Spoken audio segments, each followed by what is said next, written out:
Labą dieną. Good morning, ladies and gentlemen. To our conference, please take your seats. Prašom užimti. Please take your seats. Let's begin our conference. The conference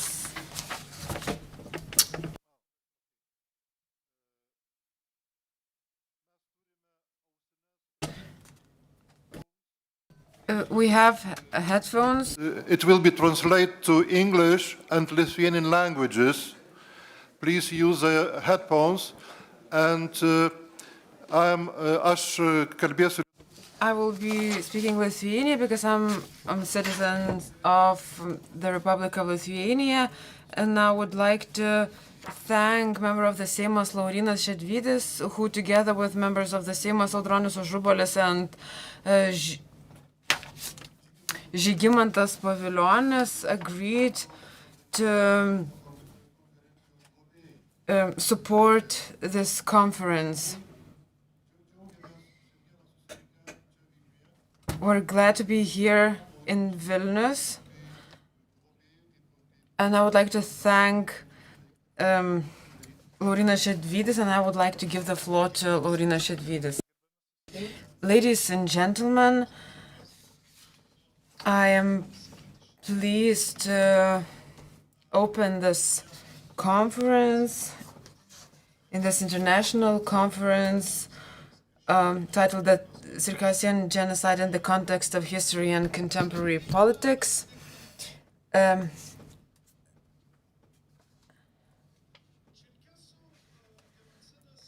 The Circassian genocide is a painful and an old wound and a big problem. We all know that the Russian Empire and its activity affected a lot of nations, including Circassians and Lithuanians. Since the 18th century, the Russian Empire was expanding, and it was carrying out imperialist, colonialist politics in the Caucasus region. And up until these days, the Russian Federation and State of Russia have always denied its crimes of genocide.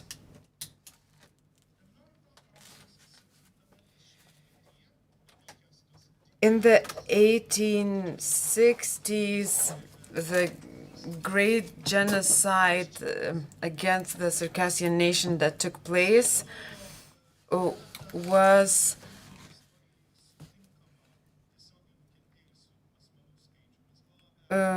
damaged a lot of people. 95 to 97% of Circassians were either killed or forcibly displaced.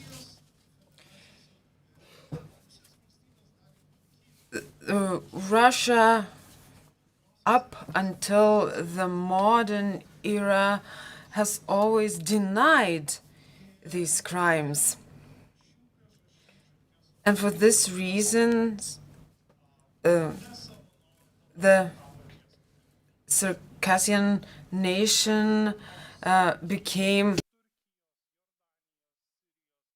exiled, and now they live all over the world in various countries in the world. For the Russian Federation,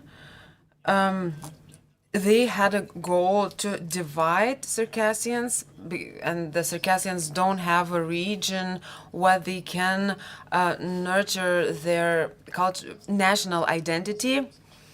Circassians in the diaspora are not allowed to come back to their homeland. the Circassian language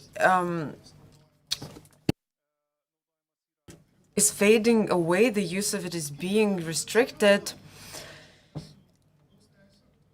Currently, human rights activists working for Circassian rights in Russia are repressed by the state. So this is the context, and I understand that a lot of people know so much more about this topic. Scholars, activists are going to talk about it. This topic is highly relevant, and Lithuania could become one of the countries which could take steps in recognizing the Circassian genocide. And we can become one of the countries which could take certain political actions in international arena. As for the introduction, that's it, and I would like to give the floor to other speakers. Labai dėkingas Jums, gerbiamas. Thank you, Mr. Šedvydas. The Circassian nation would like to thank you.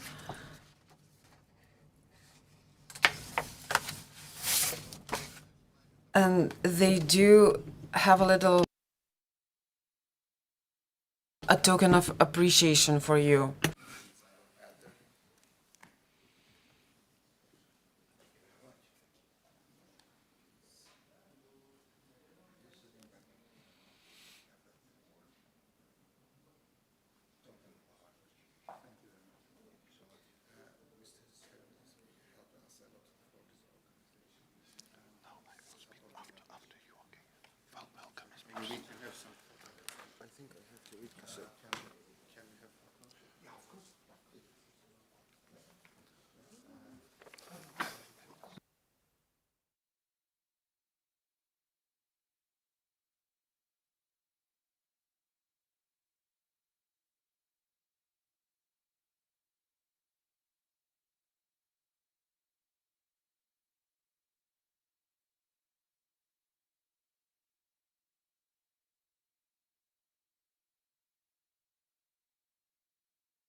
Ačiū labai, gerbiamas Laurinai.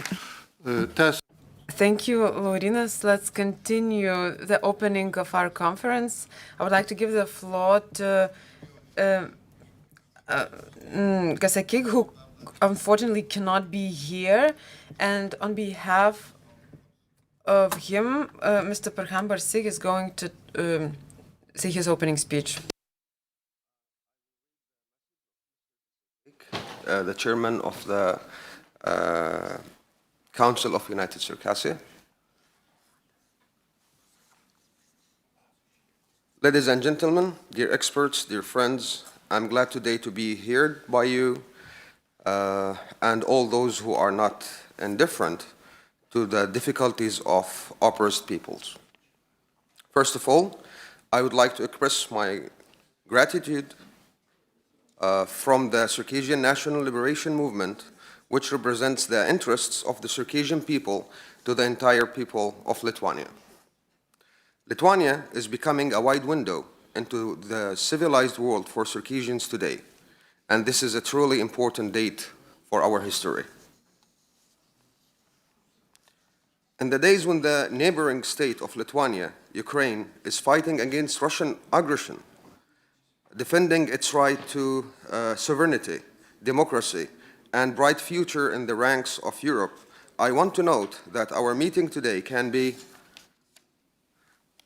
albeit indirectly, a support to all those who do not want to face in the future the immense ambitions of the Russian state to absorb free nations.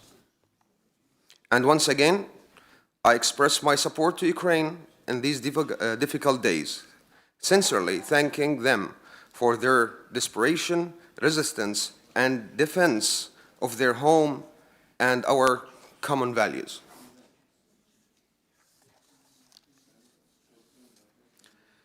And today Lithuania is the first of the Baltic countries to become a new pillar for Circassians in their quest to become a part of a global community that shares the values of freedom. We have repeatedly stated and are now saying that our goal is a democratic Circassian state capable of respecting the rights of the people living on our land, freedom, equality, and standing guard over human rights. Recognizing the genocide of our people is an important and truly brave step that shows the world the integrity and common intention for democratic countries under potential threat from the aggressor to protect the rights of both their state and those who have the right to live freely and without fear for their existence and the future of their children.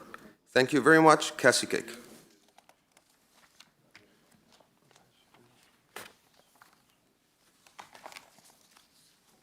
Kaip vienas iš organizatorių, taip pat norėčiau pasveikinti konferenciją savo sveikinimo žodžių. Gerbiami. Let me also say a few words of thanks and appreciation on my behalf. And distinguished guests, ladies and gentlemen, I welcome you to the conference titled The Circassian Genocide in the Context of History and Contemporary Politics. Today we have gathered here not only to recall one of the most painful tragedies of the 19th century, but also to assess its significance for current politics, international relations, and the pursuit of historical justice. The Circassian genocide is a painful and long-standing tragedy that has long lacked international recognition. In recent years, we have seen some important changes. The Parliament of Georgia recognized it back in 2011. Meanwhile, Ukraine's Verkhovna Rada did it in 2025. These steps demonstrate a growing understanding that recognizing genocide is not merely a symbolic gesture, but an essential condition for historical truth and justice. For Lithuania, as a country whose history was also marked by occupations, deportations, and repressions, there is a moral duty to hear the voices of nations that have suffered similar fates. Therefore, this conference becomes the very first step towards ensuring that the Seimas of the Republic of Lithuania will also take a historic and ethically significant step in the future, which is to recognize the Circassian genocide. I believe that today's discussions, scholarly research, and testimonies will help us to strengthen the principles of justice, human compassion, and responsibility. I wish you all meaningful insights, constructive dialogue, and continued cooperation to ensure that history is not silenced but heard. Thank you.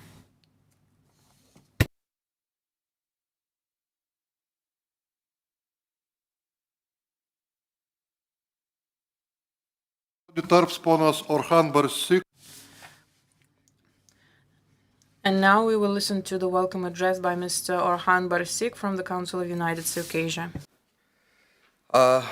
Allow me my gratitude to the Republic of Lithuania and for being here and for giving this opportunity to speak and to express and to explain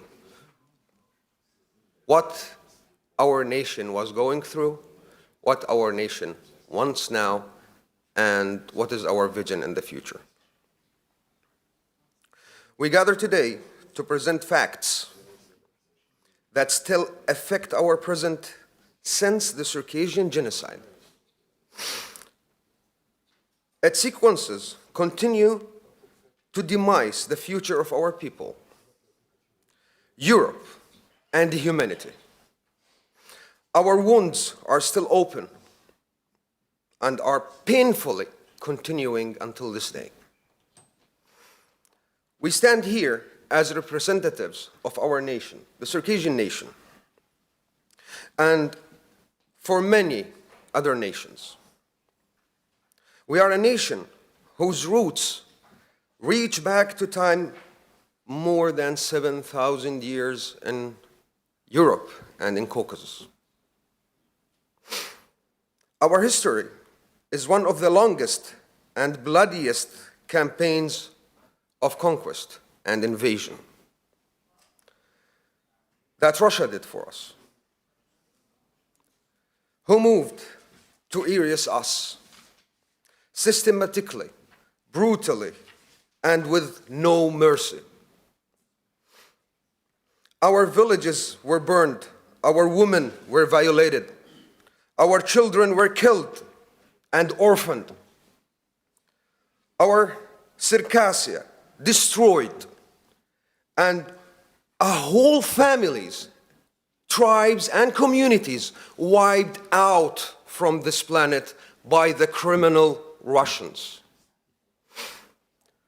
When the war stopped, around 90% of our population were either killed or forcibly exiled by fire and iron from their homeland.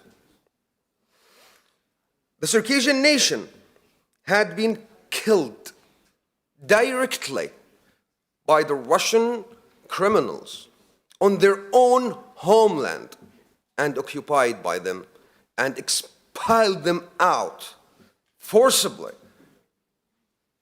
and stole their history, their land, and keep destroying their identity, their language, and made them minorities in their homelands.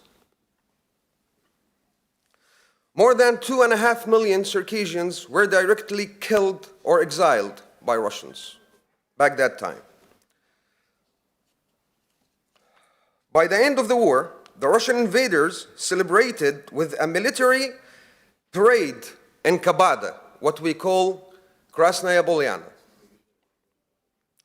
the same place where thousands of Circassians had been killed and buried, and later, in a gesture that felt like reopening the wound, Russia hosted the 2014 Sochi Olympics on the bodies and graves of our fathers and grandfathers, not respecting our history, not respecting our tragedy, not respecting the minimum human dignity by doing this.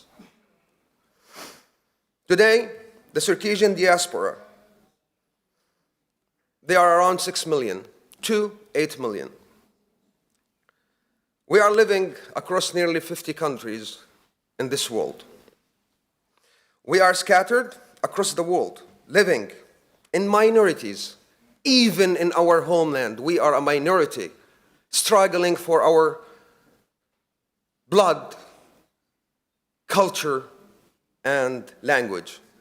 Believe it, ladies and gentlemen, we are fighting for our own language and our own culture on our own land. We have this problem. We do. Anyway, ladies and gentlemen, I have a very long speech, but they are telling me like to finish, so I will put it aside.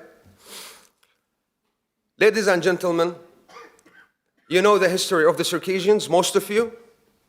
We know that genocide happened. It's a fact. It's not an opinion to say it happened or it did not happen. Now, our colleagues and guests will present to you the academic and the legal facts about the cause of the Circassian people and Circassia, which will include the evidence of the genocide, the geopolitical and the legal rights according to the international law. Ladies and gentlemen, please support Circassia and the Circassian people. When you support this, you are protecting the human rights, you are protecting humanity, you are protecting your kids not to have the same destiny that happened to our nation. Thank you very much. Ačiū gerbiamam Thank you, Mr. Bursik. I would like to give the floor to Mr. Ilmas Domes, who's going to speak in the Circassian language.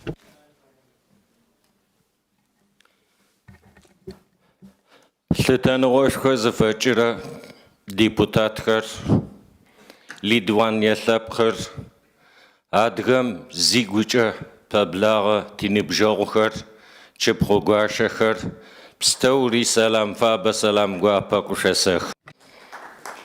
There will be no interpretation from the Circassian language. Дунайам Итакухагау, Йибза, Ихабза, Ихакп, Ихак, Киухуманау, Гуара, Фалажара, Зиг, Ихак, Пая, Катевара, Ихлинтфама, Адга, Сыр, Шизеквара, Джунатлам Тет, Адга Пстоум, Йицача, Ташерапсо, Салам Фаба, Салам Гуапахшасах. I will make the translation. Honorable members of the Lithuanian Parliament, esteemed representatives, dear people of Lithuania, and our Caucasian friends who are presented here. We do not seek compassion or special treatment. We seek justice. We ask that historical truth to be known, studied, and acknowledged within the framework of the universal human rights and international principles. Napa Tizakwanshnura Nah Drapetchanem Yimafo Zikat Watashino Ma Amaler Gazarateftram Payaja Tarazakushok. As a nation that has experienced hardship and external domination, Lithuania understands the value of freedom, historical memory, and human dignity. For this reason, your willingness to listen to the voice of the Caucasian people has deep meaning for us.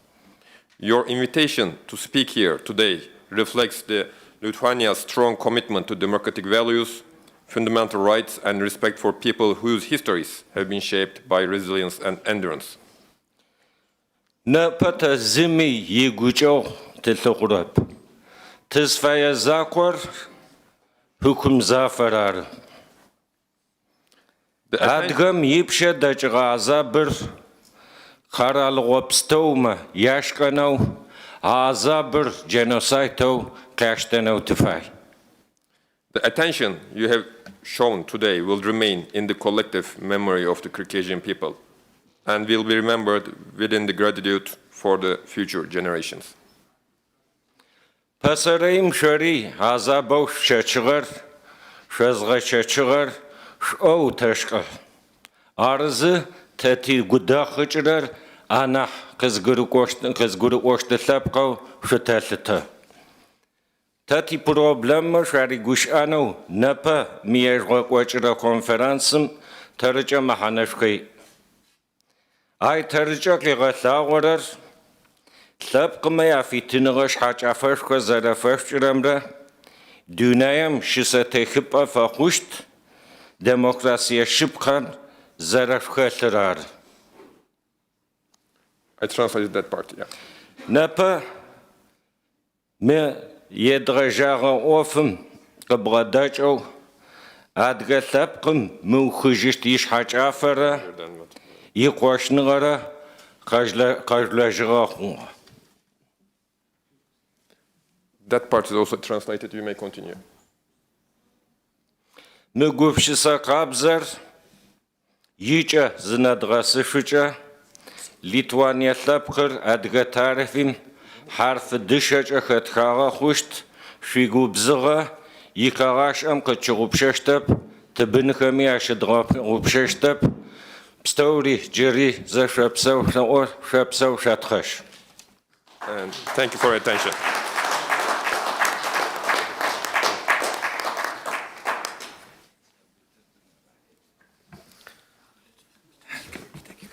Now, ladies and gentlemen, we have a recorded video message from Mr. Adel Bashkawi. He's a Circassian activist and an author from the United States of America.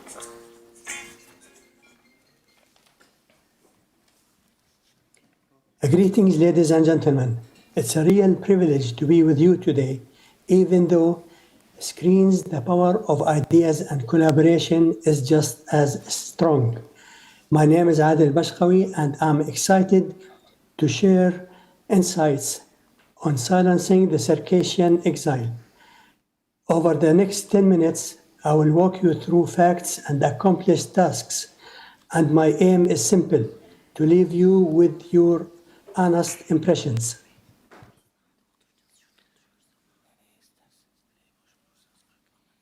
I speak not only of a nation exiled, but of people whose voice Russia has sought to silence across continents, waging a relentless campaign against Circassian identity and the very right to self-determination and independence.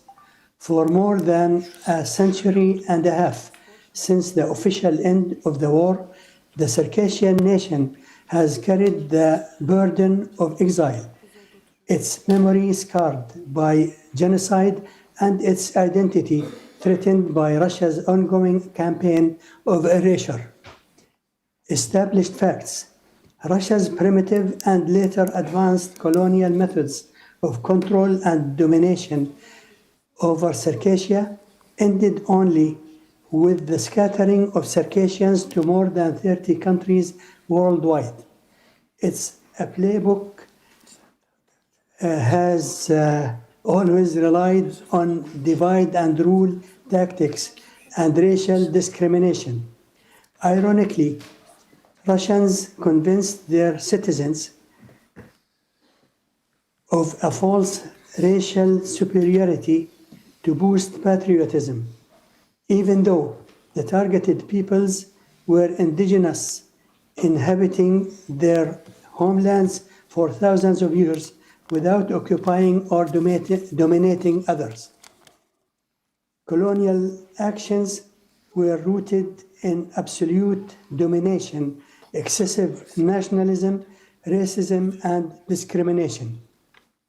Settler colonialism, often in conspiracy with other ambitious empires, sought to replace deported indigenous inhabitants, the rightful owners of the land, with mercenary settlers alien to the region.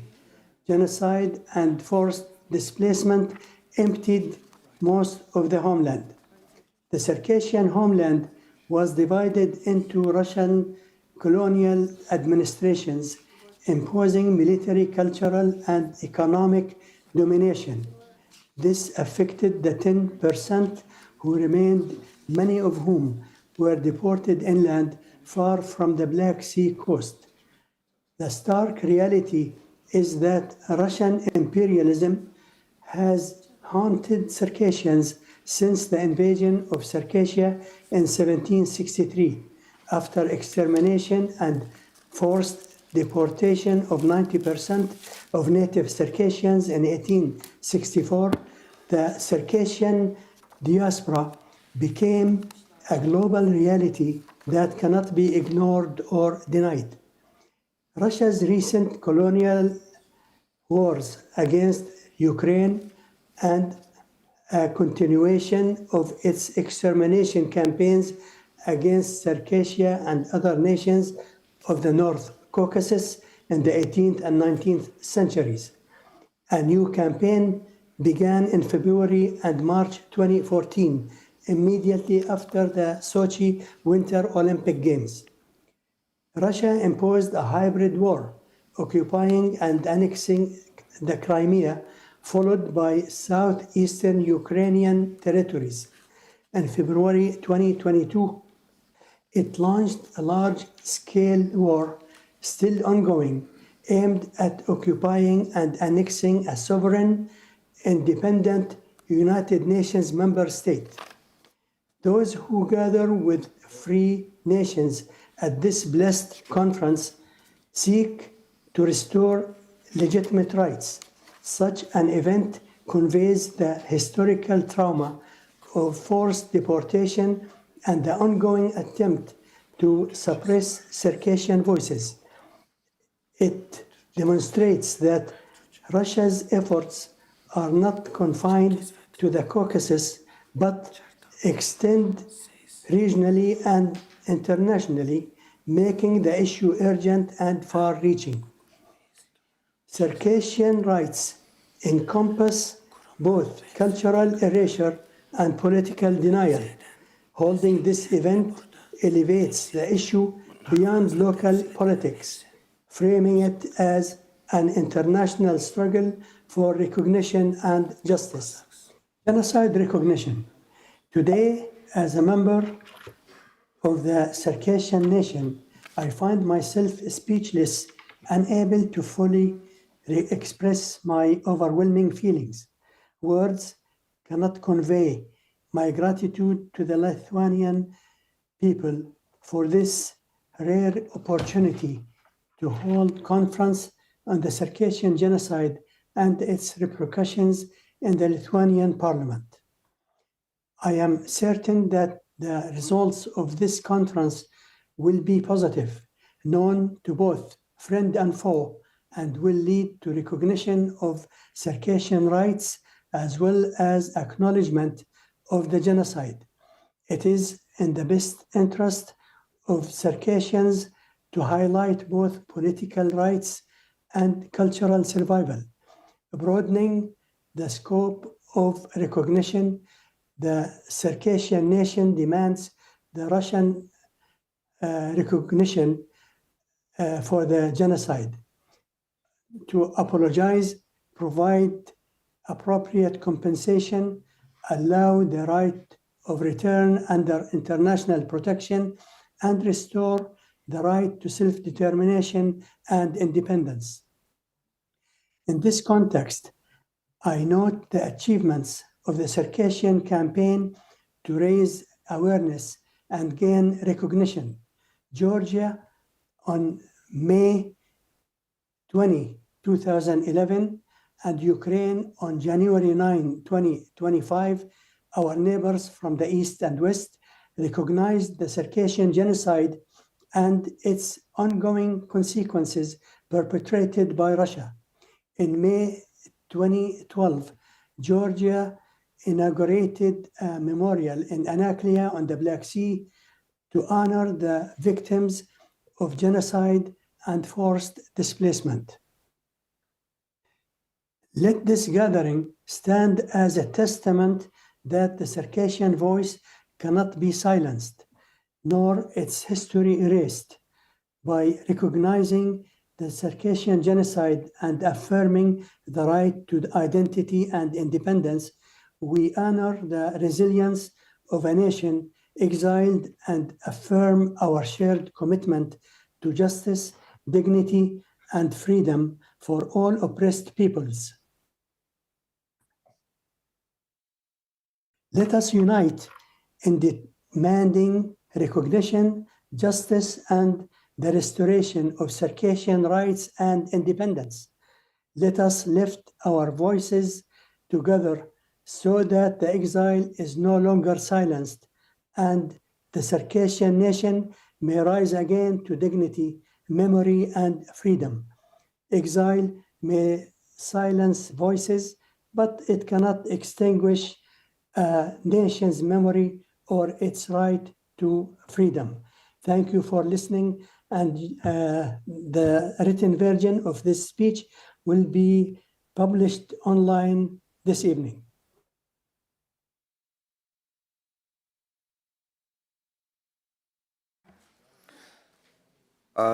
Ladies and gentlemen, now we are with Mr. Ali Berzej,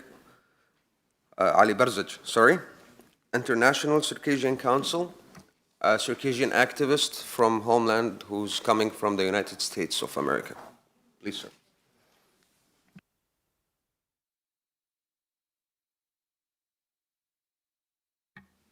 Okay.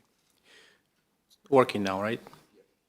Dear colleagues, distinguished participants, dear friends, it's an honor to stand before you today.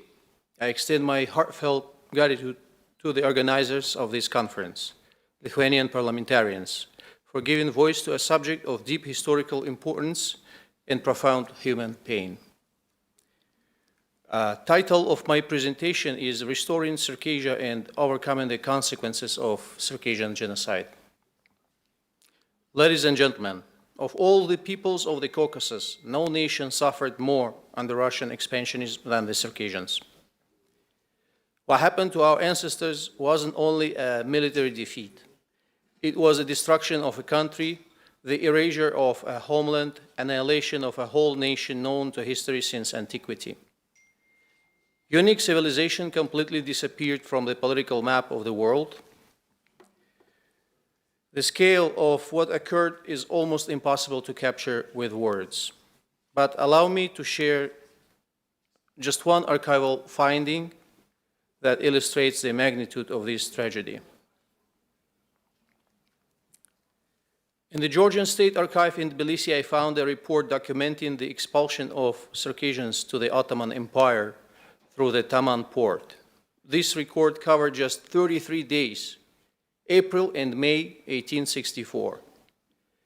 During this short period, about 800 Circassians were forced onto ships daily from this one port alone. Taman was one of several departure points located along the Circassian Black Sea coast. Think of the human reality behind these numbers. Families torn apart, villages emptied, people boarding ships without knowing if they would survive the journey or ever see their homeland again. By the late 1960s, over 1 million Circassians were living in the Ottoman Empire. A nation was turned into a diaspora overnight. A war of extermination, followed by the forced expulsion of an entire people, can only have one name: genocide. And this truth has been acknowledged many times. Kabardino-Balkaria Parliament, 1992. Republic of Adygea Parliament, 1996. Parliament of Georgia, 2011. And most recently, Parliament of Ukraine, 2025. Each of these resolutions represent not only recognition of historical fact, but a moral acknowledgement of the suffering carried by generations of Circassians. The genocide not only cost us our independence, it wiped out our institutions, altered the demographic map of the Northern Caucasus, and left our homeland almost empty. By the end of this catastrophe, no more than 10% of the Circassian population remained in their own country. In Western Circassia, south of the Kuban River and along the Black Sea coast, only 1 to 3% survived.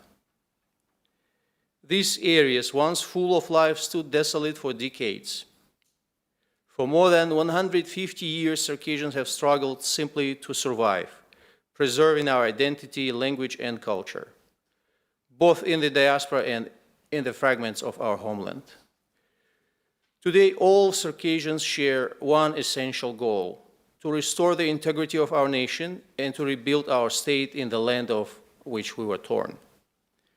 But to achieve this, the structures of Russian imperialism that destroyed Circassia must continue to weaken and ultimately fall. Two historical moments have already pushed this process forward. First is Bolshevik Revolution, which freed several nations of Eastern Europe. For Circassian, it created 3 limited autonomies, small enclaves of cultural survival, but nothing more. Second, the collapse of the Soviet Union, which liberated 15 republics. It elevated the status of Adygea and Karachay-Cherkessia and allowed Adygea to restore our historic flag of 1835, this flag. In the 1990s and early 2000s, a few Circassians managed to return, but under the system of USSR and modern Russia, mass repatriation remained impossible. Our priorities moving forward: a restoration of Circassian statehood. Only a sovereign Circassian state can ensure the safe and dignified repatriation of our people.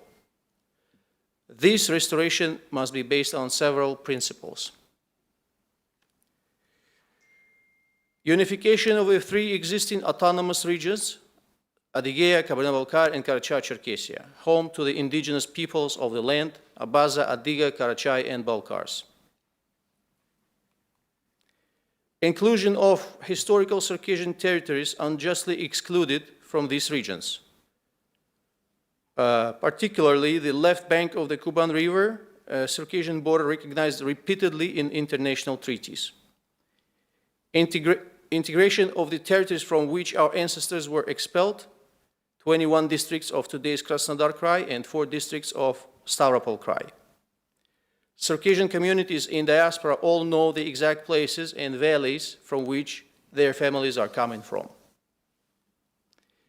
The realization of this project depends on 2 prerequisites: Russia's defeat in the Russian-Ukrainian war, and the second, strong international support, including assistance in maintaining stability during the establishment of Circassian security institutions. A stable, restored Circassia within the historically grounded borders would serve not only its own people, but also contribute to long-term peace and security in the entire region. It would be a sufficient barrier against the possibility of future revanchism and imperial aggression. Ladies and gentlemen, for a century and a half, Circassians have carried their homeland in their hearts. We have preserved our identity across continents against all odds. The moment is approaching when history may finally open the door for our return. Restoring Circassia is not only a political project, it is the restoration of justice, it is the healing of a historic wound, it is the fulfillment of a promise to our ancestors and to our children. Thank you for your attention.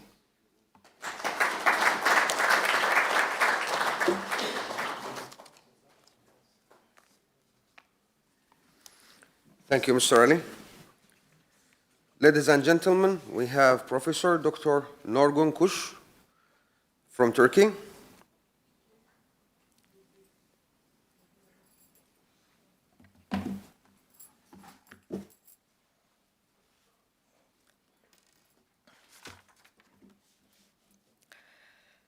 Sveiki, visapš. Good morning. It's an honor for me to be present in the Seimas Parliament of the Republic of Lithuania as a resistant, sublime Caucasus and Circassians who were plundered, tortured, massacred, and forcibly displaced by Russia's official state policy exactly 161 years ago, simply because they loved and defended their homeland. Adygea wrote a Circassian song say that we are leaving our homeland, but it will never leave our hearts. After the Ottoman Empire's defeat on the eastern front of the Crimean War, eliminated its threat to Russia, the Russians turned their full force to Caucasus. They launched their final attack on Imam Shamil, forcing him to surrender on August 25, 1859.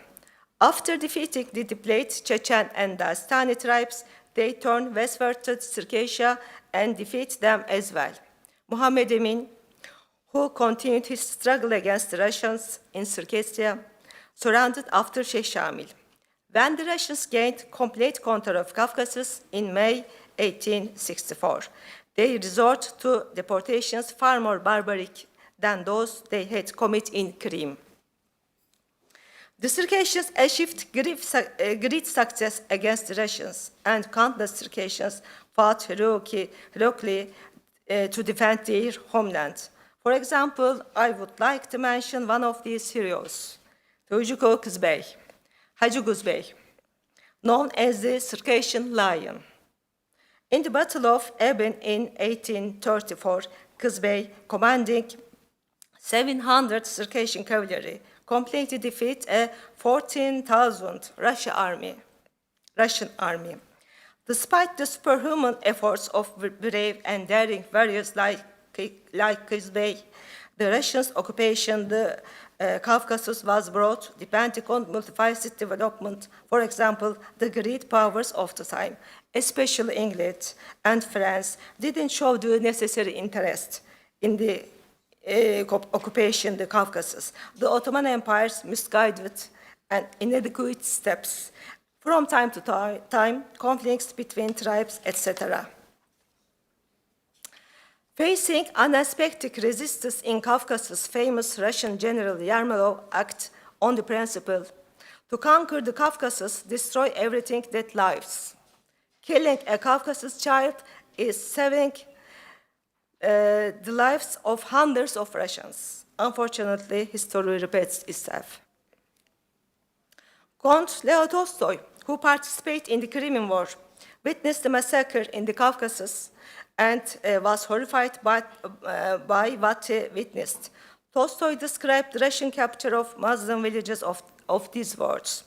It was customary to raid villages at night because the women and children captured at that hour had no time to escape from surprise. So terrible were the actions of the Russian soldiers, who stormed the homes, groups of 2 or 3, under the cover of darkness, that no official war clerk could find the straight to record them.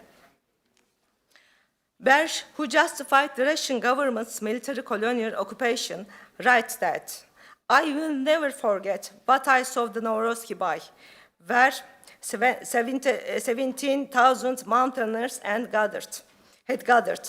Whether Christian, Muslim, or atheist, anyone who saw their situation would undoubtedly be devastated.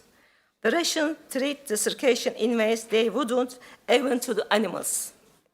How can I write these events without tears?" General Katachev, the Russian consul in Trabzon, who implemented the deportation decision, informed the authorities. 70,000 Circassians arrived in Batumi on their way to Turkey, of the 24,000 people who were taken to Trabzon. 19,000 have died so far. I have also heard that 40 and 60 people a day are dying of the 4,000 people taken to Trabzon, Varna, and Istanbul. I think the number can give an idea about the high death rates. Russian officer Durazdov described the incredible scenes he witnessed. The horrific sign of the roads was this: the corpses of children, women, and the elderly torn apart by dogs. The exiles, weakened by hunger and disease, were unable to walk from exhaustion and were eaten alive by dogs. The living and healthy ones had no time for that. Captains paid by the head packed their boats with Circassians like cargo and threw overboard to those with the slight signs of illness. Russian historian Zaharian openly confessed the crime of genocide they commit. Say that the Circassians do not love us. We drove them from their free pastures. We destroyed their villages. Many tribes were completely wiped out. Some leading scholars argue that the Circassian genocide is the least remembered genocide in the history and history world. A look at Circassian history reveals that the systematic killing, irreversible displacement, destructions of animals and forests, torture, and the destruction of cultural identity and languages carried out by Russians during this Tsarist period definitely and clearly demonstrate that the Russians committed genocide against the Circassians. Convention on the Prevention of and Punishment of the Crime of Genocide, adopted by the United Nations, entered into force on January 12, 1951. Since the Convention doesn't impose any time limitation on determining the crime of genocide, crimes committed in the past are clearly within the scope of Convention. Eyewitness testimonies, written documents, and countless pieces of evidence demonstrate the necessity of assessing Tsarist Russia's situation within the scope of the crime of genocide, as defined in the Roma Statute of the International Criminal Court. Just as the Circassian Kama emerged from the bottom of the Black Sea, a witness to the profound trauma experienced by the old people of North Caucasus, so too must the Russians confront the Circassian genocide. Thus, they can make a hopeful contribution to both regional and world peace. To sum up, attempts to promote the genocide are nothing more than an attempt to protect the existence and spirit of Caucasians and Circassians. I express my eternal gratitude to the honorable nation of Lithuania and its noble parliament, Seimas, for supporting Circassian people in this endeavor. Labai ačiū. Thank you very much.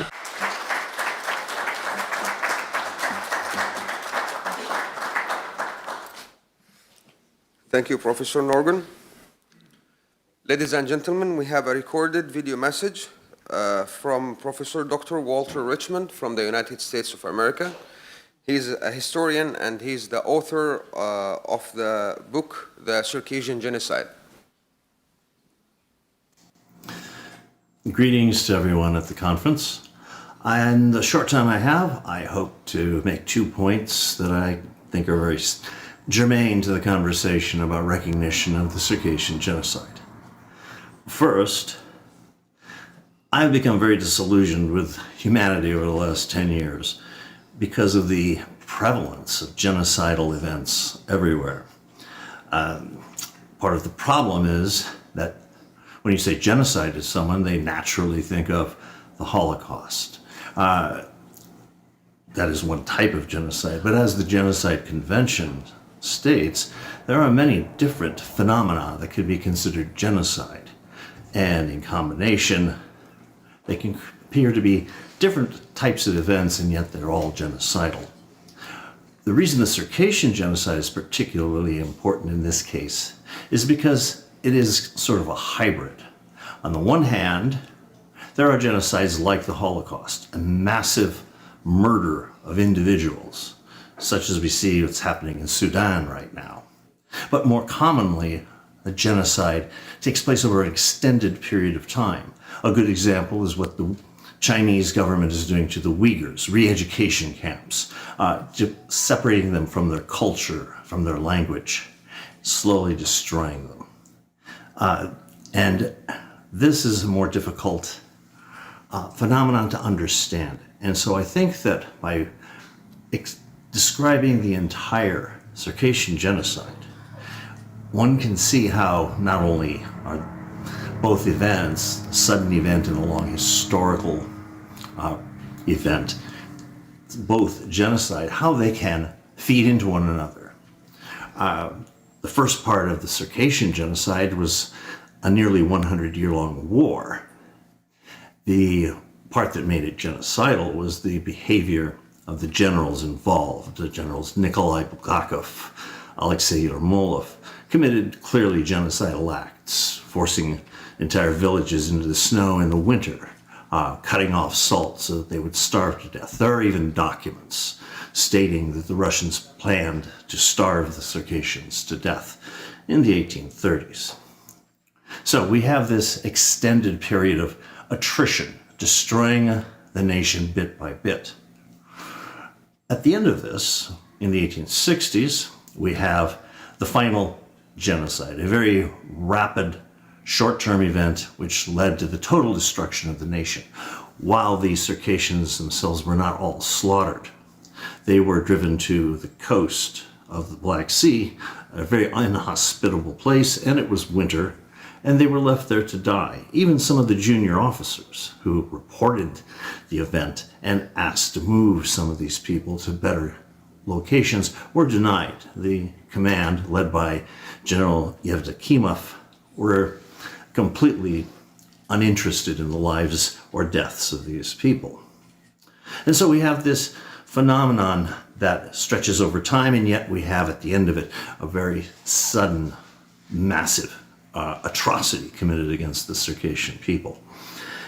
And I think by studying this particular event and showing that it really is at the beginning of the historical period, of the period in which genocides begin to appear again, we can see that there is a direct line, that these are not isolated events, that they are feeding into one another, and that genocide has propagated rather than diminished.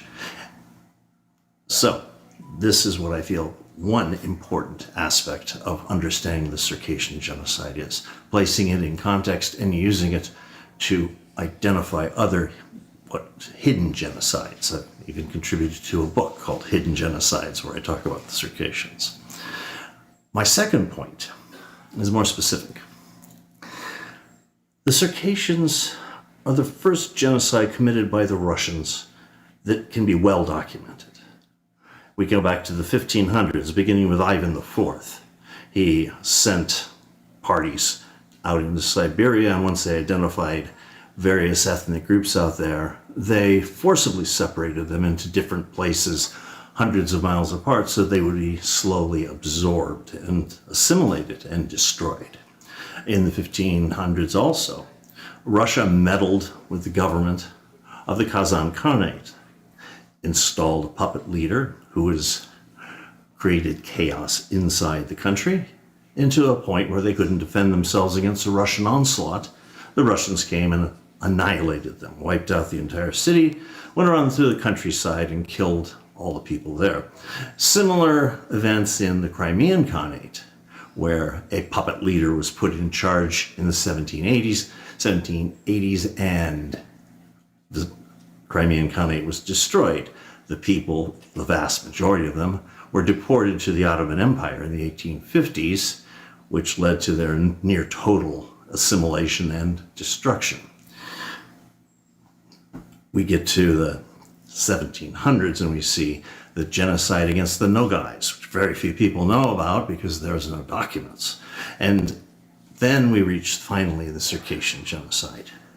It's the first one that can be fully documented. All of the documents are very easily obtainable, except for a handful which I had, which I've given anybody who asks for them, so those are easily obtainable as well. And so it establishes that these types of events were occurring for a long time before the Circassian genocide. The Russians had a history of doing to the Circassians what they did to people in general.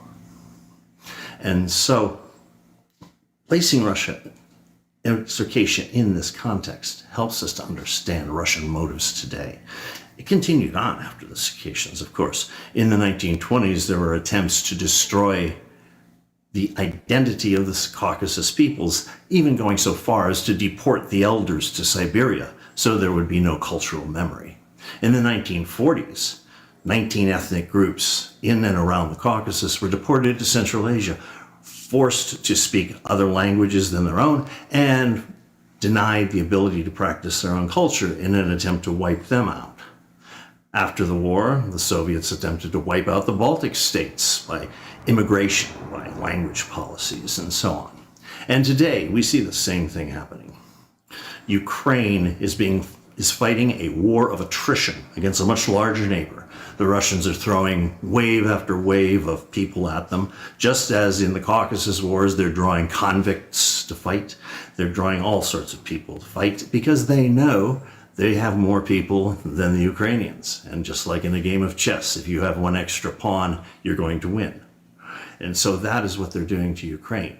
At the same time, they're doing what we saw happen in the Kazan and Crimean Khanates. Their infamous troll farms are meddling in governments across Europe, promoting neo-Nazi parties, something they've had great success at in the United States. They have sabotaged European pipelines. They are sending drones to test European airspace. All of this is not just a phenomenon of the Putin regime. This is the Russian regime's behavior for hundreds of years. I say this as someone who has studied Russia loves Russian music, Russian art. I read Tolstoy regularly. I read Dostoevsky regularly. And I'm sorry to say the Russians are a dangerous people at this, and they have been throughout history. They are not changing their ways. And the Circassian genocide is one of many bricks that needs to be placed out in the open for everyone to see the true danger Russia poses to the entire world. I would like to extend my deepest hope for the future of the Circassian people and for the Lithuanian people. I hope your conference has great success. Thank you very much.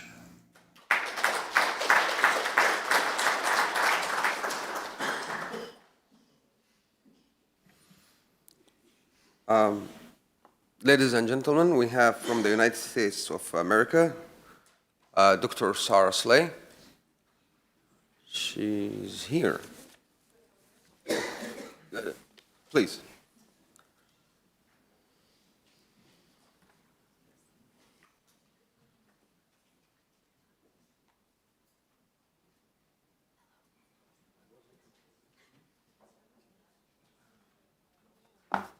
Ladies and gentlemen, I'm honored to be here with you today.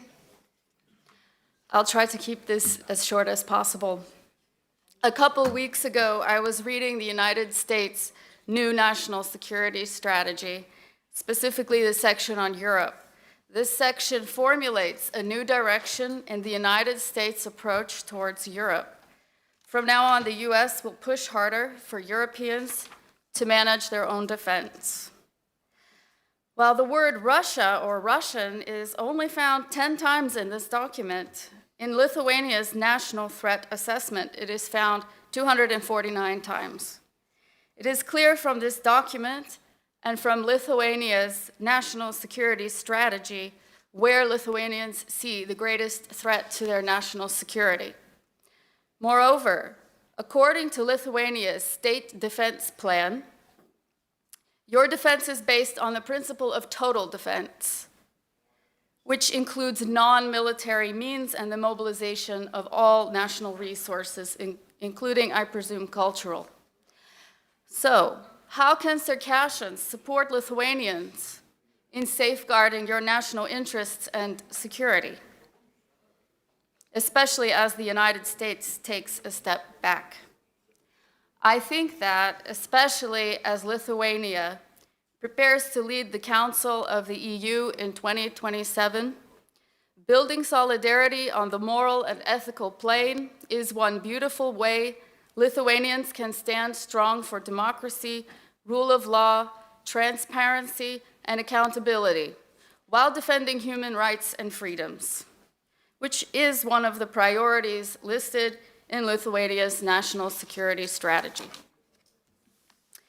Thus, based on this information, it looks like building these strong relations with the freedom-loving North Caucasians and giving moral support to the Circassians by recognizing Russia's genocide against them is very much in line with Lithuania's security goals and strategic thinking.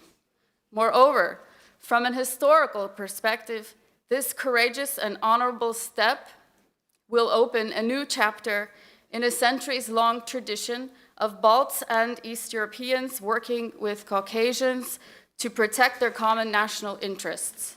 I will give one key example from 1916, when we see Circassians and other North Caucasians attending the third Conference of Nationalities in Lausanne, Switzerland, which was organized by the notable Lithuanian patriot and politician, I will try to pronounce this, Juozas Gabris Paršaitis. The words of the Circassian delegation to this conference ring like a familiar echo. To paraphrase, we Caucasians have lived tranquilly in the shade of our freedoms since time immemorial. The Muscovites did not enter an uninhabited country, nor did they bring us Western civilization. All honest scholars and even simple travelers agree that the Muscovite Russians are in no position to call themselves civilizers. Given that the Caucasian peoples have inhabited this land since the deepest antiquity, given the moral unity of all the Caucasian peoples, a unity that's always been there and still exists in our day. Today, Lithuanians have the historic chance to continue this great tradition they began so long ago. If there's any lesson to be learned from history, it is that all of those nations who understand the shared threat that they are under must finally create truly effective and long-lasting ways, of course I mean peaceful ways, to generate solidarity and collaborate productively towards their common goals, including the fundamental goal of protecting their national cultures and security, even survival. These days, I see you all as the leaders of the global struggle to save democratic values. You are the ones who understand the danger Europe and maybe even the whole West is in right now. So it seems to me that perhaps one of the best ways to ensure that the others listen, and more importantly, for you to achieve your shared goals in these increasingly unstable times, is to stand together as strong moral allies on the democratic front. Thank you.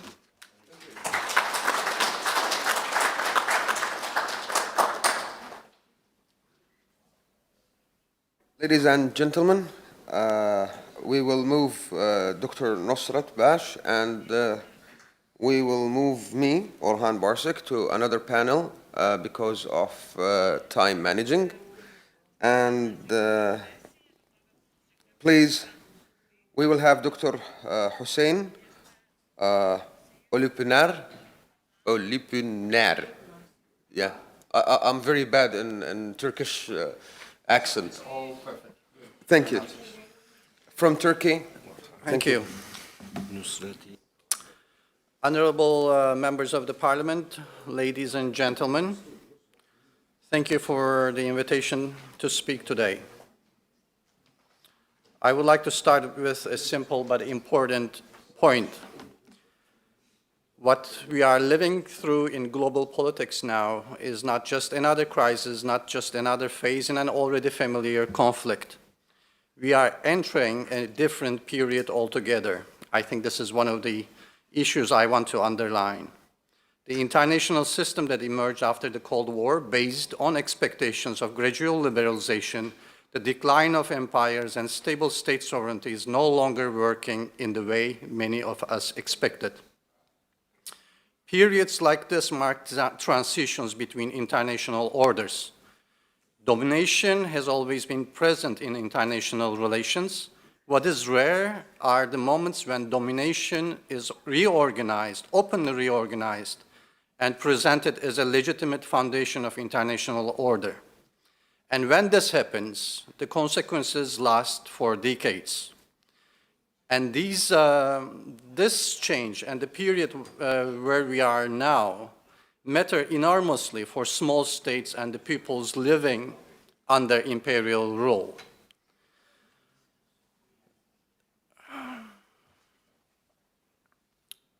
And talking about imperial rule, the domination of others, Lithuania knows this from experience as historical reality. Lithuanian independence did not come about because the Soviet imperial center suddenly reformed itself morally or politically. Late Soviet reforms did not dismantle the imperial system. What they did was weaken it, expose its internal contradictions, and make it vulnerable to pressure from its peripheries. This is a rather broader historical pattern. Empires do not dissolve because political leaders in the capital of an empire adopt more progressive views. They dissolve, empires dissolve when pressure builds at the edges of an empire and the system can no longer function as an integrated whole. In other words, imperial collapse begins at the periphery, regions like Caucasia, not at the imperial center. And this, I say, is an historical observation. This perspective is important, I want to underline.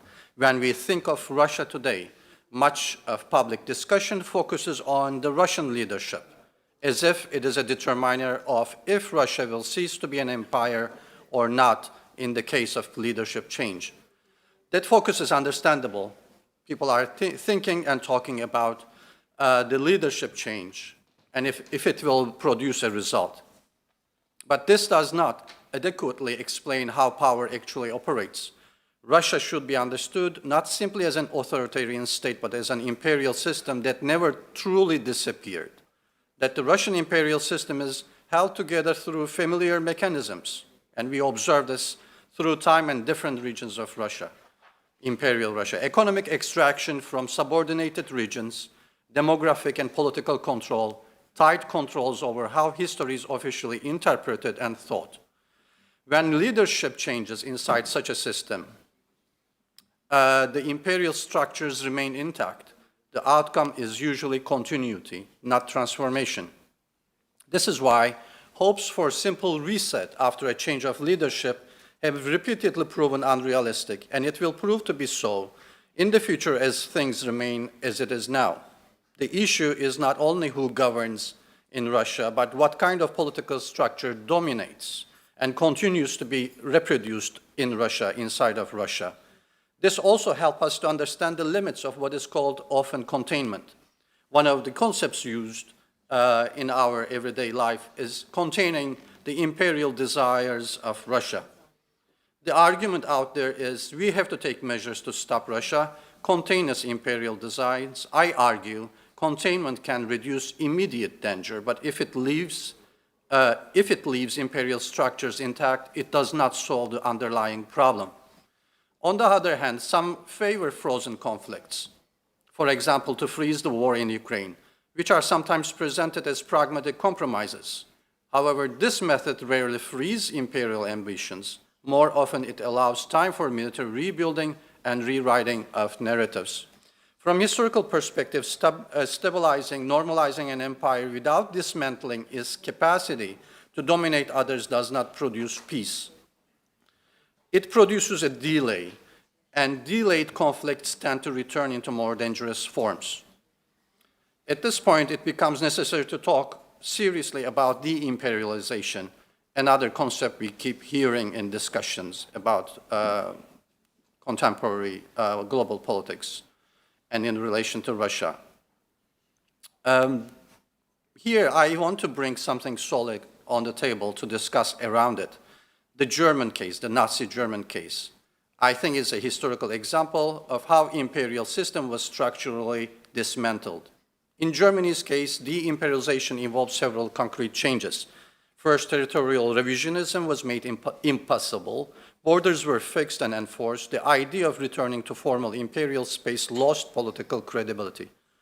Second, there was a real rupture in institutions and elites. Imperial and militarized structures were dismantled, and new security doctrines were built under strict constraints. Third, imperial narratives collapsed. Defeat could no longer be presented as historic sacrifice or historical injustice. Expansion became associated with catastrophe, not honor. Finally, Germany's security and prosperity became tied to participation in non-imperial international order. Empire stopped being functional because it is no longer worked. This is an important point. Germany was not de-imperialized because Germans suddenly became better people. And it is the same with Russia. It was de-imperialized, the Germany, because the imperial reproduction system itself was dismantled. If we look at Russia after 1991 through this lens, the contrast is clear. The empire went through temporary reduction of territory that was widely treated as reversible. That's a clear contrast to the German case.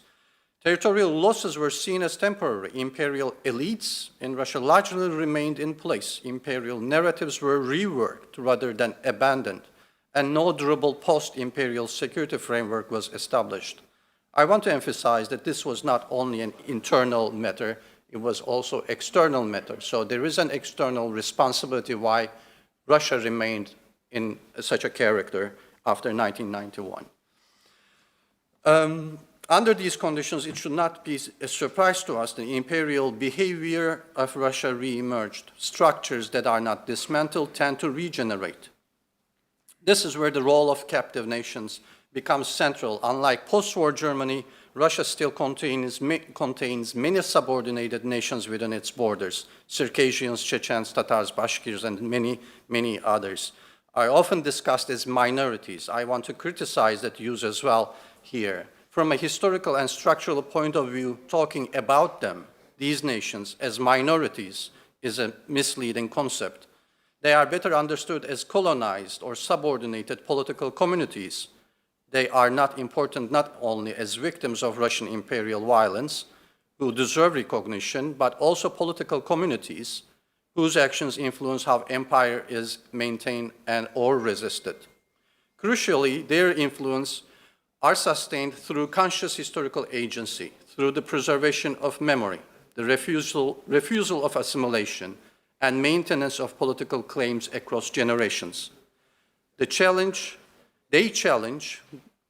the idea that there is only one legitimate historical voice. They expose inequalities that imperial narratives try to hide.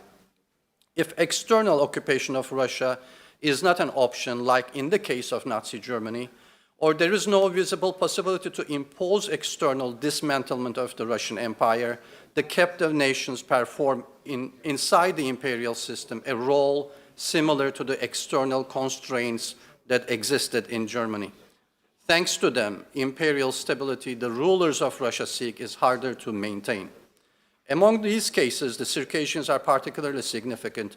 Their history presents a form of imperial violence that cannot easily be explained away. The destruction and deportation of Circassian population in the 19th century meet what we today define as genocide. Equally important is the fact that Circassian historical memory survived largely outside imperial control through large diaspora. This makes denial difficult and narrative control incomplete.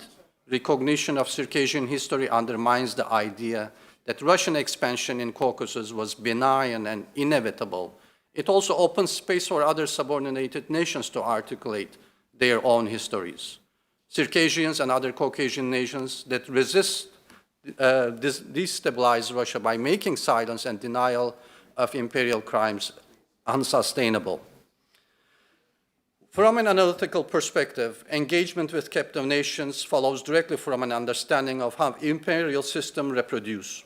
Parliamentary recognition, dialogue with representatives of subordinated nations, and sustained attention to historical truth shape the broader legal and political environment in which imperial domination is either normalized or constrained in Europe. International legal scholarship, I want to underline, and it applies to many of the cases in relation to Russia, has long recognized that occupation is not considered legally complete when resistance continues. Even when annexation is declared, administrative integration is enforced, and decades pass. In this case, and in this sense, recognition of Circassian genocide contributes to maintaining the legal and historical non-finality of imperial domination. It affirms that dispossession and incorporation do not automatically mature into legitimacy, and that claims to self-determination remain analytically and normatively present as long as domination is contested. Seen in the slide, the question of Circassia's future is about understanding how incomplete imperial incorporation continues to structure political possibility of future independence. The political agency that can assure Circassian independence, whether expressed through institutional continuity, diasporic organization, or claims preserved in international forums, remains historically valid. Lithuanians' own history gives it a particular sensitivity to these dynamics because Lithuanians themselves have lived through similar processes themselves. I would like to conclude with a final message here. Empires survive when their foundations are left unexamined and uncontested, including unresolved imperial incorporation, the continued subordination of colonized peoples, extractive relations between the center and the periphery, and security institutions built for coercion rather than accountability. History suggests that postponing these structural problems only raises the eventual cost in lives, in security, in political stability. The present moment does not lead to a single inevitable outcome. Instead, it presents several possible ways in which power can be organized. Some allow empire to survive by adapting to new circumstances. Others weaken its ability to sustain imperial power over time. Only in this case do previously suppressed political futures, including those of nations such as Circassians, remain open. And the outcome emerges depends not only on military developments, but also on legal recognition, historical truth, political choices made beyond the imperial center. And now Vilnius is one of these places where those critical choices will be made. Thank you very much. Gerbiami ponai, dabar pagal programą. Ladies and gentlemen, according to the program, I would like to give the floor to Rustam Kasayev. He unfortunately doesn't speak Lithuanian, so I translated the presentation into the Lithuanian language and I will read it for you. Pristatau poną Rustamą Chvažavą ir jo pranešimą. So this is Mr. Rustam Khwaja, and this is his legal and political appeal regarding the Circassians. Gerbiami kolegos, ponios ir ponai. Dear members of the Seimas, dear colleagues, ladies and gentlemen, let me first of all express my sincere gratitude to the Lithuanian people and the Lithuanian state for their principled commitment to international in human rights and the right of nations to self-determination. This decision has a clear political message at a time when nation states are being disrupted by the Russian Federation. Nations which try to resist Russia. At the same, I would like to express my unconditional support for the Ukrainian nation, which has been fulfilling its innate right to self-determination in accordance with Article 51 of Charter of the United Nations. Russia's armed aggression against Ukraine is not an isolated event, but part of a continuous imperial pattern of violence directed against nations within the historical sphere of Russian expansionism. The Circassian issue must be approached not merely as a subject of historical inquiry, but as a matter of international legal responsibility. The genocide of the Circassian people in the 19th century meets all the defining elements of genocide as codified in the 1948 United Nations Convention on the Prevention and Punishment of the Crime of Genocide, including mass killings, forced displacement, the deliberate creation of conditions calculated to bring about physical destruction, and the dismantling of the social and cultural foundations of the Circassian nation. Although these crimes predate the formal adoption of the Genocide Convention, genocide constitutes a crime under customary international law and is not subject to any statute of limitations. This principle is reaffirmed by the 1968 Convention on the non-applicability of statutory limitations to war crimes and crimes against humanity. Furthermore, the persistent refusal of the successor state to acknowledge the crime, to provide legal assessment, rehabilitation of victims, and restoration of violated rights constitutes a continuing internationally wrongful act. Contemporary policies of the Russian Federation towards the Circassian people, including administrative fragmentation of their homeland, obstruction of repatriation, and enforced assimilation and systematic distortion of historical memory, may be legally qualified as ethnocide and as an ongoing violations of the collective rights of an indigenous people. Recognition of the Circassian genocide by a resolution of the Seimas of the Republic of Lithuania would represent an act of historical justice and establish a powerful legal and political precedent grounded in the principles of state responsibility for international crimes. the doctrine of continuing violations, and the right of peoples to self-determination as enshrined in Article 1 of the UN Charter and the International Conventions on Human Rights. Such recognition would not be directed against any people. Rather, it would affirm the inadmissibility of denying, justifying, or relativizing imperial crimes, regardless of when they were committed or current geopolitical considerations. It is evident today that the realization of the right to self-determination and liberation from colonial and neo-colonial domination is impossible without political and legal consolidation among national movements. International law recognizes the legitimacy of struggles against colonial domination, as confirmed by United Nations General Assembly resolutions and international judicial practice.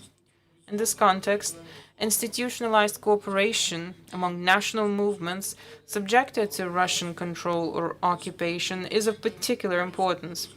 The League of Free Nations has already established the foundation for such coordination, possessing practical experience, expert capacity, and international outreach.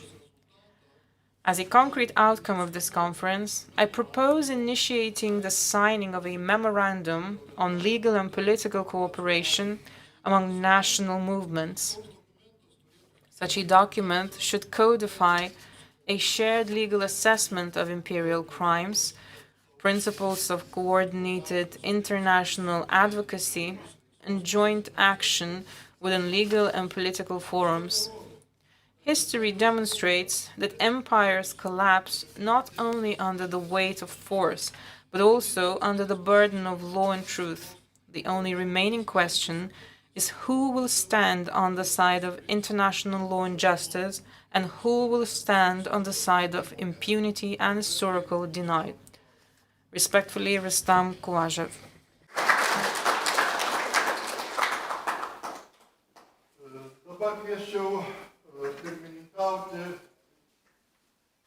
Dabar kviesčiau pirmininkauti konferencijai pono Yusuf Bahadir Keskin. And now to chair the second session of the conference, I would like to invite Dr. Yusuf Bahadir Keskin. Is he here in this hall?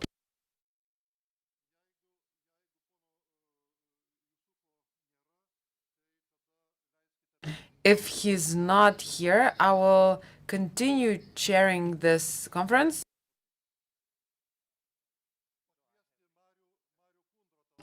I would like to give the floor to Marius Kondratas.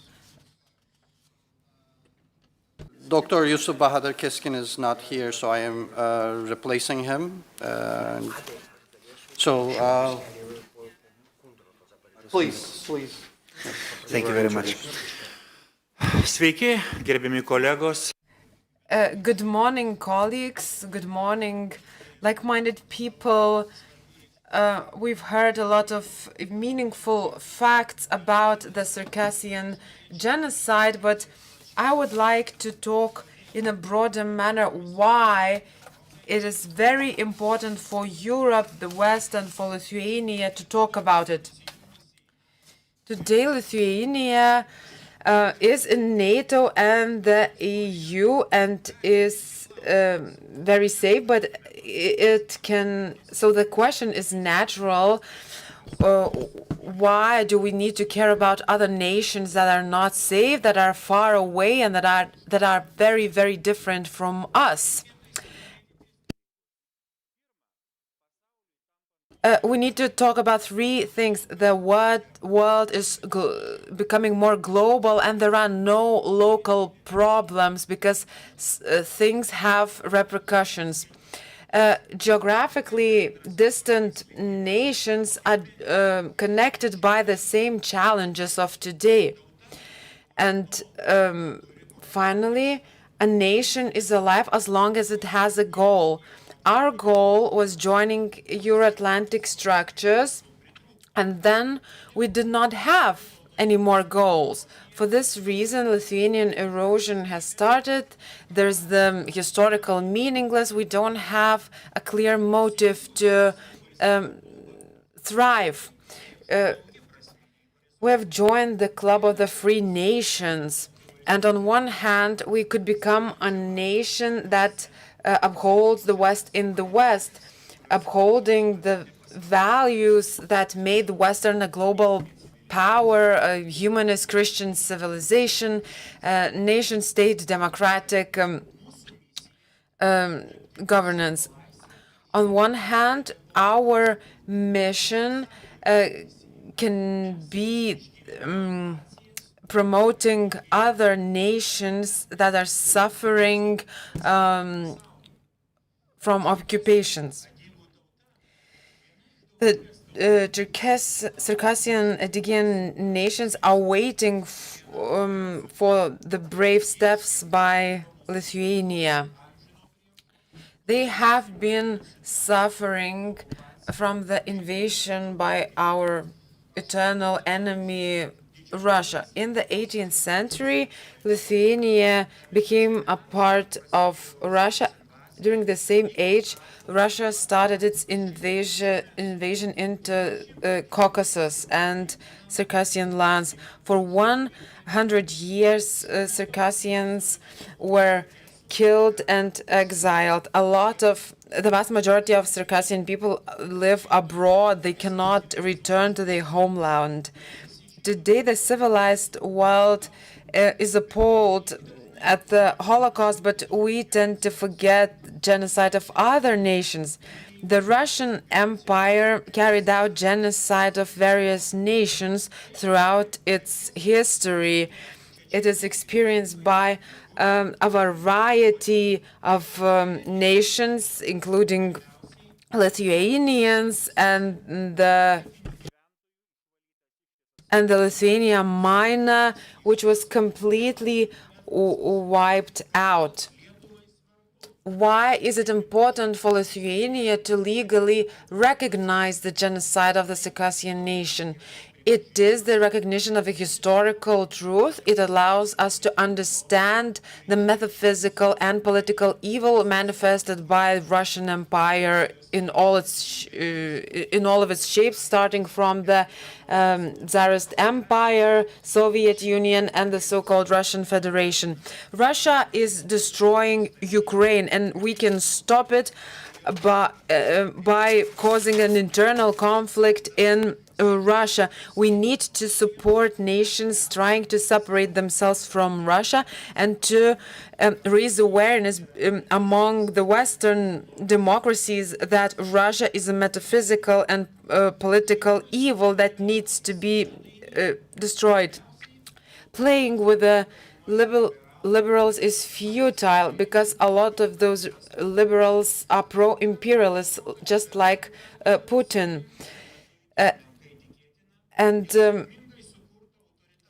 Russia has created its authoritarian ideals that is accepted by the Russian people.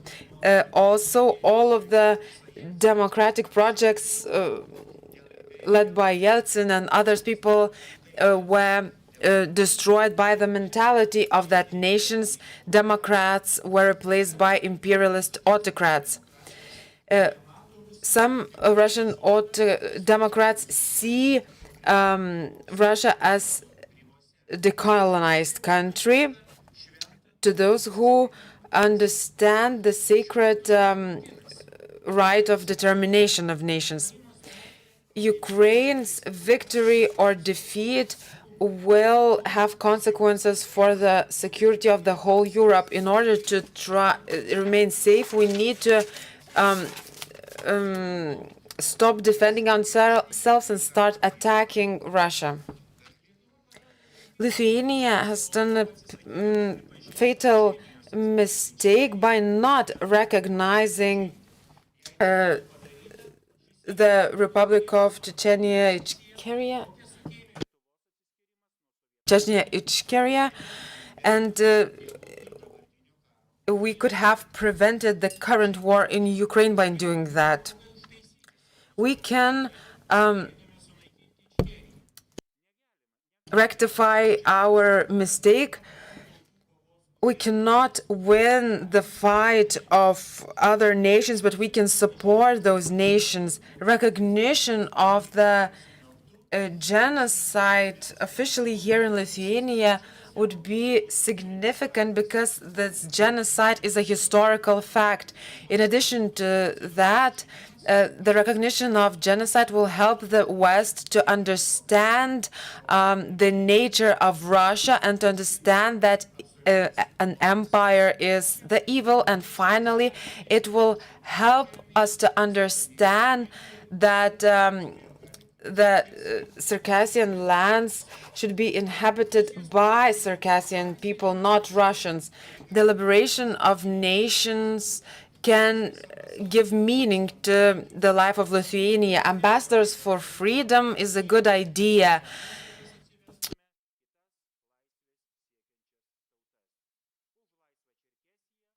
For free Czerkessia, for the victory of Ukraine, and for safe Lithuania. Thank you.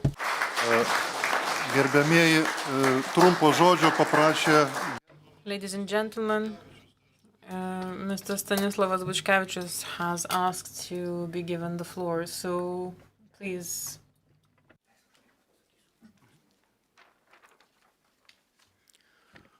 Honorable participants, just right before we start, I would like to inform that statement of Stanislavas Buchkevičius will be delivered in two languages, Lithuanian and English. Labadiena visiems. Gerbėjai čerkesai ir svečiai. XIX amžiuje čerkesų ir kitos tautos patyrė siaubingą genocidą. Rusija nužudė milijonų.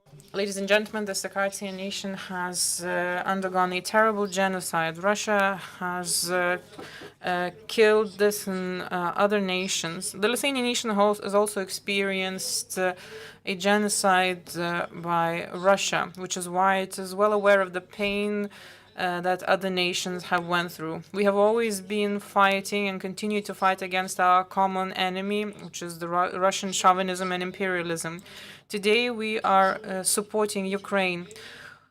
Only once the Russian imperialism is collapsed can we take a breath of fresh air once again. Muslims, Buddhists, Judaists, all must unite against the Satan that lives in Moscow. Mere declarations will not win the battle. We need concrete steps, not only in the military front, but also in the fields of sports and culture. I propose to the Circassian nations and other four Caucasian nations the following ideas.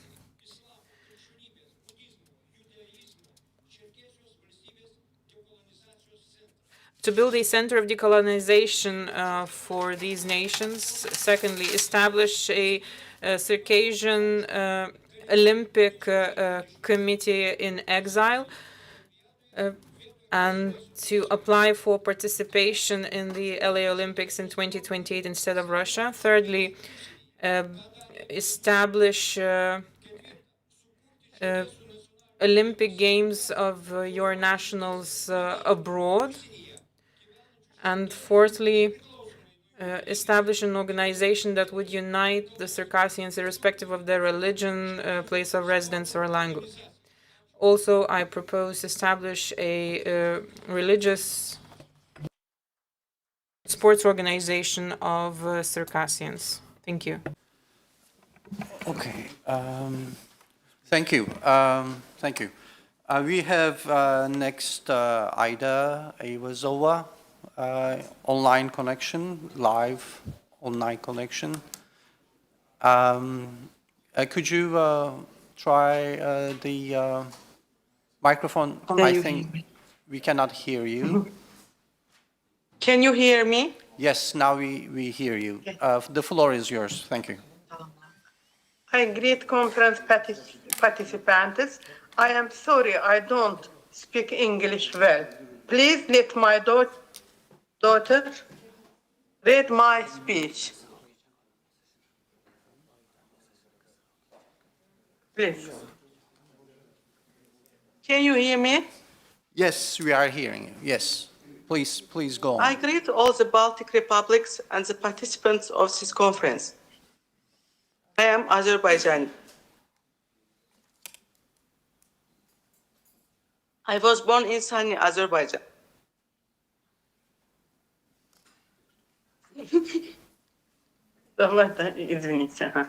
Excuse me. My grandmother and my mother sang sorrowful lullabies at our cradle. Only when I grew up and reached maturity did I understand why those lullabies were so mournful. Those lullabies spoke of the loss of brothers, fathers, sons, and daughters, and of longing for a lost homeland. What I have described as the calamities that have befallen the Azerbaijani Turks for more than 400 years. For over 4 centuries, the Russian Empire has disrupted the lives of people living in the Caucasus, Siberia, and Altai, destroying their homes, killing their loved ones, driving people from their native lands and homes, and subjecting entire families and lineages to extermination. In order to seize our lands, homelands, and underground and surface walls, this empire has always spilled our blood on the territories that belong to us.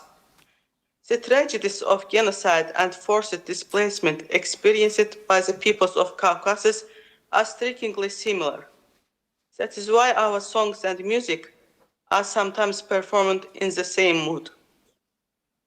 Today, speaking at the Circassian Genocide Conference organized at the Seimas of Lithuania, I would like to speak about several of the bloodstained pages inflicted upon our history by the Russian Empire and by today's Russian state. If I were to recount our distant history, time would not suffice, so I will speak about our recent past.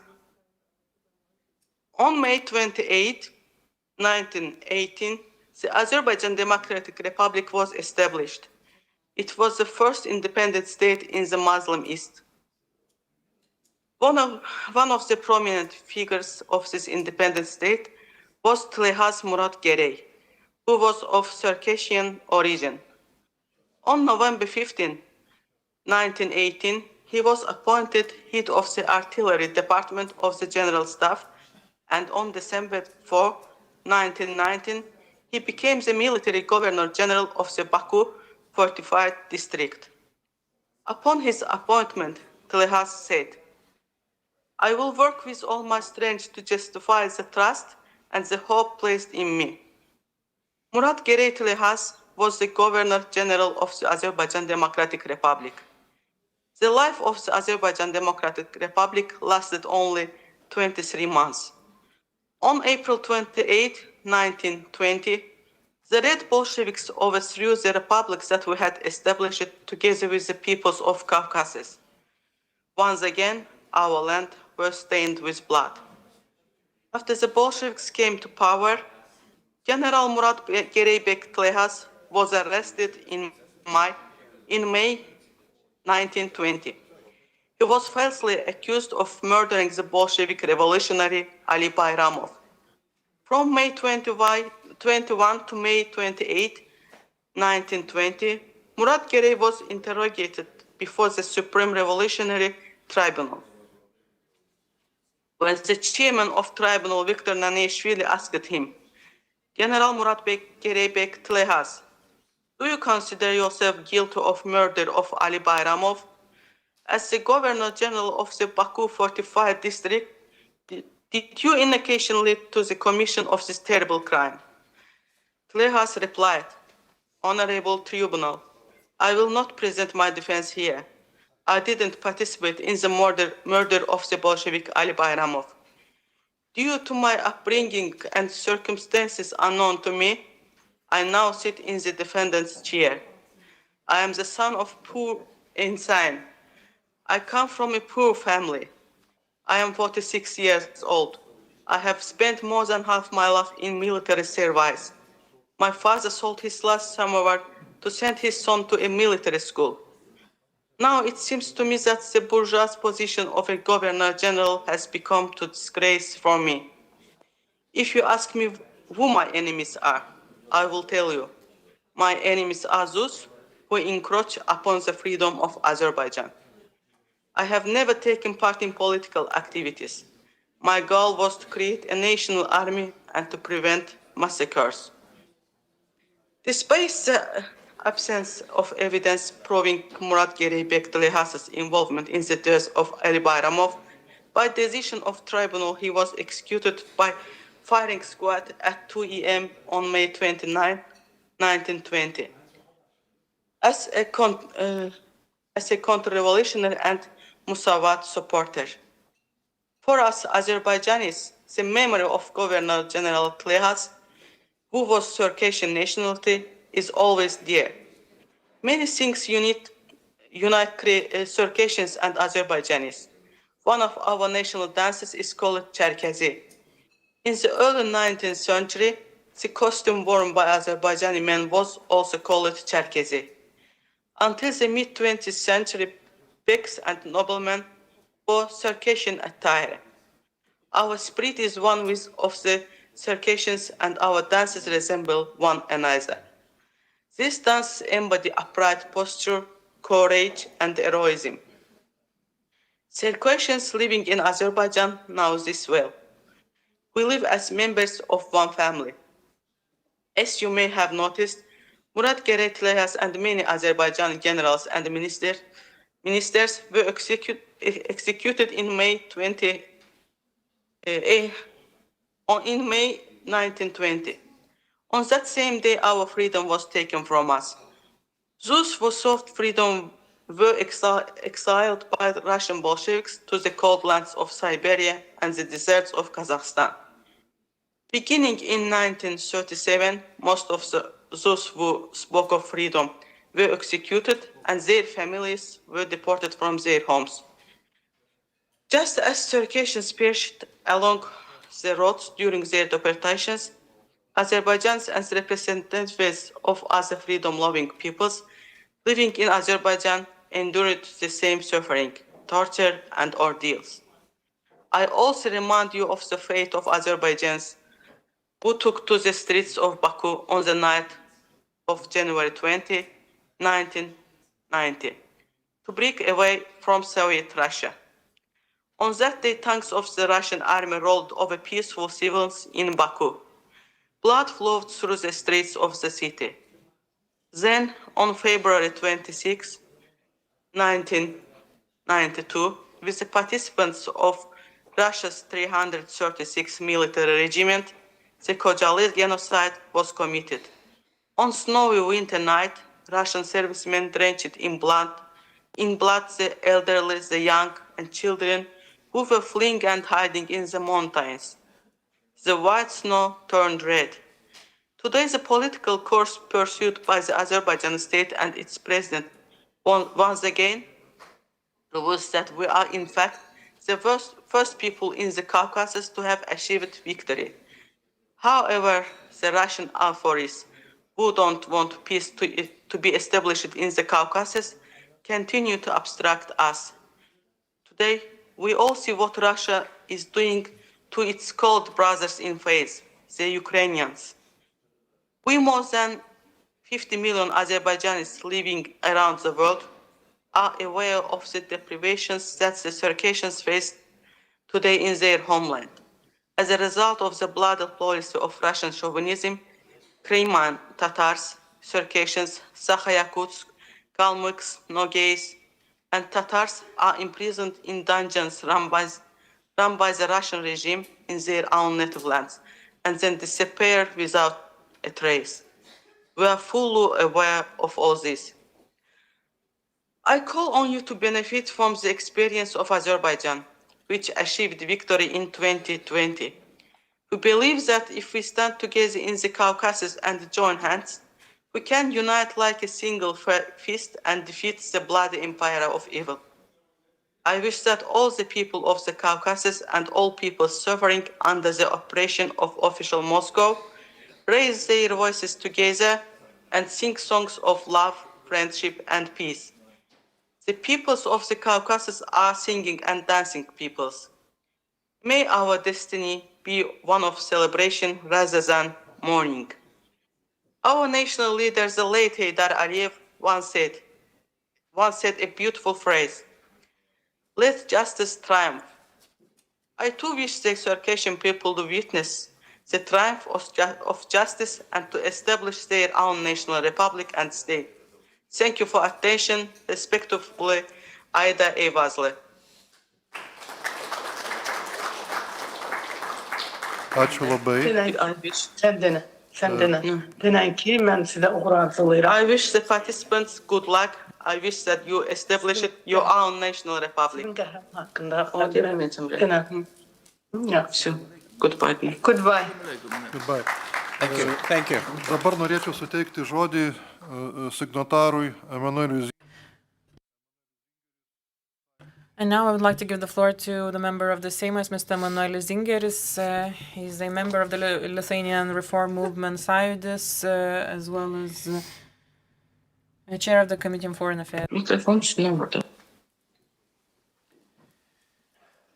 Gerbiamas premjerė Zakajevai, bičiuliai Čerkesai. Mr. Prime Minister Zakayev, representatives of the Cherkesy nation. It's very easy for me to say Salam Alaikum because it's similar to the Jewish Shalom Alaikum.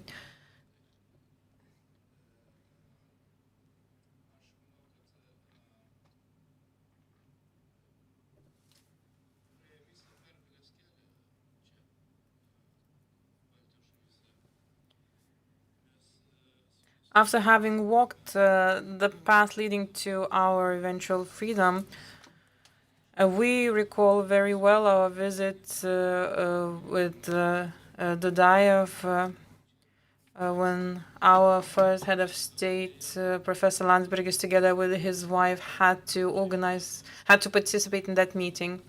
A few years later, we named one of our squares. We gave the name of Dudayev to that square. From that meeting, I recall him and the smiling face of his wife. And so we have never agreed to the annihilation of your nation. We admire your fight in Ukraine, and we're grateful to you for your efforts in Ukraine to prevent the efforts of the enemy to come closer to Poland and us. Together with Mr. Žygimantas Pavilionis, we have just recently discussed that you are holding the front line in Ukraine right now together. Some of your colleagues have went to the plenary chamber of our parliament, and you've seen that the flag of Ukraine is hoisted at a very honorable place in that chamber, which is next to our national tricolor flag. We are well aware that there is very little time remaining until Russia's invasion here, and we envy your spirits, fighting spirits. We can only hope that our people will eventually have the kind of mentality that you share, one that is needed to defend their country. None of us believe the disinformation on the Chechen people and that it is a nation of terrorists or Muslims. This was propagated in the festival led by the FSB, and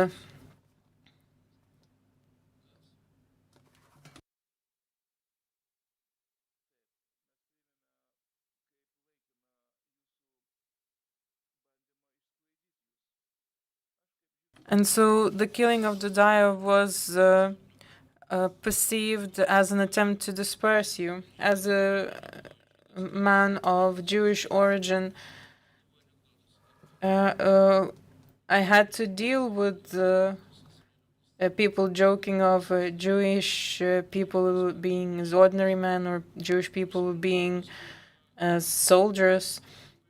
I understand that there are a number of different historical examples, And we have said it right away. It was actually Professor Landsbergis who said it right away,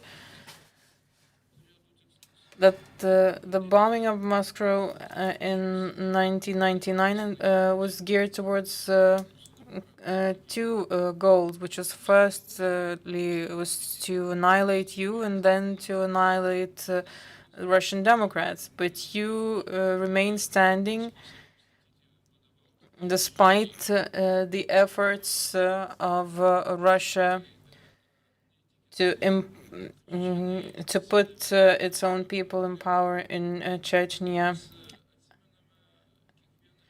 Chechnya did not give in to the full power of the Kremlin.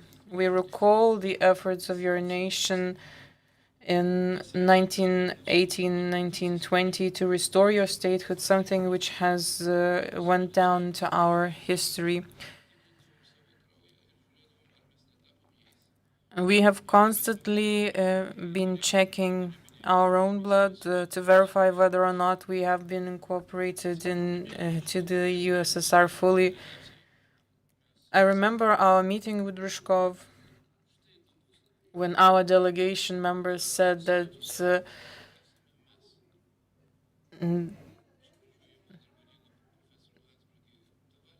that in the meeting they are meeting that there are two sides taking part in that meeting, one representing Lithuania and the other representing the USSR. I remember in the meeting being said, you are not us and we are not you. And so you are not them. For us, you are those that together with the Circassian nation, you have kept and preserved your dignity, and you cannot remain dispersed across the world. We are aware that you have your own homeland and that puppet government is installed there. We've claimed victory in the Baltic states against the communist dictatorships. We did it elsewhere in Europe, and so we will do with you in this fight against the Russian tyranny. Although vectors are changing, it is not the economies or any other factors that are the driving force, but it's the will of the nation to survive that drives this process. And we wish you to stay focused. We're grateful for your unrelentless will. My speech today is dedicated to President Dudayev and his memory because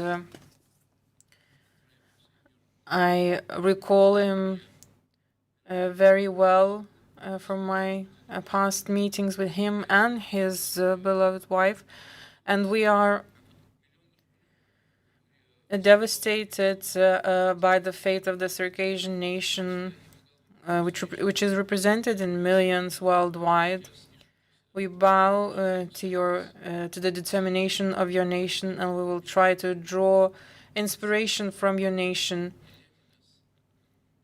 in our fight for our rights. So thank you for bringing the determination into this hall.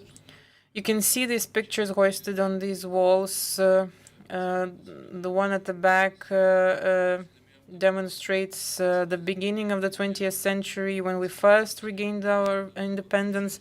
The second one is from 1990 when we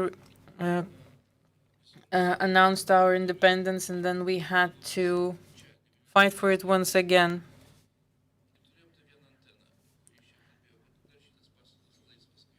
We had just one TV channel announcing that we're still free back in the day. So thank you very much for continuing the fight, and keep up the good fight, the one that is very dear to our hearts as well. Thank you. Thank you. Next speaker is Oleg Magaletsky. I don't see him in the audience, and I suppose we don't have live connection to him. So next in the list, Aida Abdurrahmanova. Hi, dear colleagues. My name is Oleg is Oleg here. Magaletsky. I'm a founder of Free Nation Post Russia. forum platform. I am honored to speak today with you. Unfortunately, I can't come to Vilnius personally, but hope next time we'll be together here in the great Lithuania independent state, which is a real great example for all captive nations, and both for Czerkessia also and other Northern Caucasus nations, how to restore their independence and how to build successful, free, open society and different government institutions.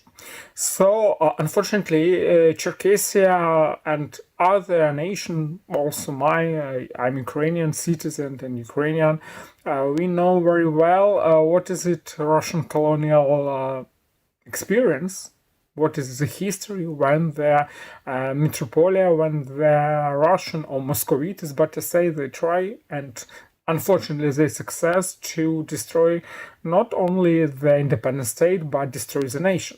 So both Ukrainian and Czerkessian people know what is genocide even before this term was created after the Second World War. And I think there our very important target and even vision of what we are doing is to try to explain our partners in free world what real Russia is and what Russia isn't it. And unfortunately still in European Union, in United States, in Japan, in other free countries of the world, people didn't recognize Russia, or better said Moscovia, like colonial empire. They think that people who are now living from the occupied Prussian, or Lithuanian Karaliaučius, which Muscovite calls now Kaliningrad, till occupied Japanese Karafuta, which Muscovite called Sakhalin on the east, people from Komi to Ingushetia and Czerkessia who are living in this huge area, 17 million kilometers, that are bigger even than South America, that they are the same, that they are one nation, one people, one united Russia, so-called. So unfortunately Moscow propaganda machine is quite successful. They do it for centuries, and unfortunately still not a lot of people also in the University of Free World, for example in Harvard, in Sorbonne, in Yale, in Stanford, in Bologna University, know about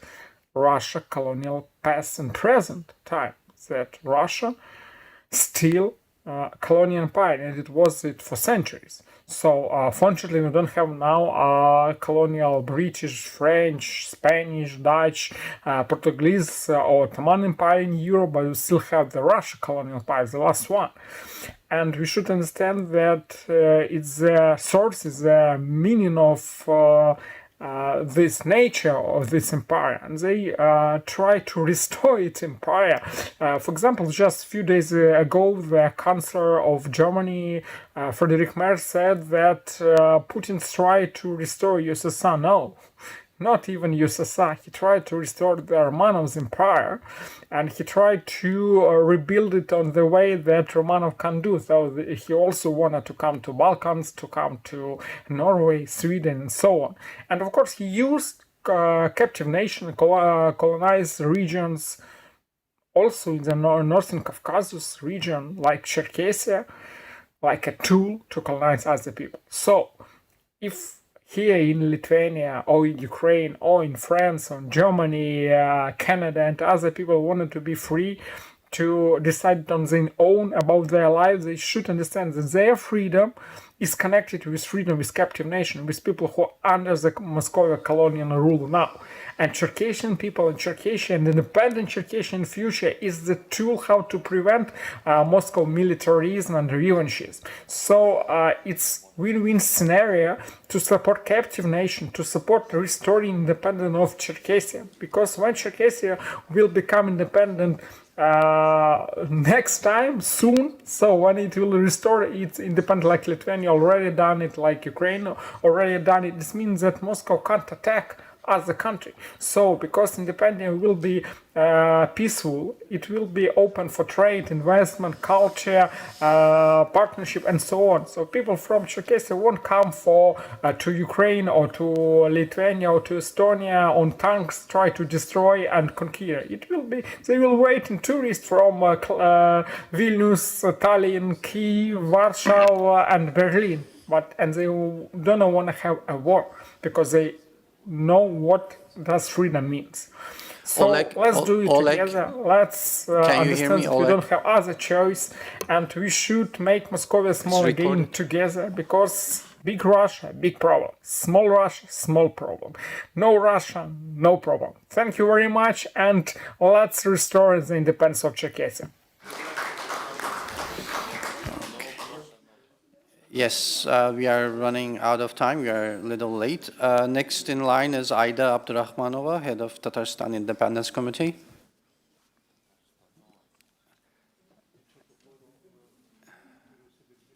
And we will be grateful if you could wrap up in 5-6 minutes, please.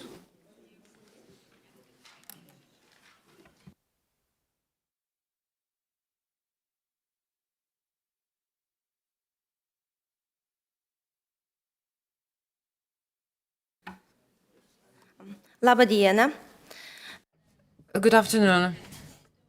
I would like to thank the Republic of Lithuania and the Lithuanian Seimas for the opportunity to speak here.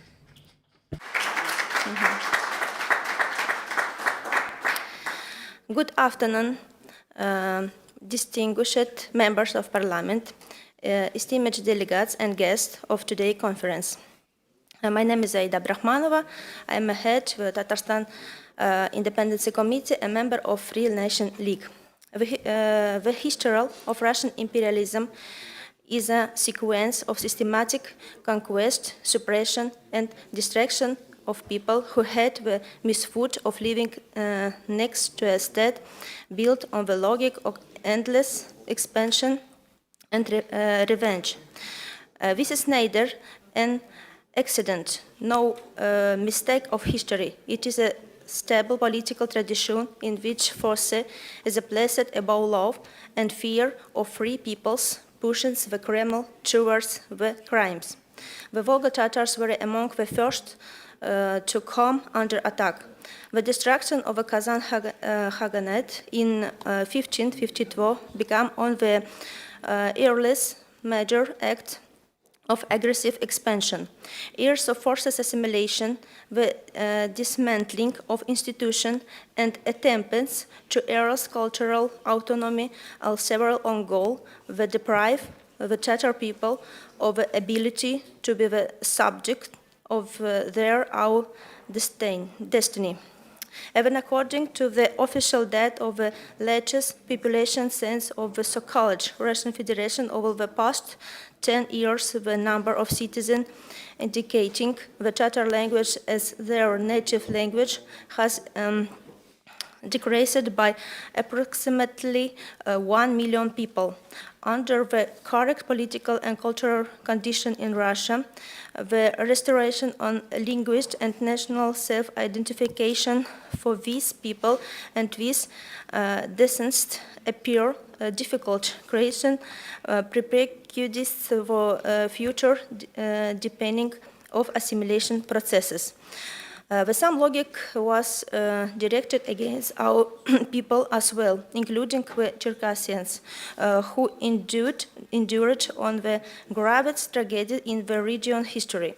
The Čerkesians were ethnic cleansing and mass expulsion of not merely an episode of past, but the foundation upon which the Russian imperial machine perfected methods of suppressing resistance, fear, deportation, demographic destruction, and the systematic annihilation of the indigenous social structure.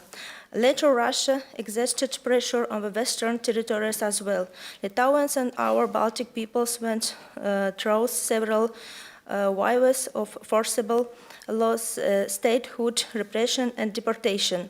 Each time Moscow scented a weakening of control, it returned to the same instruments: occupation, suppression of language and culture, suppression of political rights, and the destruction of national elites. But history did not end here. The imperial approach did not disappear. It merely changed its scenery. Today is manifests itself in the full-scale war against Ukraine, in the annexion of Crimea, and constant provocation, hybrid pressure, and parallel threats directed at Lithuania and other Baltic countries by Russia and the Belarus it controls. The rhetoric of spheres of influence and historical territories is merely a new wrapper for old revanchism. Russia, as a state, fears free and strong neighbors. It has always sought alliance not where principles exist, but where it can't strengthen its all power and cancel weakness behind aggression. Therefore, we too must draw conclusions. Only an alliance of strong, conscious, and united people is capable of stopping Moscow imperialist pressure.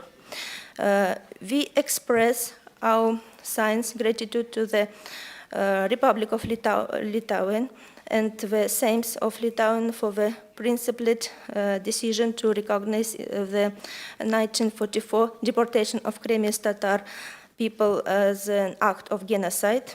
This decision is an important contribution to the restoration of historical justice, the preservation of memory about the crimes of the Emperor of Evil, in whatever form it is appeared, was the Tsarist Russian Empire, the USSR, of the Russian Federation, and to the protection of the fundamental rights of the people it has subjected. In this regard, we also respectfully request what consideration be given to the possible of staging and providing a legal assessment of the historical events related to the mass deportation and forced exile of the Čerkesų people in the 19th century, taking into according international law and the humanitarian consequence of these events. Addressing this issue will be a significant step towards objective historical reflection and the strengthening of universal principle of human rights protection. We see what Russian imperialism does not change. It merely changes its form, methods, and justification. And Russian revanchism is once again raising its head in Ukraine, in Crimea, and on the borders of Lithuania and the entire Baltics region. We see how the old imperial instinct once again demands new victims. It will not stop one its own. Therefore, we must be confined, united, and free enough to stop it together. Russia is an empire whose century-long history has shown what its part is the seizure of sovereign state, the appropriation of the wealth, and the enslavement of the peoples who inhabit them. And our security begins that Russia is no longer present. The condition for this is the de-imperialization and decolonization of Russia and the creation on its ruins of independent, democratic, sovereign state. Thank you for your attention. Ačiū. Thank you very much. Next speaker is Professor Chuhua. He is de jure Deputy Prime Minister of the Republic of Georgia.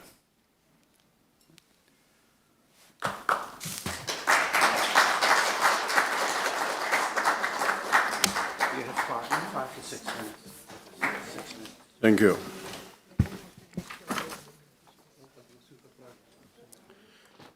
Mr. Chairman, dear members of Parliament, invited guests, and colleagues.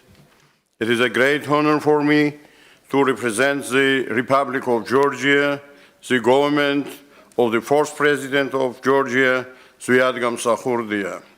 In the Lithuanian Seimas, as a Deputy Prime Minister, at the time when Georgia has a de facto government of the pro-Russian Georgian dream in Tbilisi.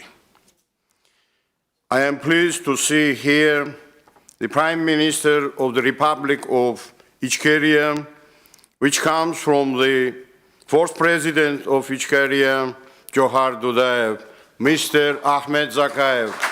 My great respect to Circassians, all Caucasians, who are carrying out the fight against Russian Empire for the independence of all Caucasus.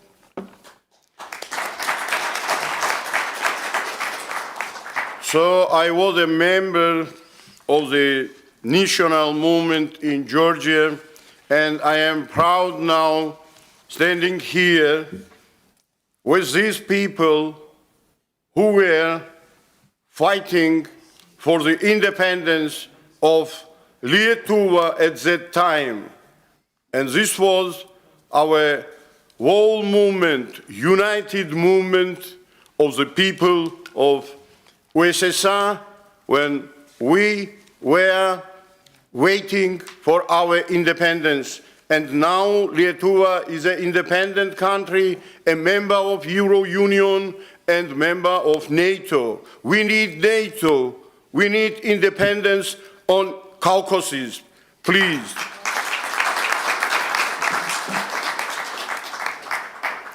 And thanks to my Circassian people, I am proud to say today all of us are Circassians.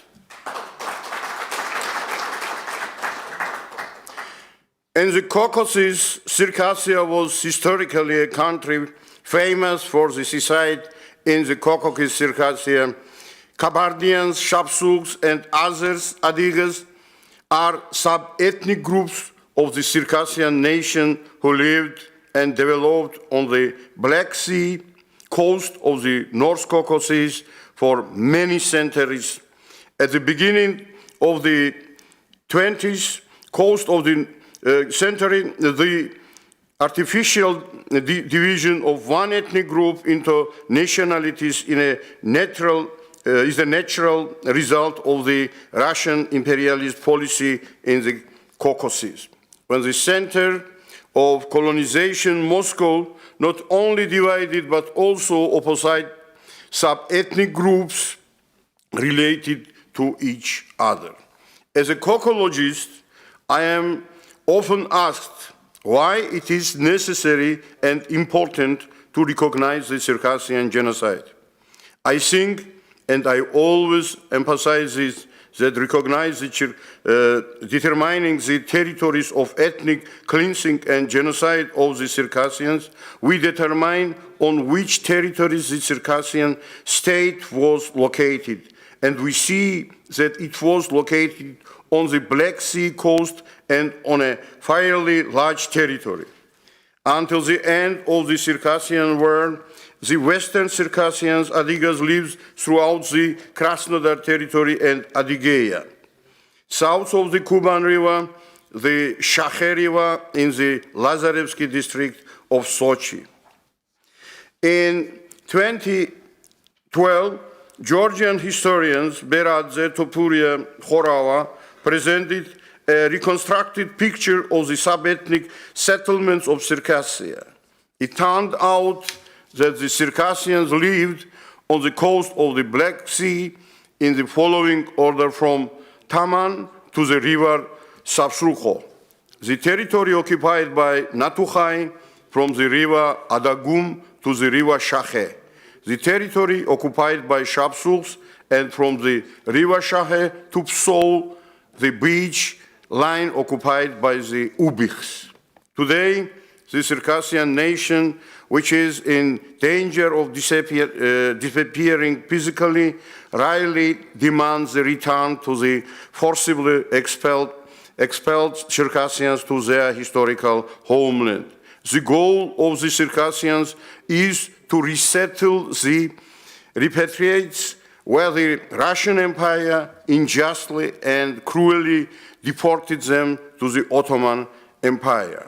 What is the ultimate goal of Circassians? Of course, the restoration of statehood in the historical borders of Circassia and the construction of modern independent Circassia, free Circassia on the Black Sea coast. In the modern world, a number of problems have appeared, whose existence, let's say, a few years ago, the West considered as only hypothetical threats. That is why it remained unanswered and was laterally ignored for years with negative, severe humanitarian consequences, such as Abkhazia, Ingushetia, Ossetia, and wars in Chechnya, and annexion, occupation of Georgia and Ukraine in our days, as well as the ethnic cleansing on Caucasus.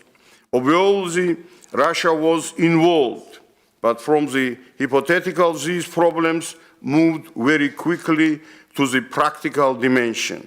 I would like to believe that already today American states and Europe, the collective West in general, will develop a Black Sea strategy when modern politicians recognize the unique strategic importance of the Caucasus region from an economic, diplomatic, military point of view.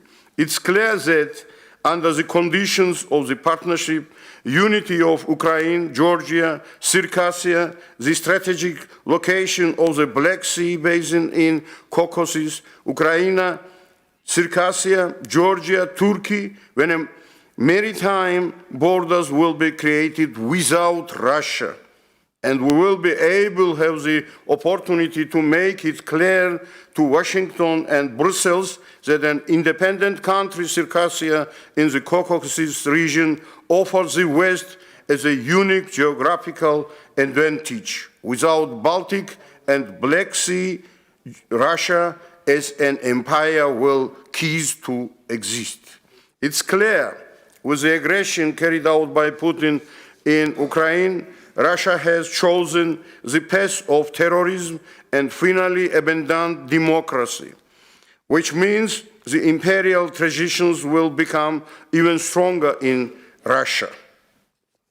The Georgia state should come up with a new initiative and start a direct dialogue with the peoples of the North Caucasus on a new paradigm of common feature and coexistence in a single regional space, which will be based on good neighborly political, cultural, and economical relations between our peoples.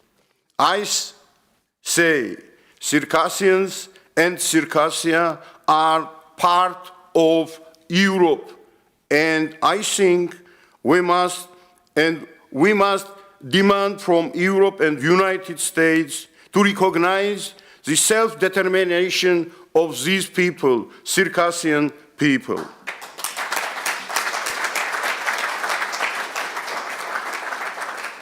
Currently, the legitimate government of the Republic of Georgia is faced with a task of epochal importance in the conditions of the invasion of Ukraine by the Russian terrorist state to correctly define Georgian Circassian interests and show the world community the historical realities that the genocide and occupation annexation that Putin's Russia is currently carrying out in Ukraine are a reality that Circassians experienced on themselves 200 years ago, that at the three Circassian republics plus the Black Sea territories from the Psov River to Anapa, Novorossiysk, up to the state borders of Ukraine are the homeland of the Circassians, where the formation of the Circassian nation historically took place. The Lithuanian state itself was a victim of Russian imperial aggressive policy in 1940-1990. Therefore, you, dear members of parliament, understand our problems in the Caucasus well, better than Russians. And I think, following in the footsteps of Georgia and Ukraine, you will make a fair decision to recognize the Circassian genocide, which has existential significance for the Circassian nation. Let's also take into account that the Circassians are only one nation in the world that lost his historical homeland because of the Russian aggressive genocide. On May 2011, in the Parliament of Georgia, at a joint meeting of various committees, I presented the scientific conclusion on the genocide of the Circassian nation. In my closing remarks, it was approved. What was carried out by the Russian Empire against the Circassian nation qualifies as an explicit genocide. The Parliament of Georgia has a chance to restore the historical justice, pay tribute to the millions of victims, and honor the memory of hundreds of thousands of murdered Circassians. And today, standing here in my speech in the Lithuanian Parliament, Seimas, I will happily repeat my request. Dear Lithuanians, please recognize the Circassian genocide. The Lithuanian Seimas recently had a very positive experience recognizing the Crimean Tatar genocide in 2019. This time, by recognizing the Circassian genocide, you will write a new legal history that your descendants will be proud of for a long time. Thank you.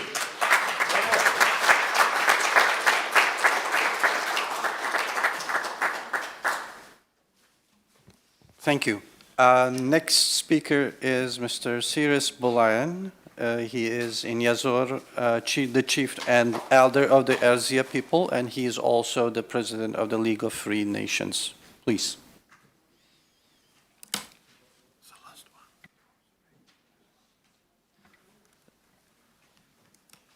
And then we will take time for break.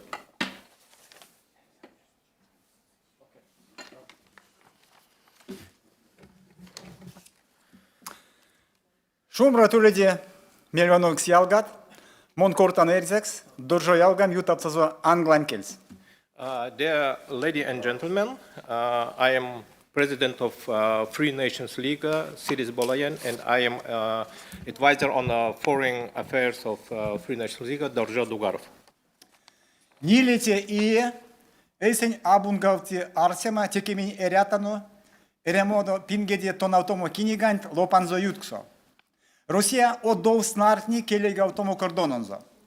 Тень теемга сон путитев стортингент, геноцидент, депортациятнин. Нет реалиатниса адытнен, генотидент, ведь к тому же веляуты аволь такулин, тевкнеде кейкстемакс. Сон веляуты сытяшкадо меляутомакс ризнамакс. Аноктано минь, эрямо истят койтне лутнесе, зардо кирди масторос, раске юткос юротовит аволь принципнен питнитен лангсо. Зардо сен стяутовит эрмен вешнези. For 4 years now, it has felt thought we are living within the pages of historical study book. Russia once again seeks to expand its borders through war, genocide, and deportations. In this reality, recognizing the Circassian genocide becomes not a matter of the past, but a question of the future. Are we prepared to accept a world where states and societies are built not on principles of values, but solely on power and profit? Вилт масуртне, явит эс юткова мода масторонт. Кинен косоулем сазорокс. Laushatnin karmavtit aramo kedialozost. A vyshateiravci veisava žodėme diktatūra tin marto. Panžautunga es ekonomikant. Европа лаушо de cautoldițe. Sunt chemi siri set milioni veliavtomantini. Koso setmečiais ulnis tekė svalškani maksus. Set milioni kona sinskoise lieks kodajak. Set milioni kona zerdoja kaveliautovi. Powerful states are once again dividing the world into spheres of influence, while the weak are commanded to obey. The United States pursues cooperation with dictatorship in the name of economic prosperity. Europe is weak and intensive, placing its hopes in the revival of an old world, a world in which security is taken for granted, a world that will never exist again. Тесты стикевстема, лидер чидень, венстемо чидень. Анокта номин викстамо, эстенек. Кодамо ауль уле Россия, Путин марто, Путин теме, сон свал кадови империякс. Свал карми эрямо лия лангс каевомасонди. This brings us to the questions of leadership and responsibility. Are we ready to honestly admit that any Russia will, with or without Putin, will always remain an empire driven by expansion? Zardo anoktano, erevit polautomat, erevi od politika Moskovani jutkojojosonti. Min raskeaigimatne anoktano ulemete politikan subjektaks. Min kemdiano, televizonon Europant, Baltian mastortnen, uli politikan meliest, uli potencialust, arsimga кемикстамга истемо политикант. Эреви кадомс ютаншкасто прекрасное демократическое будущее России стявтома до арсематнин. Истемо зярдоя карасель де аулияк. Вейкине идема, превенция геноцидтен, кона истожас адиктнен, те русиян дезинтеграциязо, те од эскойсе эритя мастортнен стявтома. Ули аули истя минек викстамочись. Ушодомс эреви течи, нейке. If the answer is yes, the change is necessary. A new policy towards Russia must be developed. We, the nation movements, are ready to become subjects of the policy. I am convinced that Northern Europe, particularly the Baltic states, possess the political will to shape such a policy. It is the time to leave behind the illusion of a beautiful and democratic Russia of the future. A Russia that has never existed and never will.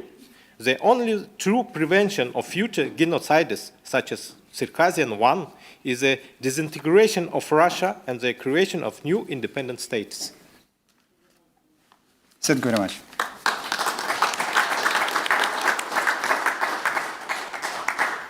Thank you. Thank you all for these speeches. We have a break now, and we will come back around 1 o'clock. So, thank you. Yes, at 1 o'clock we are coming back and continue with the next section.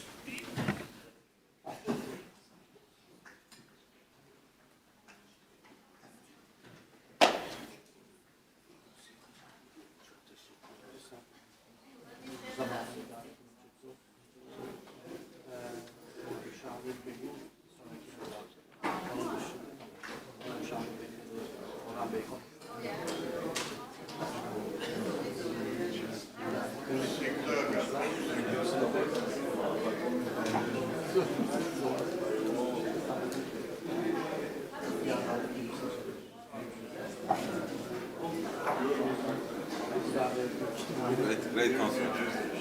I think it's a success.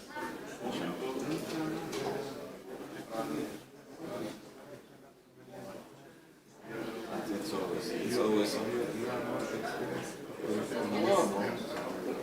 we have always this short of time.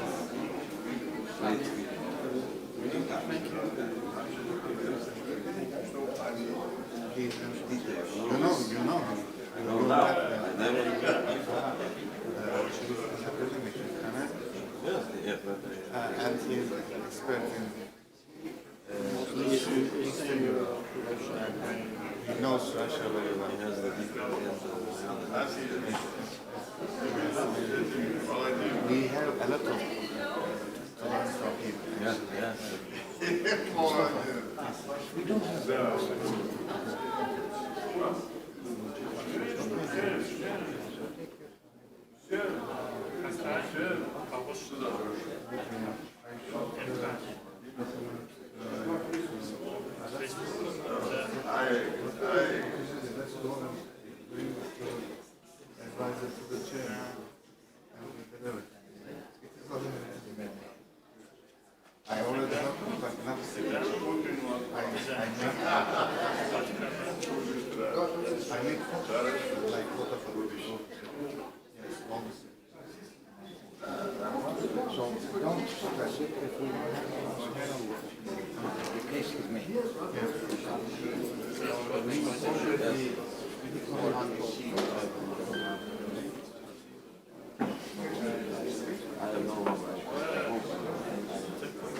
And I cancel much paragraphs.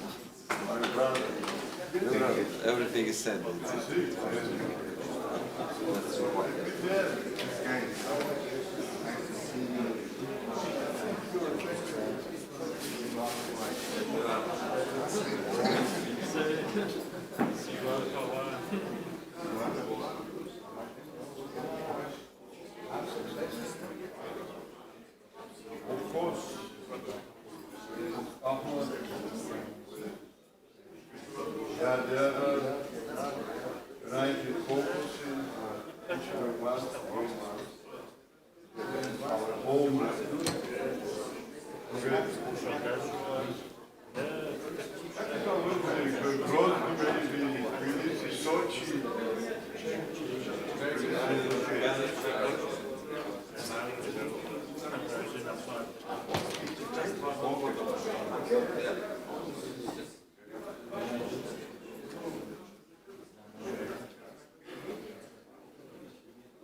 We are brothers, right? We are brothers, yes. We are brothers. We are freedom. We are focused.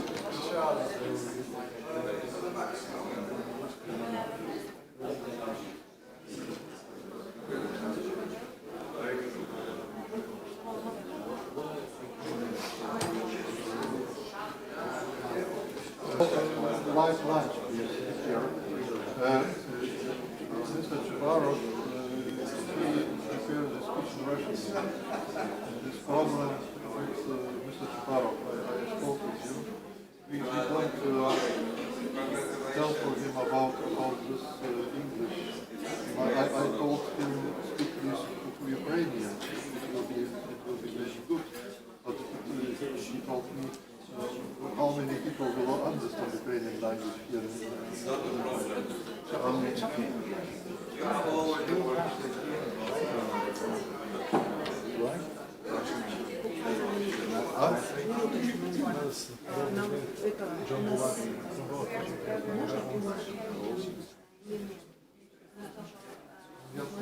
Надо было предупредить. Это ничего страшного. Если мы будем нам за этим не может быть, это, знаете, сюда я вам покажу.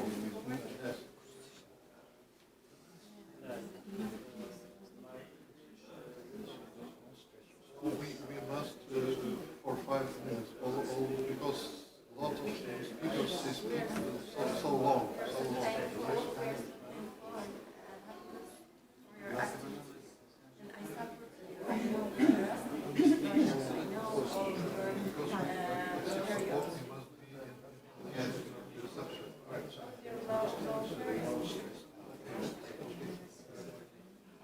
Я покажу.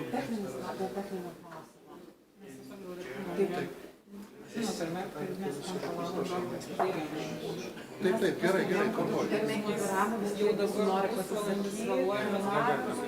Tai mes gal vieną panerą netgi neskepsim. Mes nei vieną, nei kitą mes negalim likti.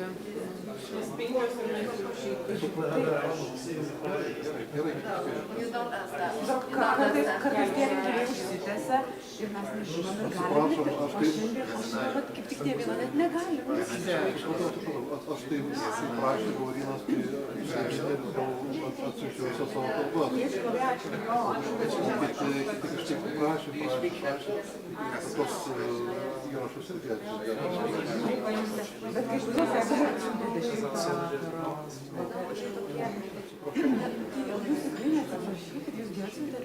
aš manęs mama, aš pats esu filologas, aš pats keletą kartų verčiau gyvai. Aš žinau, koks tai yra pragariškas. Tai va todėl ir atsiuntėt. Todėl ir atsiuntėt, nes supratot viską. O kiti, nesusidūrė, gal retai dalyvauja. Gerai. Tai jūs žinot šitą? Ačiū. Ačiū.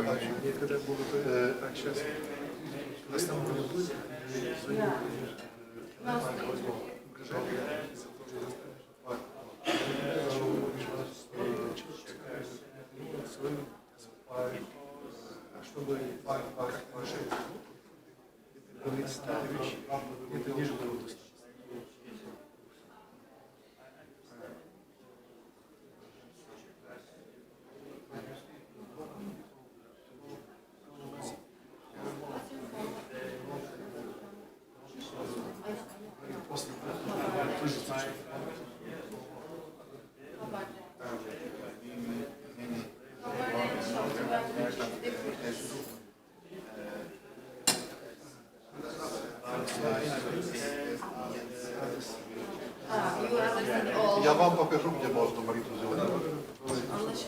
Tam to nam słuchaj.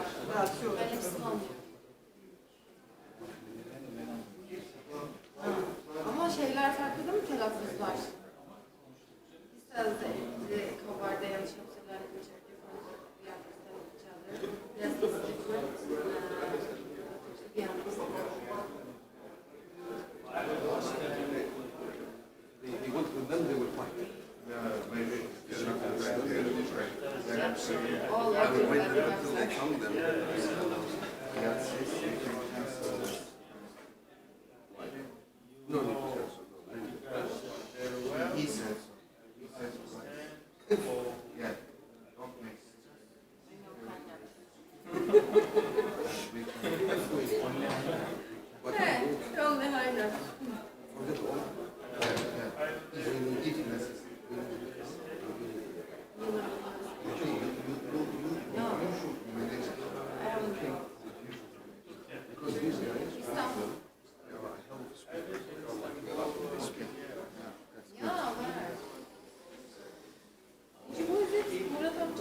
When did you visit? I'm always there.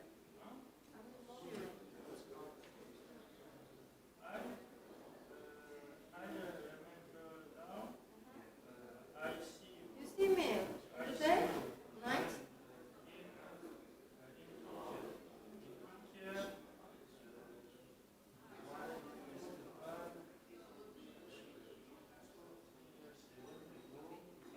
Murat amca set up organized night, Circassian night, 2 years ago.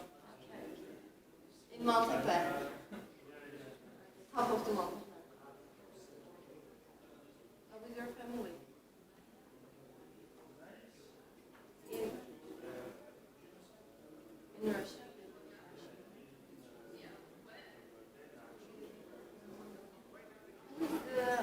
Russia, I wonder, Russia reaction to your family. How is it?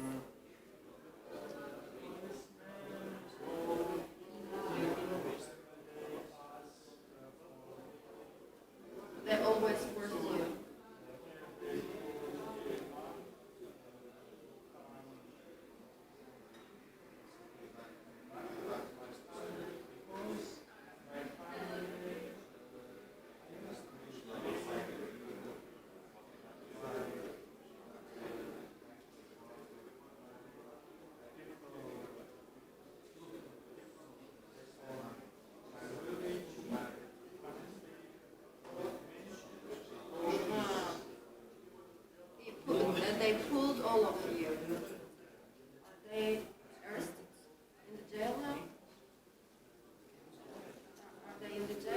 are free now. They are.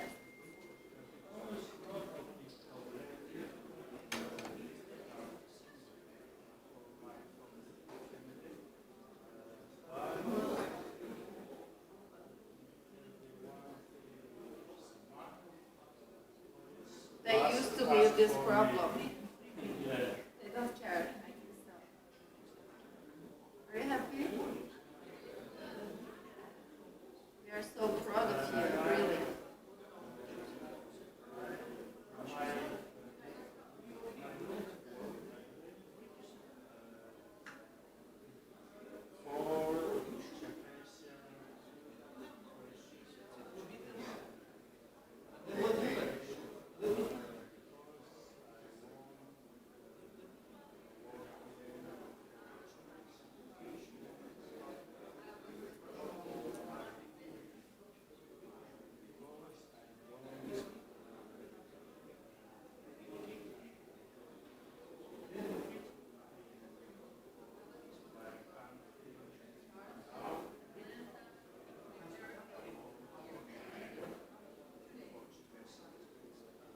You are the hero for us. Thank you. Russia deleted your situation. Russia deleted. For example, I'm Čerkesů, but my identity card is Turkish. Your identity card is Russian. Russia deleted your identity card. Russia. You are Russian, still Russian.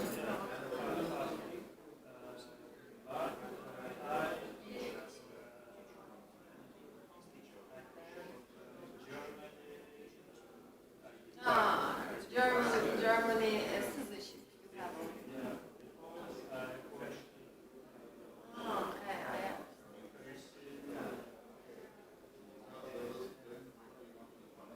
Yeah, they accepted you. Yeah. America accepted as well. America is don't regret it.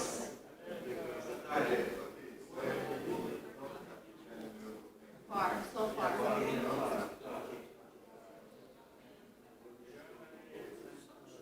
Yes, yes.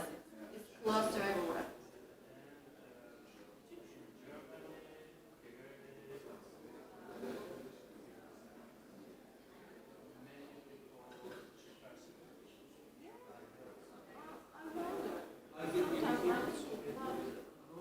Nobody knows which nation. He's not Russian. He's not Russian. He's not Russian. You know? I guess something. I think he's Caucasian.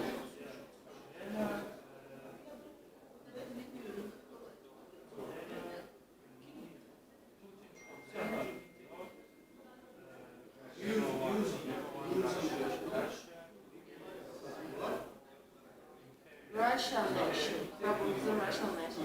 You can go.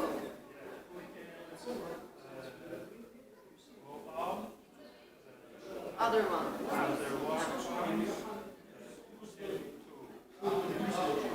He's so old, maybe he dies.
old man. He is nothing. I understand maybe he can. Do you think this? Do you think this? Maybe he's not Russian. He's Caucasian or maybe Caucasian.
I think he is.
You want to apply for example?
Romos sutartis, ten 54 metais 6 vakarų Europos šalis pasirašė sutartį, įkūrė tą Europos ekonominę bendryją, ir paskui suritulio Europos Sąjungą. O tokio dokumentų užteko. O ten matot, ten yra tik Lietuvos sutartis su Europos Sąjunga. 5000 trupučių puslapių, tik Lietuvos. Po 10 metų skyrių, o tokios istorijos sutartis pasirašė.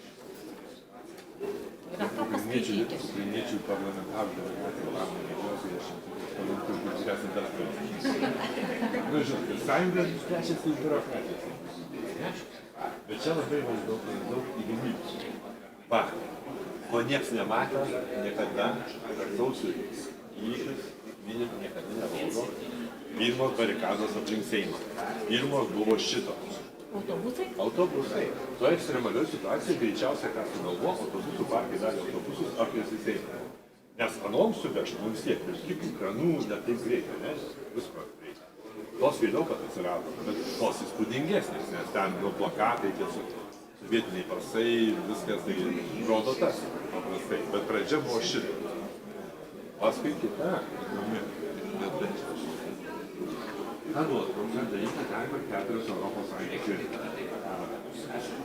Tuometinis Seimo pirmininkas Landsbergis pasirašo kaip vietoj konstituciją. Čia šitai salėje, štai ją pavadinom konstitucijos šalia. Tai čia įdomybė plius. Du momentai. Su pirma, kai sakiau, nieko keisti negalima, viskas paveldas. Matosi, kad ta vieta ne taip atrodo. Tas vytis iš ten, atsidūrė virš durų. Tai istorą gabeleną, sienų nuėjė. Čia todėl, kai čia buvo prezidentūra, čia būdavo spaudos konferencijos organizacijos. Eidavo čia prezidentas, pasakėm čia žurnalistų, daug užsienio žurnalistų, nes Lietuva čia tik naujiena, visiem pasaulį įdomu, užsienio daug žurnalistų, tai čia tokį staliuką pristatydavo. Aš su savo tokiu kolega Tomu versdavom prezidentą užsienio žurnalistam į anglų ir rusų kalbas.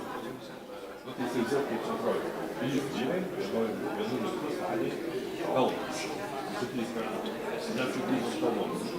Visai labai greitai, jis pusės, kad mums sakome, aš taip žmonė nieko nesuprantu. Tie, kurie jau nekirome, tai girdžiu. Tai va čia, kad vertėjai darytų kalbinas, su vertėjai šeimų padarė, genocidas. Tai čia kažką pasirodė. Tik angliškai, lietuviškai. Va čia dėl to padarė pakeitimą. Dėl to. Ten yra taip kabinė. Tai tik dėl to pasikeitė. Šiais metus neleidžia. Štai čia.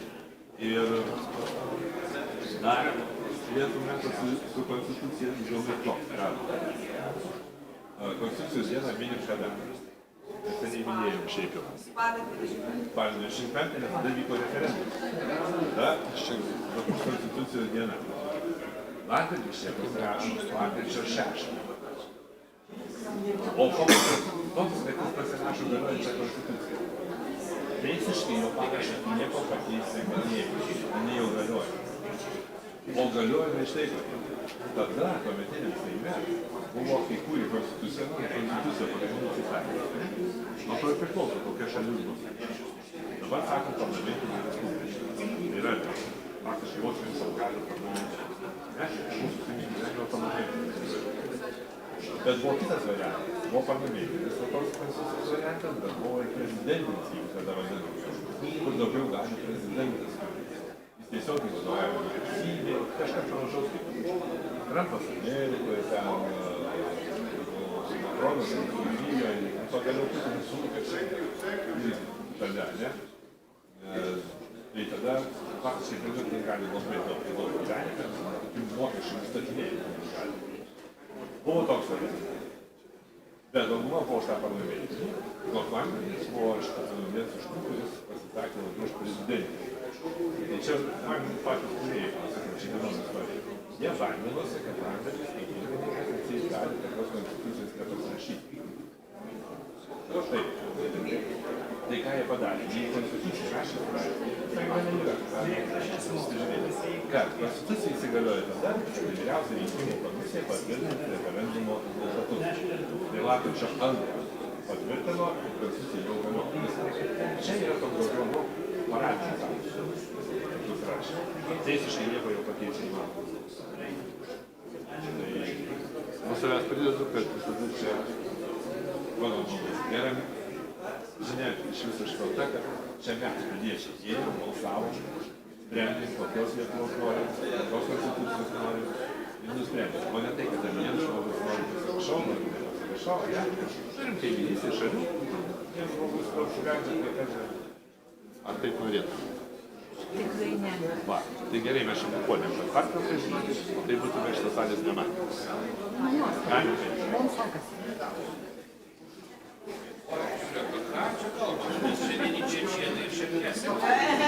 Kažkaip man nesusijungė tas temas, tai ir nugaros.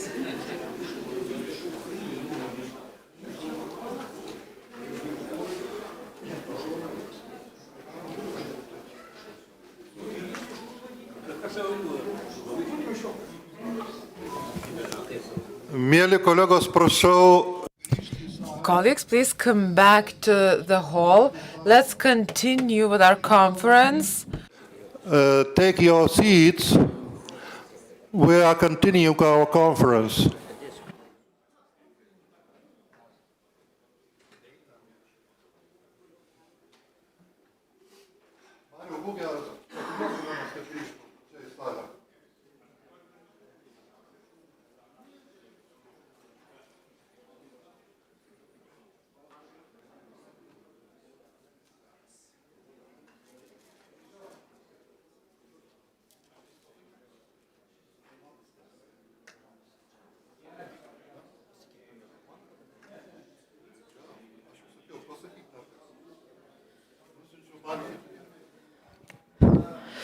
Dear guests, please sit near the table. Please come. Все гости, пожалуйста, к столу.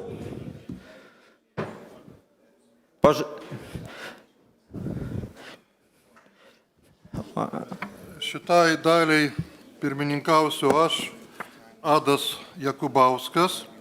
I will be moderating this session.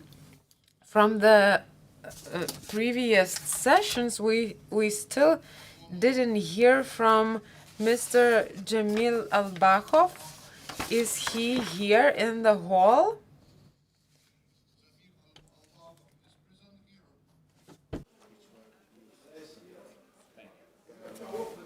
Okay, after tuomet mes pakeisime vietomis. So let's change the order of our third session. So I will start from my own presentation.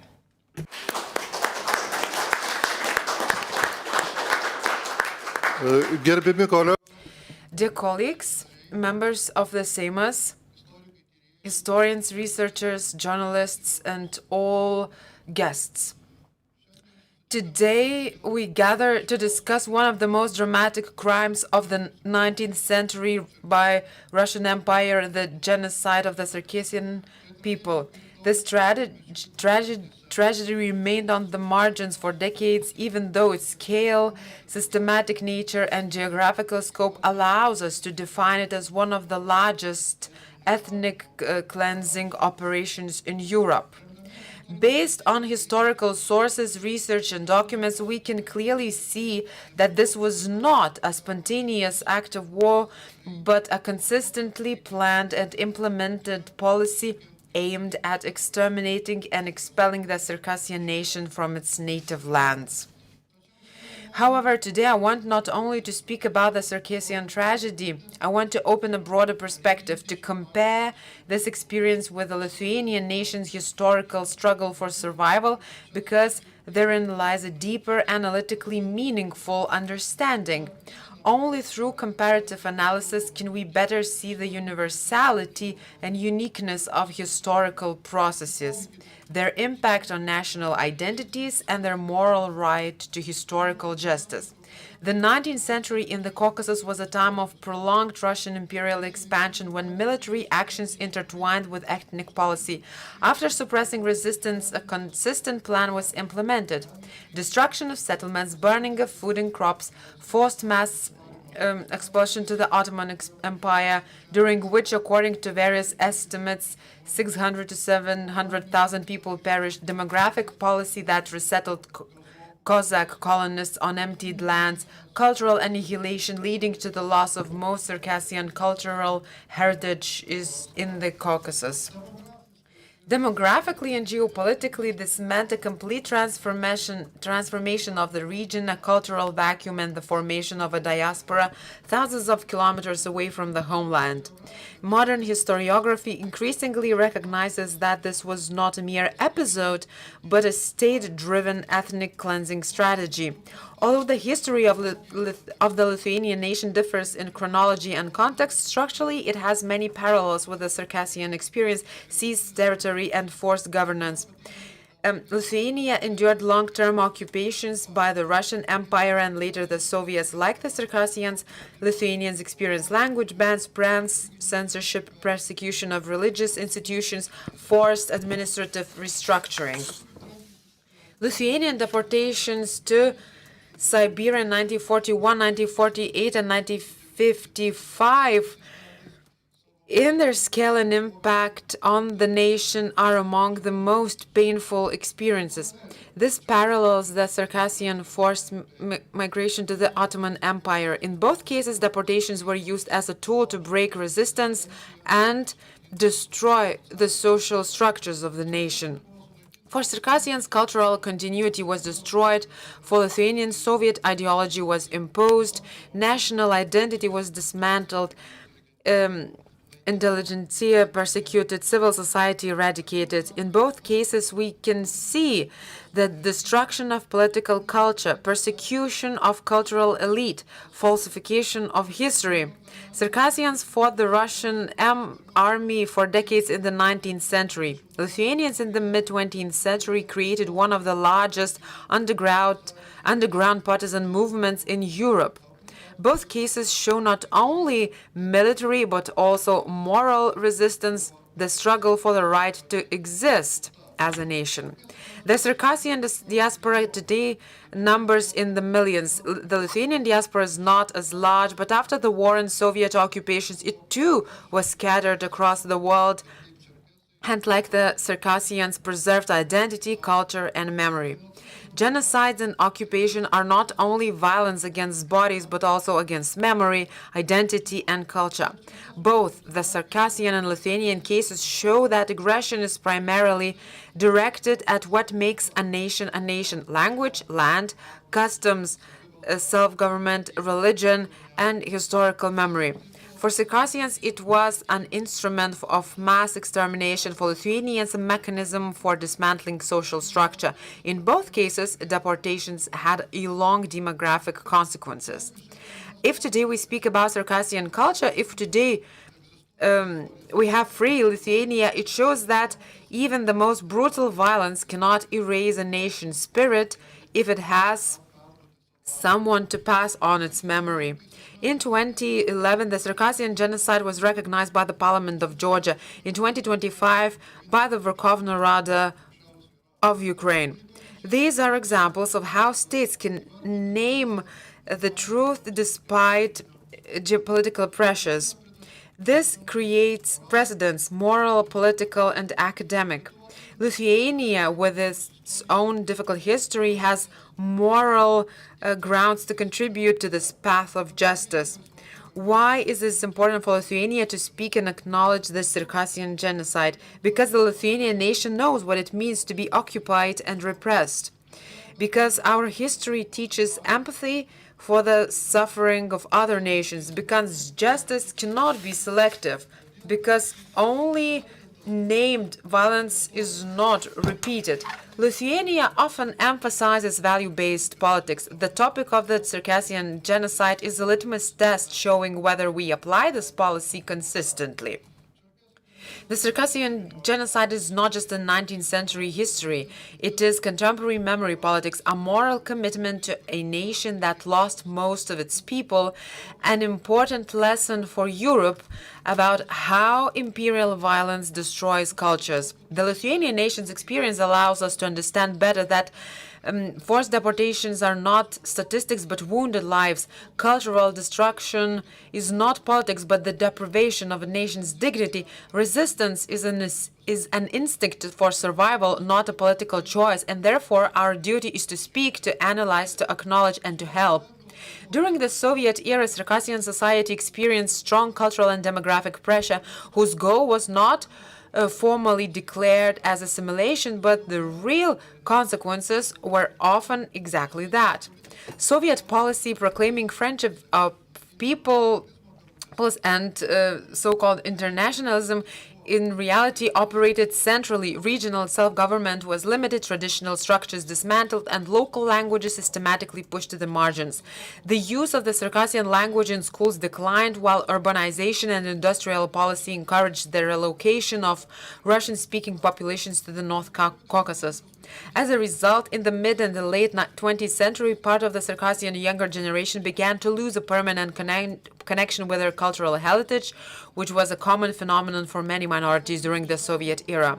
Perhaps the most striking modern example which the Circassian diaspora and researchers consider an act of cultural insensitivity or outright disrespect was the choice of Sochi as the venue for the 2014 Olympic Games. Sochi and its surroundings are historical Circassian territories. It was there that the most brutal episodes of the Caucasian War took place there in the 19th century, and in the foothills and valleys of this region there are or were old Circassian settlements and cemeteries. Circassian activists repeatedly emphasized that some areas leveled for Olympic tracks were identified as historical burial sites, and the games took place precisely where in 1864 the signs of their nation's catastrophe were marked. When stadiums rise on graves and sky jumps intersect with places where entire communities died and were buried, society should at least pause and ask, is this really appropriate? The world could have protested, but it remained silent.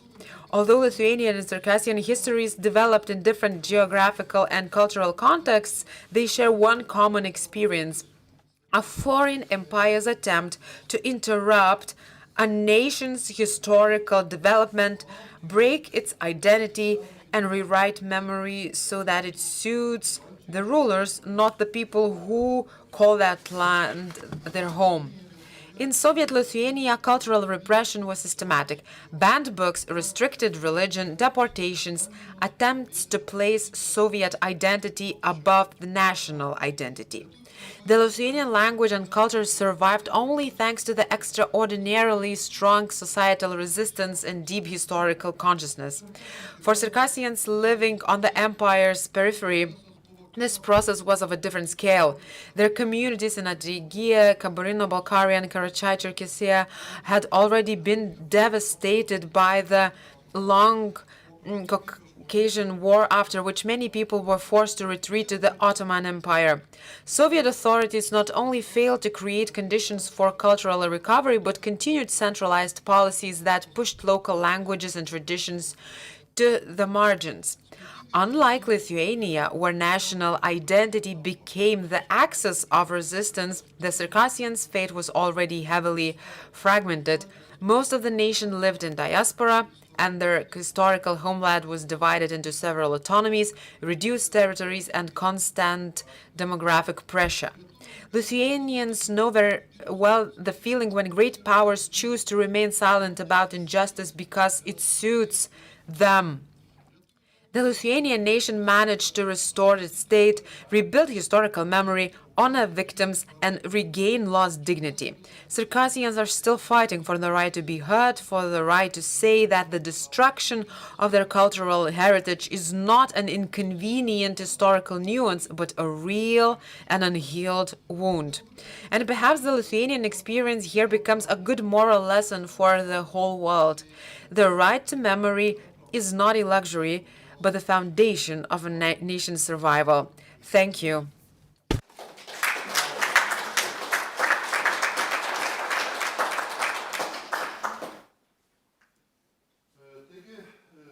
Taigi dabar norėčiau sugrįžti, jeigu ponas. And so Mr. Jamil Albaukov, if he's present in the hall, I now would like to give the floor for him. Is Mr. Jamil Albaukov with us?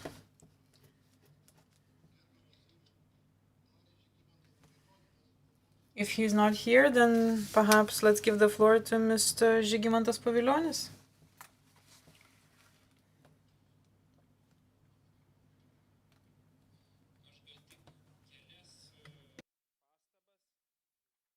Perhaps I will share just a few remarks of mine. I was 19 at that time when I was standing somewhere about here at these barricades. I was a student of philosophy.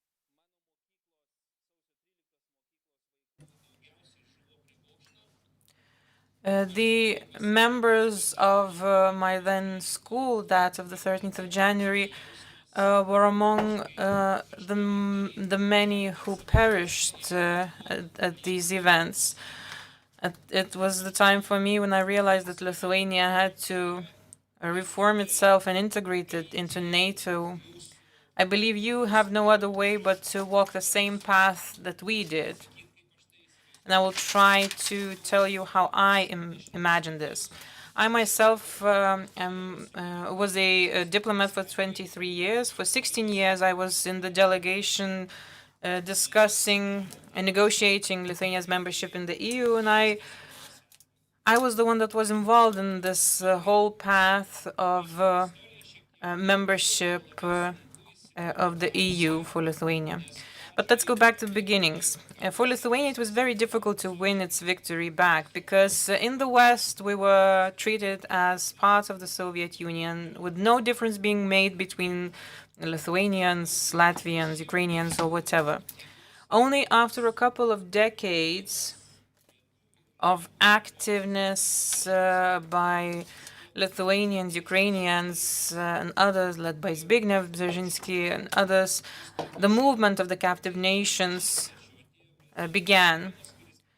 40 decades later, with President Reagan in power, our aspirations were acknowledged and we managed to claim victory. However, at that time, only Central Europe and the Baltic states managed to claim that victory. In the meantime, Ukraine was sold. In fact, Ukraine is actually fighting for the very same path that we have managed to walk. Ukraine managed to open a window of opportunity eventually only in 2022. With 20 years later, after we claimed in our independence. I believe that it might take up to 5 or 6 years for Ukraine to eventually reach their goal, and that's when I believe when they will open a window of opportunity for you. However, what were the lessons that we have learned? We achieved our goal in unity with others. At first, we managed to build a united small front, one with the Baltic states. Then we were joined in a group of 10 by joining NATO. When signatory Degutis approached me, I remember, and said, do something about the Circassians and others. I said that there's still little fraction, we will not achieve anything. That's why yesterday we established a provisional group for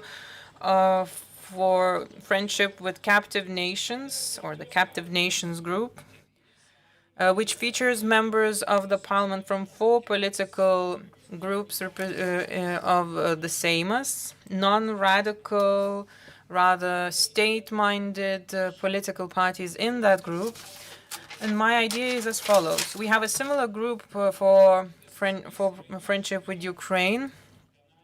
My next visit is pending to Washington, D.C., where we will go together with the Finns, the Swedes, the Poles, the Ukrainians. Even Chancellor Kohl's actual grandson is joining us in this delegation. And we will try to agree among ourselves that similar provisional groups be established in all of the parliaments.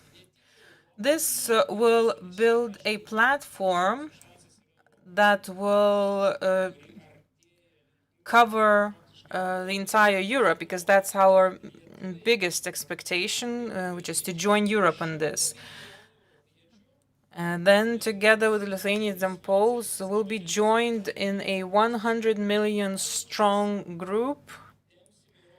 And hopefully we will be pulling the rest of Europe towards these regions. However, persuading the US is most important. So far, it is the strongest military power, at least for the next 10 years.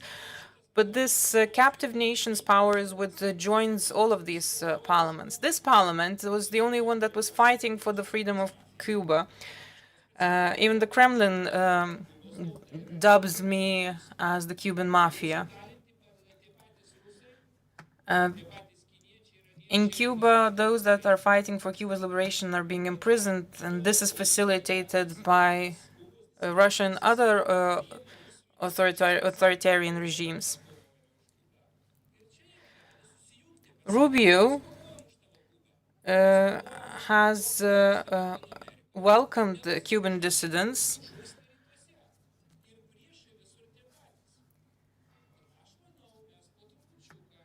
So I believe that step by step, with the help of these captive nation groups that would be built in the parliaments, we would be able to at least claim those territories of yours, at least in political sense. And thus we could cover all of these Western countries that would be minded about those nations in Central Asia. Once I finished the book by Zbigniew Brzezinski on Afghanistan, which is the cemetery of all, a symbol of the cemetery of all captive nations, I believe, as I realized, your time is coming, and I believe that Ukraine will not be able to win without the help of all of us. And Europe is aware that if Ukraine falls, Russia will move on. However, we must build a political front line across the entire Western world. The captive nations movement has not perished. The empires strike back again, united as ever before, targeting first and foremost America, to be followed by Europe. So let's help America win this fight. Let's join all our efforts to win against our joint enemies. Thank you.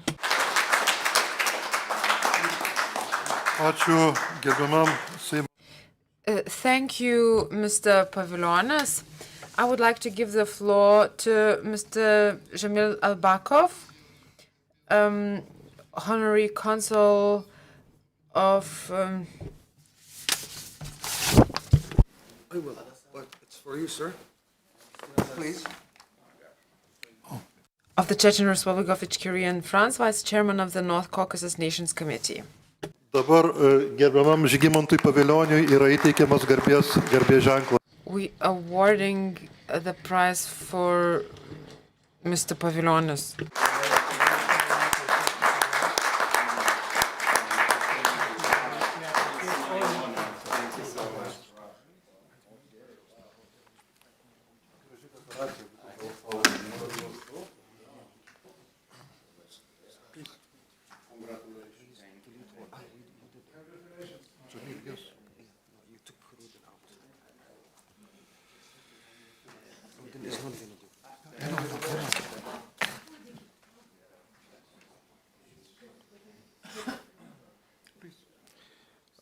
Honorable members of the Parliament, representatives of diplomatic corps, researchers, representatives of different diasporas, and all guests, brothers and sisters. My name is Shamil Albakov. I am English representative in the North Caucasus Nations Committee and its vice chairman. I am also, thank you. I am also honorary consul of the Chechen Republic of Ichkeria in France. I am honored to be here with you, and I address the Lithuanian people in this symbolic, historic place, the Seimas of Lithuania, expressing firstly our solidarity with Čerkesų people, our unity with Čerkesũ people, the unity of all North Caucasus people. We are struggling throughout the centuries to achieve liberty, and Čerkesans have paid a very, very high price. So I hope that the Lithuanian people, the Lithuanian parliament members, understand our tragedy, understand our struggle, and I hope that they will give us the access to all the international platforms to express our tragedy, our struggle, to support us and to help us. Because you are the ones who can understand us. Unfortunately, Europe and USA and other states, even the Arab and Muslim states, they don't understand our struggle as you can understand it. So we really ask you to recognize the Čerkesų genocide, and after that work strategically, step by step, recognize the Chechen Republic of Ichkeria as occupied territory, as it did Ukraine's parliament, recognize the other genocides of the North Caucasian people, Chechens, Ingush, Karachay, Čerkesyan, and so on, because there is no nation in the North Caucasus who didn't suffer from this empire, less or more. So we have not much time, so I think the message is clear. I am very grateful to our friends, Lithuanians, and I would like, on this occasion, salute my new colleague, the Honorary Consul of Chechen Republic of Ichkeria in Lithuania, our friend Fausta. I am very glad to have you as colleague. Thank you very much. Ačiū labai, ponui Thank you, Mr. Albakov. We still don't have member of the Seimos, Mr. Žubolis, so he's going to speak later. And now I would like to give the floor to Martin Kočesoko, founder of the Habsar organization. The floor is yours.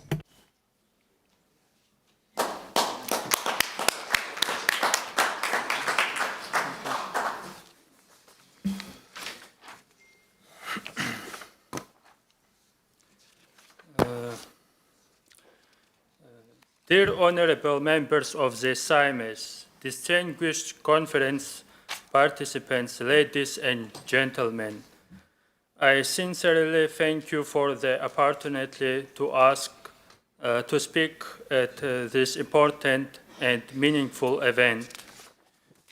My name is Martin Kočesoko, and I lead the Circassian non-government organization Habsar, founded in 2018 in Nalchik, in the heart of historical Circassia. My involvement in the Circassian national movement spans more than 2 decades. I was among the founders of the network organization Circassian Congress, which operated across the 3 Circassian Republic of Historical Circassia, Kabardino-Balkaria, Adygea, and Karachay-Cherkessia. From the outside, we clearly understood that the preservation and future development of the Circassian people are impossible without the right of return from the millions of Circassians living in exile. Without restoring the unity of our people on their ancestral lands and without reestablishing Circassians' status as a subject of international law.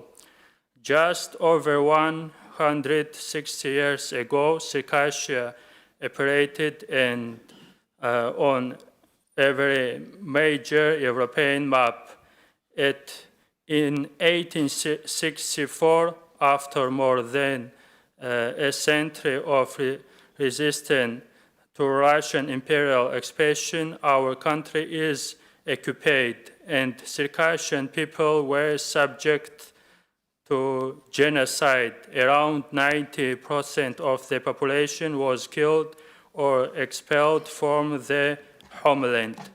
Before this tragic event, Circassia was an active participant in international relations. Since antiquity, our ancestors maintained political and cultural ties with the Roman Empire and with Constantinople.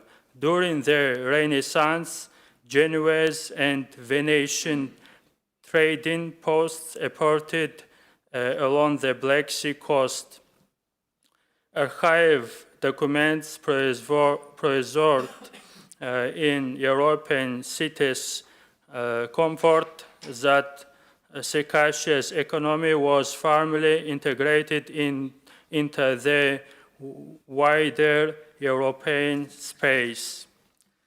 Starting in the 16th century, the Circassian elite cultivated close military political relations with Lithuania and Poland, striving to preserve independence in the face of increasingly aggressive Muscovy.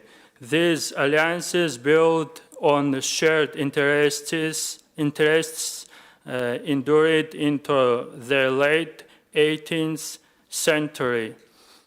During the final years of our struggle, Polish volunteers, unable to resist Russian aggression at home, fought alongside Circassians for our country's freedom until 1964. Today, Lithuania, Poland, and many other nations once occupied by Russia have regained their sovereignty and built independent states. At the threat from Moscow persists as the ongoing war in Ukraine clearly shows. For nations still under Russian domination, including the Circassians, the struggle for survival continues. Historical Circassia remains a region of extraordinary geopolitical and economic significance. Through occupation and the expulsion of the indigenous population, Russia secured control over the Black Sea of the Caucasus and strategic access to the Black and Mediterranean seas. Key energy routes, agricultural resources, and tourism corridors pass through these territories. Along the Black Sea coast today, only 13 Circassian villages remain a fragile symbol that these lands are still the ancestral home of a nation numbering in the millions, the vast majority of whom are denied the right to return.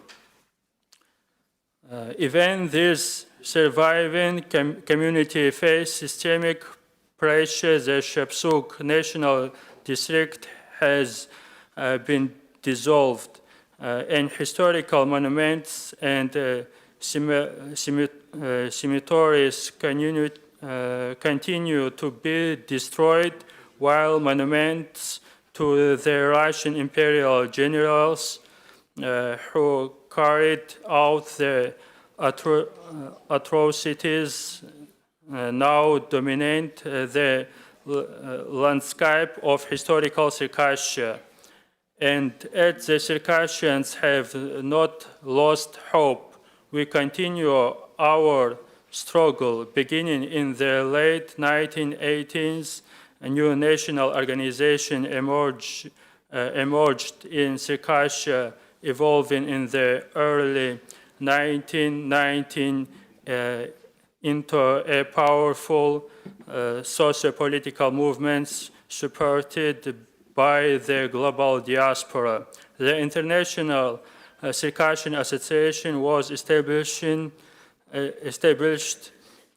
bringing the Circassian question to the international arena for the first time. During this period, the parliaments of Kabardino-Balkaria and Antigua officially recognized the genocide of the Circassian people. It was affirmed the Adigayans, Kabardians, Circassians of Karachaev-Cherkessia, and Shapsuks constitute one nation, united by the self-designation Adige historical known as Circassians. Our 19th century national flag once again became its symbol of unity and the state flag of the Republika, the Republika of Adygea. In 2019, a fabricated criminal case against me led to my imprisonment. Only the overwhelming solidarity of Circassians worldwide forced the authorities to release me. When I was compelled to leave my homeland, I did so with one goal: to return together with the hundreds of thousands and millions of Circassians who remain in exile. Our aim is to ensure that the civilized world stands with us on the side of justice, truth, and freedom. Today's event in the Lithuanian parliament, held together with our friends and supporters, is an important step on that path, because this cause is not only Circassian, it is the cause of all who defend liberty, justice, and human rights. Thank you. Ačiū labai. Dabar norėčiau. Thank you. I would like to give the floor to Mr. Audronis Ažubalis, member of the Seimo of the Republic of Lithuania, former Minister of Foreign Affairs of Lithuania. The floor is yours. Thank you. In my language, but please take the... Yes. Tai dar kartą laba diena. Good afternoon, ladies and gentlemen, dear guests. It's nice you to see here in this historical hall. This is the historical hall because it reminds me of the 1990s. I was a bit younger back in the day. I was press representative for Professor Vytautas Landsbergis, our leader. The 1990s were very difficult. The economic blockade, a military pressure that turned into the events, the tragic events of 13th of January. But we managed to defend ourselves because of the whole nation, which formed a living shield around the then Supreme Council, our Seimas. Therefore, this hall is especially meaningful and significant because here freedom fighters would gather here from all of the Soviet Union, whether it was from Chechnya, Russian Democrats, our friends from Poland, or Latvia, Estonia, People's Fronts.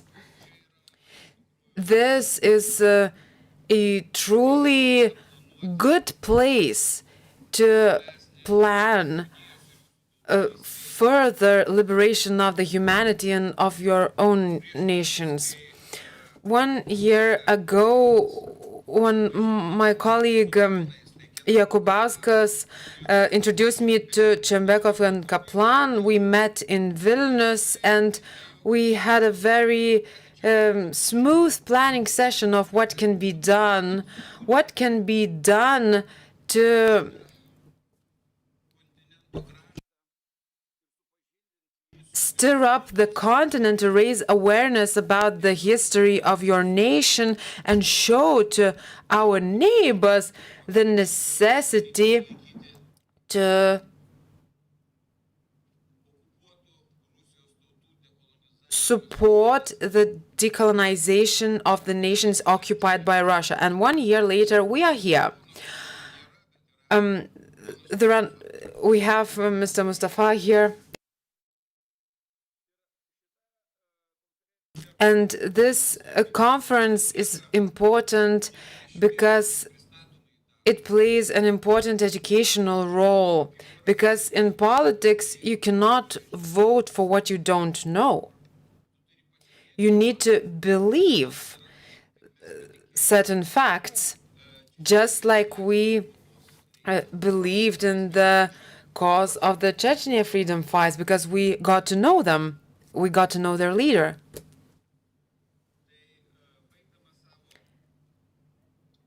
And to finish my short speech, I would like to simply say that this is just the beginning of our cooperation, of our friendship. And maybe our path won't be as smooth, but I think this is just a beginning for your path here in this region towards the support to the freedom of your nation. So I wish all the best to you. Thank you. Gerbiamas Audroniau, dar jie nori teikti jums padėkos ženklą. Thank you, Mr. Žubalis, and a badge of honor as a token of appreciation to you is in place. I want to thank you for your support.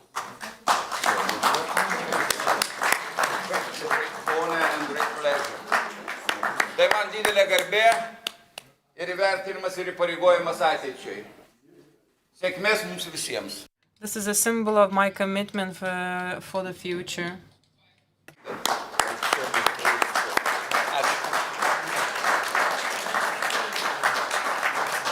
Ačiū gerbiamam Audroniui Ažubaliui. Dabar. Thank you, Mr. Ažubalis. Now just a short remark by Mr. Paviljonis. I just want to say that among us, we do have other influential politicians. Deputy Speaker of the Seimas, Radvilė Morkūnienė, she is a former member of the European Parliament. She's very interested in your activities. Would you like to say something? Madam Morkūnaitė Mikulėnienė, she is very active in terms of Lithuanian historical memory, and I'm glad that she's here with us. Thank you, Mr. Jakubauskas, dear friends. It's nice to see you here. I don't know where to begin, so let's begin with a personal story, a personal story that's not directly related to the Circassian people. It's related more to the with the Chechen people. I remember 1994, 1995. I was 9 years old or 10 years old, and my mom and I, during the First War, we used to pray for the victory of the Chechnya. So the connection with nations that are distant geographically is very precious for me, because those nations, we share our values with these nations. I have a younger friend who remembers our conversations at home. Later, we used to watch news, and we talked about the Second War. So, regrettably, in the context of Georgia and Ukraine, we unfortunately forgot, in a way, other nations that are struggling for freedom, and we forgot their experiences, we forgot their pain. But now it is a good time for us to intensify at a political level, to come back to these topics, to talk to the world about these matters, to talk that Russia, Putin's Russia, the Soviet Empire, the Soviet Union, the Russian Empire is always the same. It never changes, and only we together as a world of free nations can withstand this darkness, this aggression and anger. So thank you for being here today. I would like to thank the organizers of the event, and it's very nice to see you here. Thank you for your intervention, and thank you for your time. And I hope this is just the first step, and the second step is going to be the recognition of the Circassian genocide by the Seimas, as it was the case with other genocides. So I hope that the Republic of Lithuania is going to be a place where the Circassian path towards future starts here in the European Union. And the last person I wanted to introduce, our former Minister of Agriculture, Kazys Starkevičius. Thank you for arriving in Lithuania, in free Lithuania.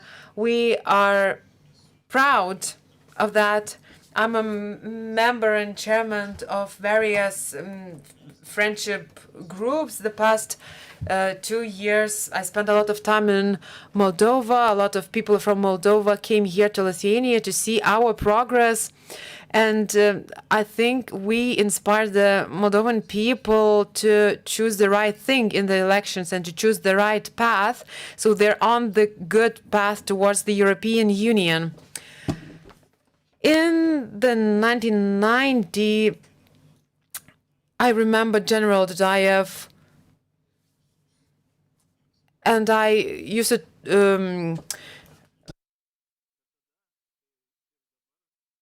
I believed in his victory, and I remember his words about Ukraine. He spoke about threats to Ukraine. He was like a prophet, but the world failed to hear those words. And it was your country, then it was Georgia that was invaded. We see the path that Georgia's on. The Ukrainians saw that their people are dying in the war, and the nation seeing that, however, Russians are hypnotized by Putin, but the path followed by Ukraine showed that the world fails to react in a timely manner to the threats. So we talk about peace, but we don't know how that peace is going to look like. So we have to be strong. We have to invest into defense and Russians respect only those who are strong, and together we are strong. Thank you, MP Kazys Starkevičius. Mr. Starkevičius is highly merited for the Lithuanian economy in political terms. And now, going back to our agenda, I would like to give the floor to Aila Bakali. Ms. Bakali is a representative of the Crimean Tatar Majlis at the United Nations, and she will speak on Crimea and Circassia, historical and cultural relations and similarities.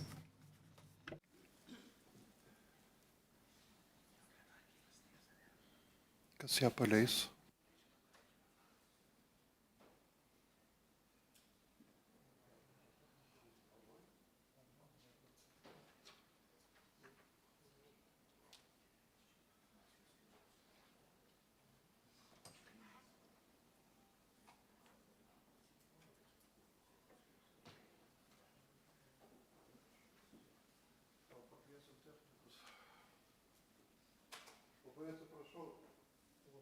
Bet yra techninės problemos. We have certain technical difficulties, so we'll listen to the message later. And now I would like to give the floor to Mr. Javlad Suleimanov from the United Force, the Chechen National Liberation Movement.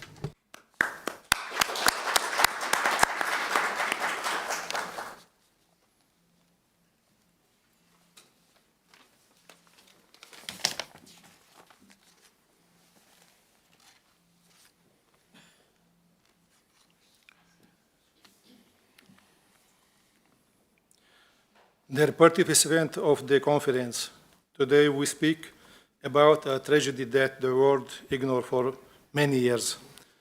The genocide of Čerkessu people in the 19th century was one of the biggest crimes of the Russian Empire.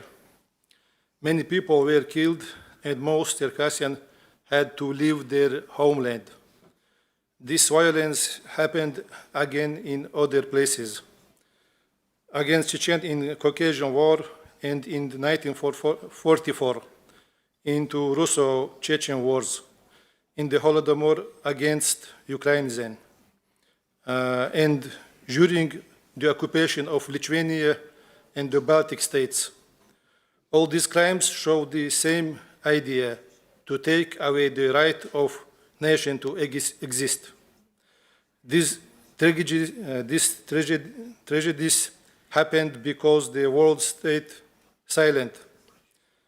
Without recognition, there is no responsibility. And without responsibility, crimes can happen again. This is why historical truth is important. Ukraine has already recognized the Circassian genocide and the occupation of Chechnya. This was a brave and moral decision. Today, I ask a Seimas of Lithuania to do the same, to recognize the Circassian genocide and the occupation of Chechnya. This will support justice, help international law, and show solidarity with nations that suffered. Thank you.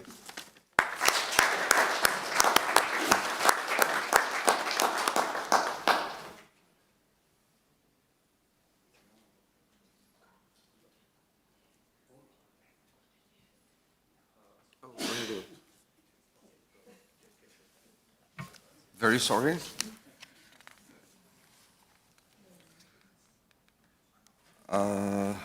Now we will be with Mr. Arūnas Degutis, the former member of the Seimas of the Republic of Lithuania. Hello, sir.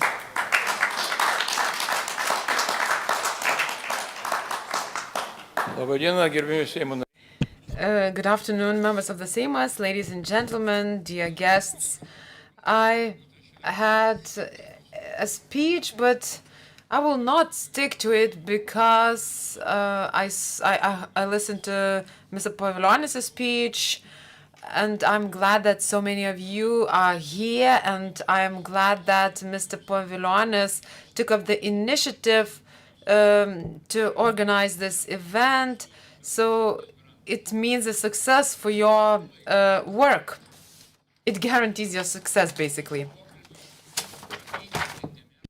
And after our conversation 1 year ago, I spoke about my own activities, and I am engaged in the Post-Russian Nations Forum, and we need people as Mr. Pavilionis, who's a member of the Seimas. He's doing his job, and I'm glad that the young generation of our diplomats are successfully representing you. It reminds me of 1990 when Professor Landsbergis and we visited President Bush, and we tried to speak about the recognition of our country, the recognition of the act of the 11th of March on behalf of America. And a lot of Western nations did not recognize the annexation of 1944. We had our diplomatic representations. They were partially operational. And back then, I was a very young and very active. I decided to travel around the world. And I had a pre-war passport of Lithuania. We had Ambassador Lozoraitis. I went to America. I wanted to buy a Lithuanian pre-war passport, acquire American driver's license, and to receive a card with Lithuanian symbols. Back in Lithuania,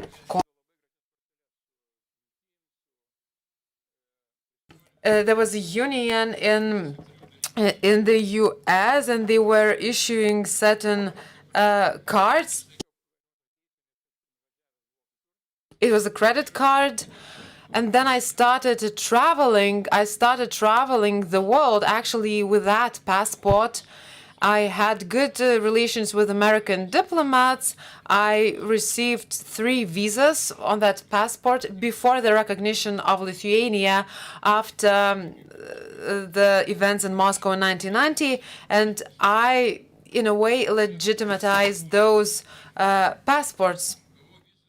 I received 2 visas to the US, to Germany, and one American diplomat was a good friend of us. He participated here in events, and we used to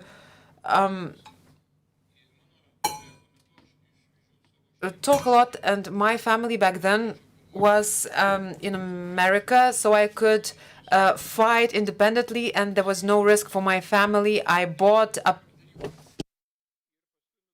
a gun and several other things, and then I decided to go to America to visit my family. And I asked the American consul, I said I wanted to go to America, I want to visit my family, and I need a visa on a Lithuanian passport. He said, it's okay, we can do it. Give me the passport, I'll give you the visa. But I said that I will not be allowed to leave. I need a different, I need the visa on the Russian passport. And they tried to solve this problem. In several weeks, another consul came in. He was an American embassy in Belarus, Kazakhstan, and he said that the visa is free of charge. And I understand your path because I have already walked this path. In 1983, the KGB were trying to recruit me because of my good relations with the American diaspora, but I did not agree to do that. There were several cases against me, and I was threatened by with jail sentence, and they were mad that a young person would refuse to collaborate with the KGB. I had meetings with dissidents who were doing exactly the same as you're doing now. And when I visited the U.S. for the first time, President Reagan invited all of the freedom fighters to commemoration of the Declaration of Human Rights, and I had an opportunity to see all of those in diaspora fighting against the Soviet regime, and it reminds me the current situation of youth, and maybe we can repeat what was done back in the day in America, and we will put every effort so you can walk our freedom path. And once again, I would like to thank Mr. Paviljonis and other members of the Parliament, and we will do everything to make sure that your path ends in victory. Thank you. Thank you, Mr. Degutis. Now I would like to give the floor to Oleg Pankevich from Ukraine. He's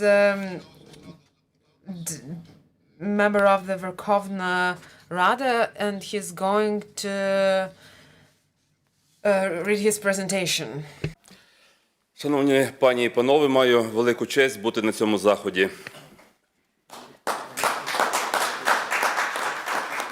Dear ladies and gentlemen, героям слава!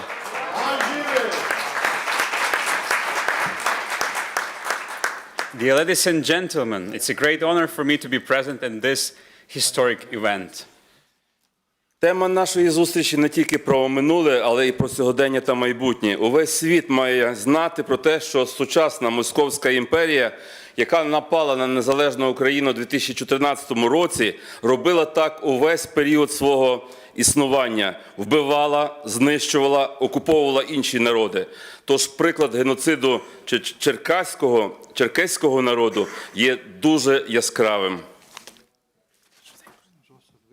The topic of our meeting concerns not only the past, but also the present and the future. The entire world must know that modern Moscow Empire that attacked the independent state of Ukraine in 2014 has acted in this way throughout its entire existence, killing, destroying, and occupying other nations. Therefore, the example of the genocide of Cherkesyn people is extremely vivid and telling. Черкеси і чеченці, інші кавказькі народи понад століття героїчно боролися, але сили були надто нерівними. Сьогодні Україна веде боротьбу з Московською імперією зла. Ми вдячні всім, хто допомагає українцям, особливо тим представникам інших народів, які з українцями ведуть боротьбу у Збройних силах України. Віримо у перемогу, перемогу добра над злом. Cherkesans and Chechens fought heroically for more than a century, but the forces were too unequal. Today, Ukraine is fighting against the Moscow Empire of evil. We are grateful to everyone who supports Ukrainians, especially to representatives of other nations who are fighting alongside us within the armed forces of Ukraine. We believe in victory, the victory of good over evil. Сьогодні ми зайдемо в одну з найстаріших церков у Вільнюсі. Будівництво церкви розпочалося у 1514 році у знак подяки Богові за велику перемогу над московитами під Оршею. Зараз це територія Білорусії. Славна перемога над силами, що переважали, була досягнута за керівництва Константина Острозького. Головне, що агресії московитів протистояли об'єднані сили – литовців, русинів, тобто українців, поляків, білорусів. Завдяки цій перемозі народи Європи ще тоді були врятовані від московського геноциду. Отже, об'єднання у боротьбі зі злом є запорукою нашої безпеки і перемоги. Today, we will visit one of the oldest churches in Vilnius. Its construction began in 1514 as a sign of gratitude to God for the great victory over the Muscovites at the Battle of Orsha. Now it's a territory of Belarus. This glorious victory against a numerically superior enemy was achieved under the leadership of Konstantin Ostrozky. Most importantly, the aggression of the Muscovites was resisted by united forces: Lithuanians, Ruthenians, meaning Ukrainians, Poles, and Belarusians. Thanks to this victory, the peoples of Europe were saved at this time from the Muscovite genocide. So it means the unity in the struggle against evil is the key to our security and to our victory.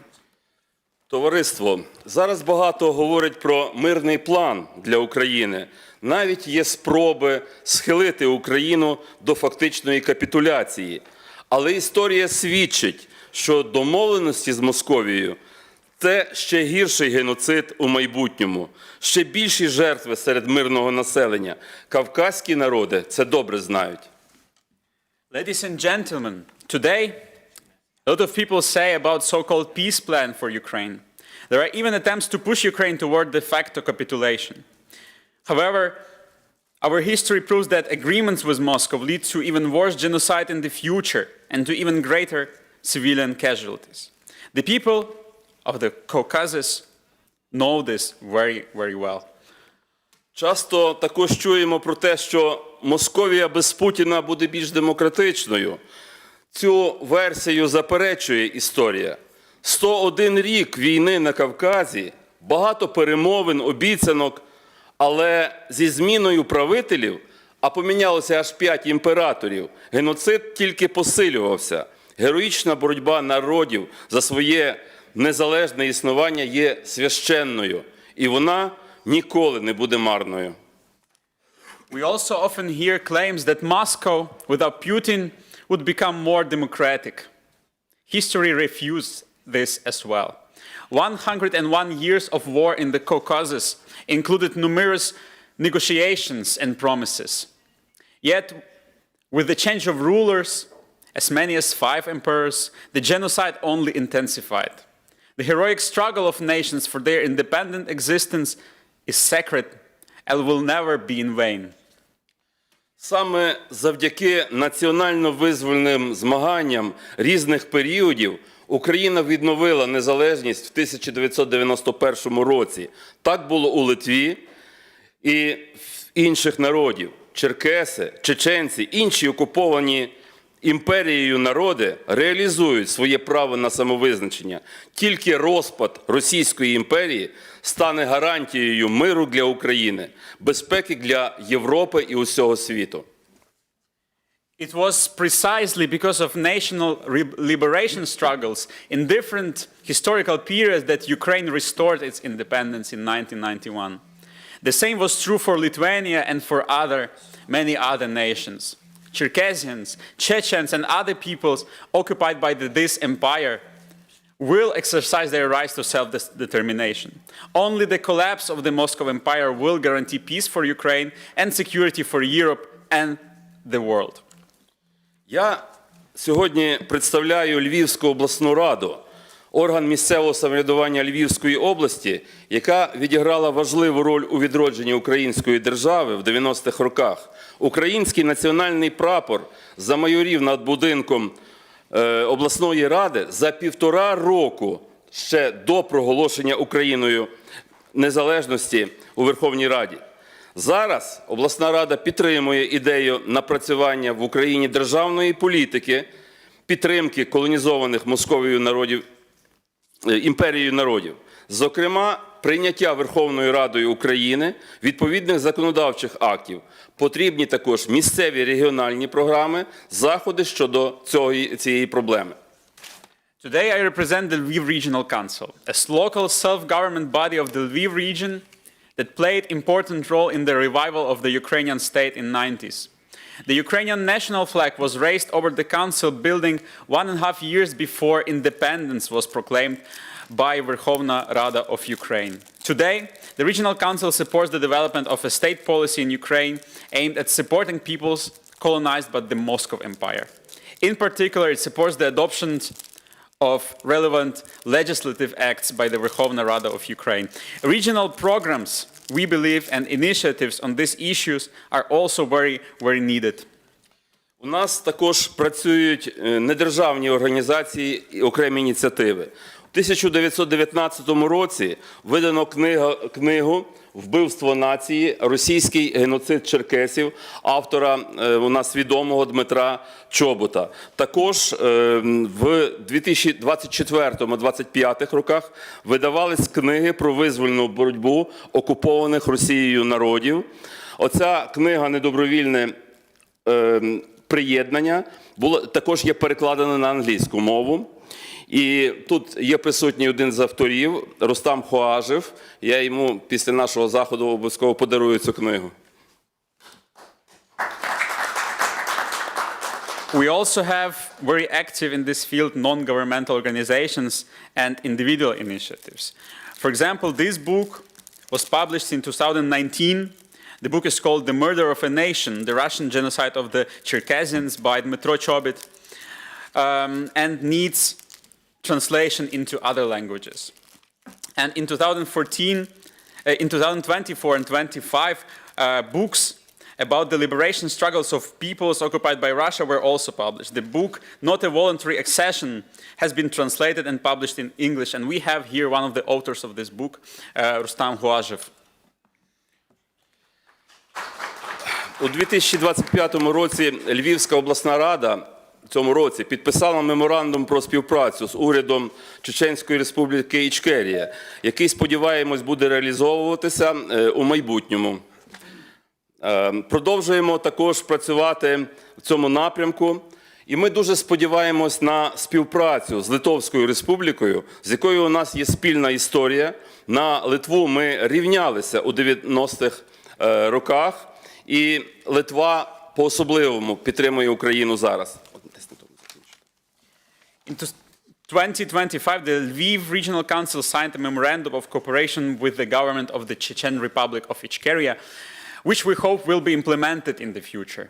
And we continue to work in this direction and hope for cooperation, in particular with the Republic of Lithuania, with which we share a common history. In the 90s, Lithuania was a real role model for us. Lithuania is now providing exceptionally sincere support to Ukraine.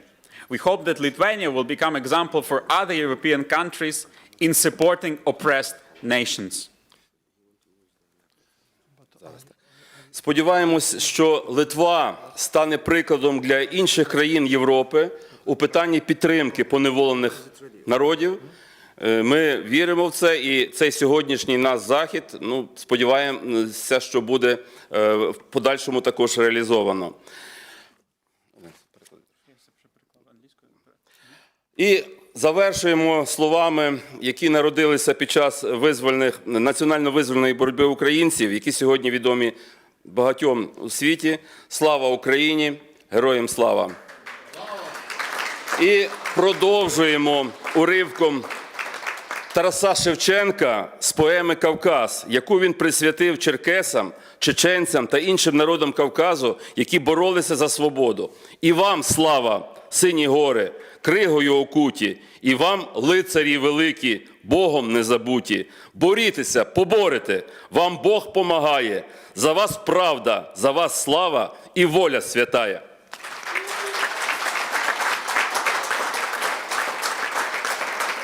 And I would like to continue with the text from Taras Shevchenko's poem, The Caucasus, which he dedicated to the Cherkessians, to the Chechens and other peoples of the Caucasus who fought for freedom. And glory mountains blue to you, in ageless ice encased. And glory freedom nights to you, whom God will not forsake. Keep fighting, you are sure to win. God helps you in your fight. For fame and freedom march with you, and right is on your side. Ďakujem.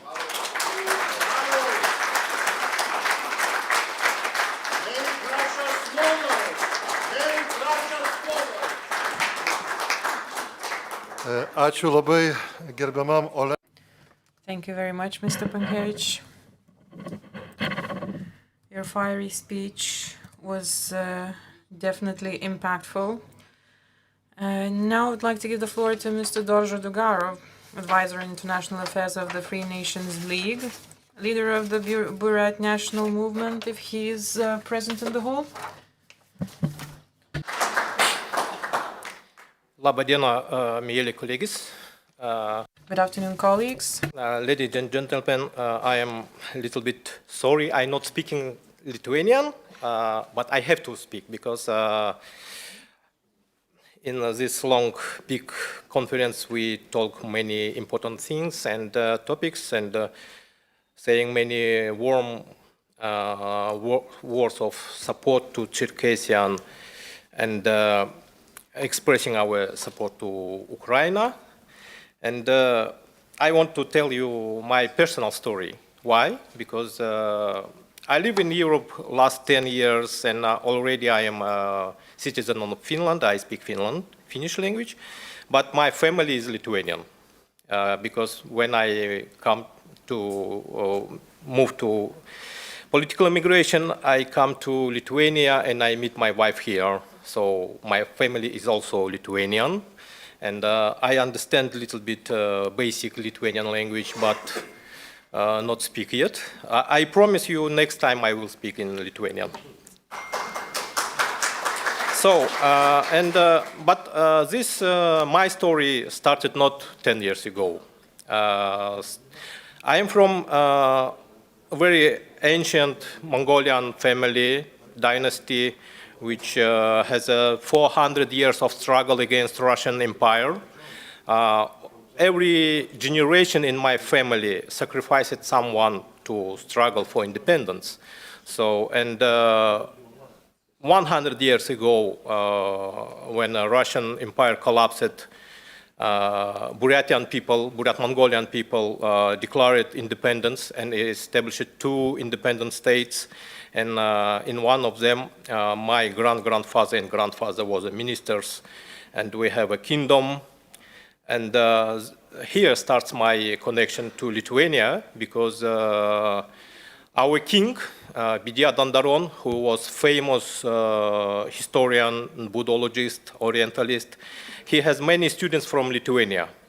It was in 60s, so, and he survived in Russian Gulag. And he my father met him and became his student. So, and there was many Lithuanian followers of Bidia Dandaron. So I grow in environment of Lithuanian intellectual society. So it's my story. And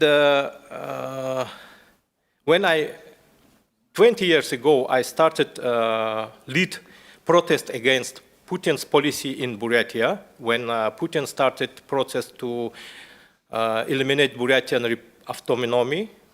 He plans to make some Siberian big region and eliminate our republic. I lead this protest. And that moment, Ukrainians, after first Maidan, helped me.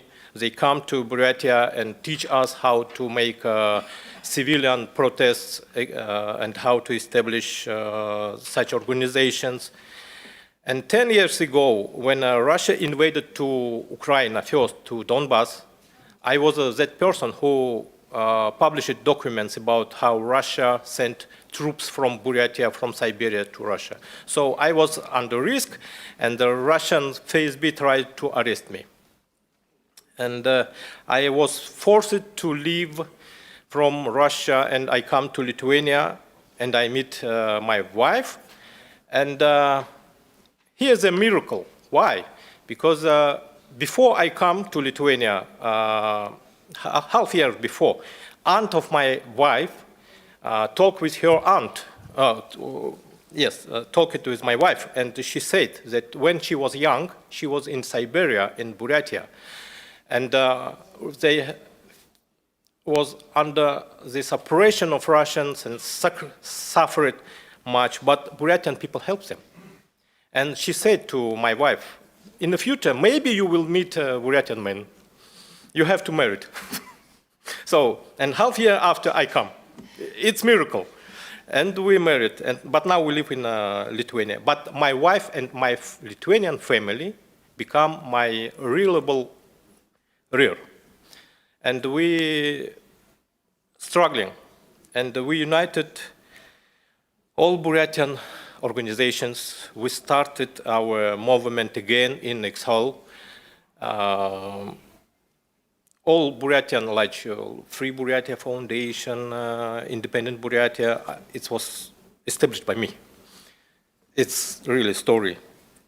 But one of my work is I explaining how it happens that Buryatians involved in this war.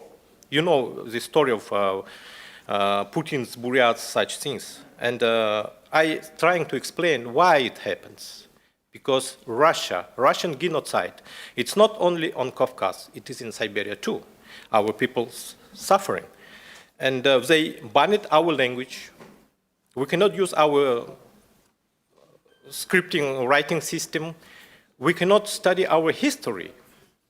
In schools, nobody knows that Buryatia was independent a few times. And more than, in 92, when Russia established this Russian Federation, there is no sign of Buryatia. You can see there is some Potapov and Saganov's handwriting, but it hasn't legal power. Why? Because Parliament of Buryatia in 92 not agreed. They said, you cannot sign this federal treatment. So Buryatia cannot be part of Russia. This is under occupation, and we're working under recognizing of this. We're trying to make our cases in international courts, trying to explain, and what the main things we do is uniting and coordinating with our national movements. And that is why we established Liga of Free Nations Liga. And at the moment, it is one of the effective, because we work not only in exile, in Europe, in America, we're working inside of Russia. We have all structures like, call it partisans or guerrillas. We're not exploding something, no, but we're doing sabotage. We're explaining to people, we're trying to make people not go to war. We have many followers inside. And I hope this, our meeting, when we officially can start this process of recognizing of all national movements who were fighting and struggling for independence, will be recognized as our real authority of people under Russian occupation. I hope it will give us chance that we will succeed. I try. I think I said so many words, and already I was thinking to finish with words. Big Russia, big problem, but someone already said these words. But anyway, no Russia, no problem.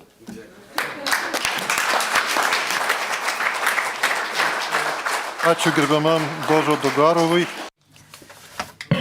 Thank you, Mr. Dugarov. Next to speak was Mr. Audrius Butkevičius, former member of the Seimas and signatory to the Act of Reestablishment of the State of Lithuania, but he's not present here today. So with that, I would like to open the floor for our next panel and give the floor to our next moderator, Dr. Sarah Sly. I'm not sure if we can start with a video message by Mr. Karl Altau, Director of the Joint Baltic American National Committee. Can we start with his video?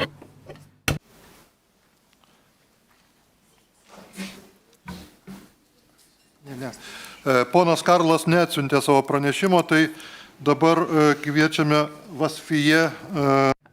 We don't have his speech available, so in that case, we will now give the floor to the next speaker, Ms. Vasfija Krasniki-Goodman. The floor is yours. Okay. We will start this panel with Mr. Refat Chubarov, the chairman of the Crimean Tatar Mejlis.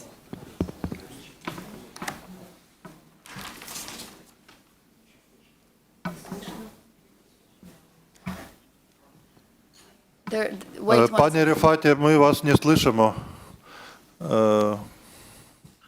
Шановна спільнота, дорогі друзі, брати і сестри, історія – це не просто перелік дат. Це фундамент, на якому ми будуємо своє сьогодення і намагаємося сприяти.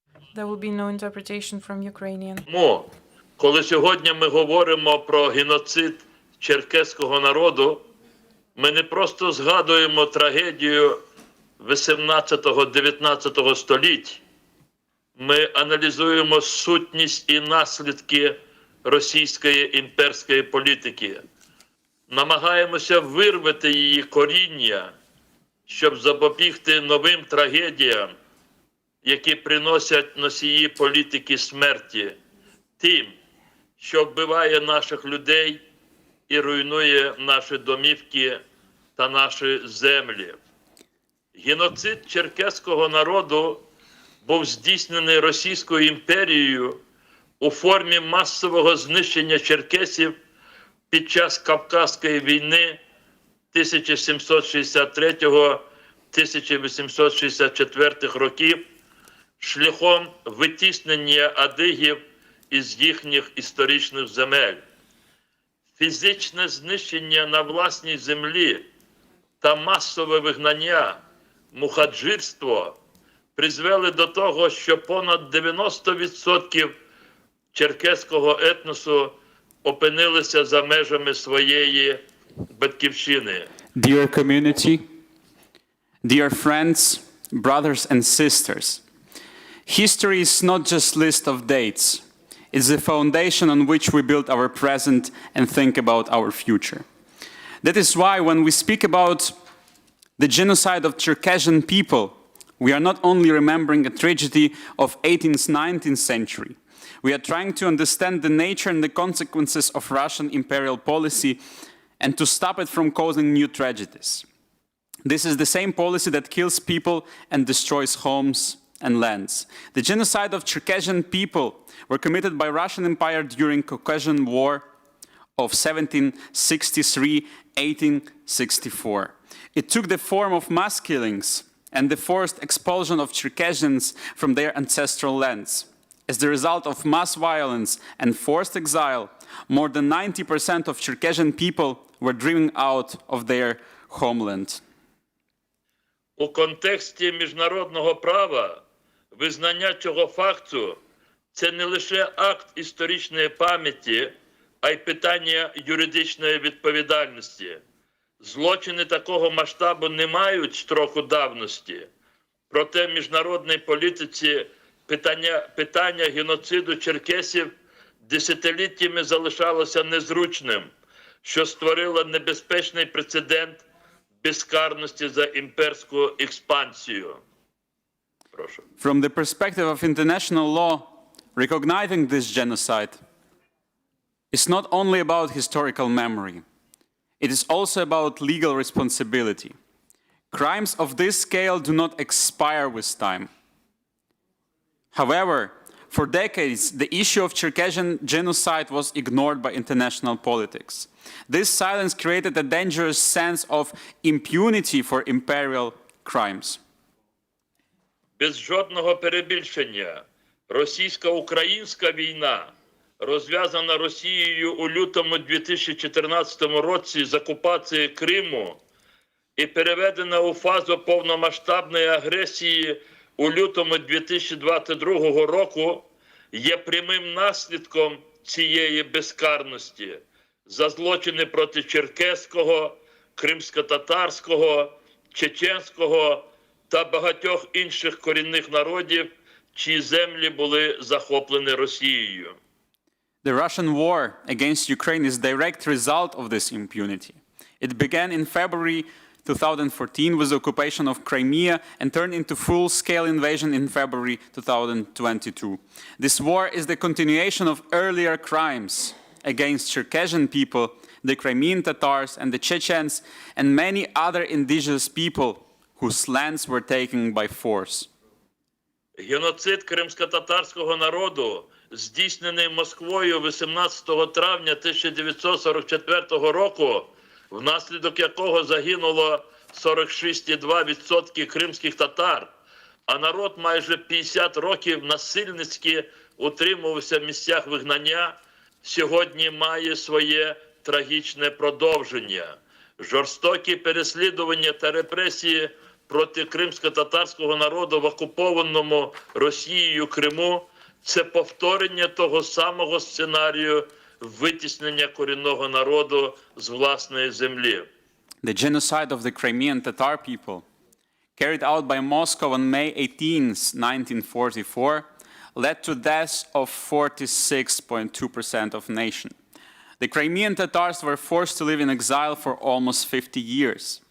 Today, this tragedy continues through repression and persecution in Russian-occupied Crimea, following the same pattern of removing indigenous people from their own land.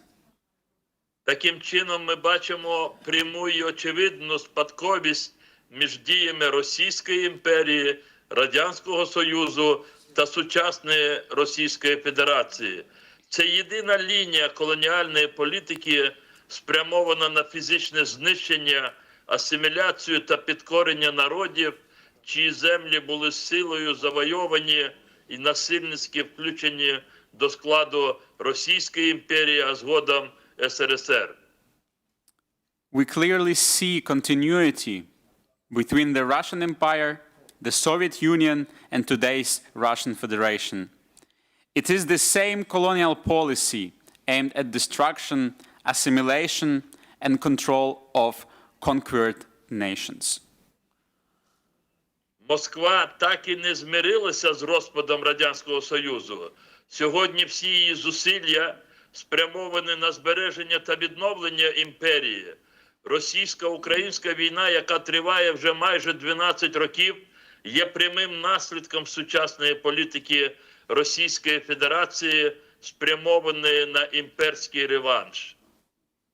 Russia has never accepted the collapse of the Soviet Union. Its current policy is focused on restoring their empire. The war against Ukraine, which has lasted almost 12 years, is part of this imperial revenge. Сьогоднішні дії Російської Федерації проти суверенних держав – це та сама імперська логіка знищення державності. Методи можуть змінюватися, але мета залишається незмінною – знищення нації, яка відмовляється підкорятися імперському центру. Russia's actions against sovereign states today follow the same imperial logic. The methods change, but the goal remains the same: to destroy nations that refuse to submit to this imperial center. Ми бачимо страшну закономірність. Там, де не було повноцінного міжнародного трибуналу, там, де не відбулося покаяння та покарання за злочини минулого, насильство неминуче повертається у ще масштабнішій формі. History shows a clear pattern where crimes are not punished, violence returns in even more brutal form. Where there is no international tribunal, no accountability, new crimes become inevitable. Сьогодні роль міжнародної спільноти є критично важливою. Ми живемо в час, коли самих лише глибоких занепокоєнь вже недостатньо.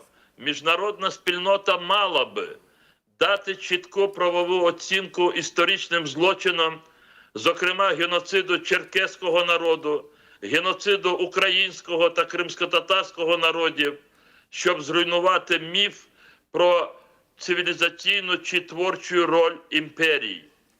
Забезпечити ефективні механізми ізоляції агресора, одночасно створюючи умови для реалізації поневоленими народами Росії свого права на самовизначення, аж до створення власних незалежних держав на своїх історичних землях, які в різні роки були насильницьки включені до складу Росії.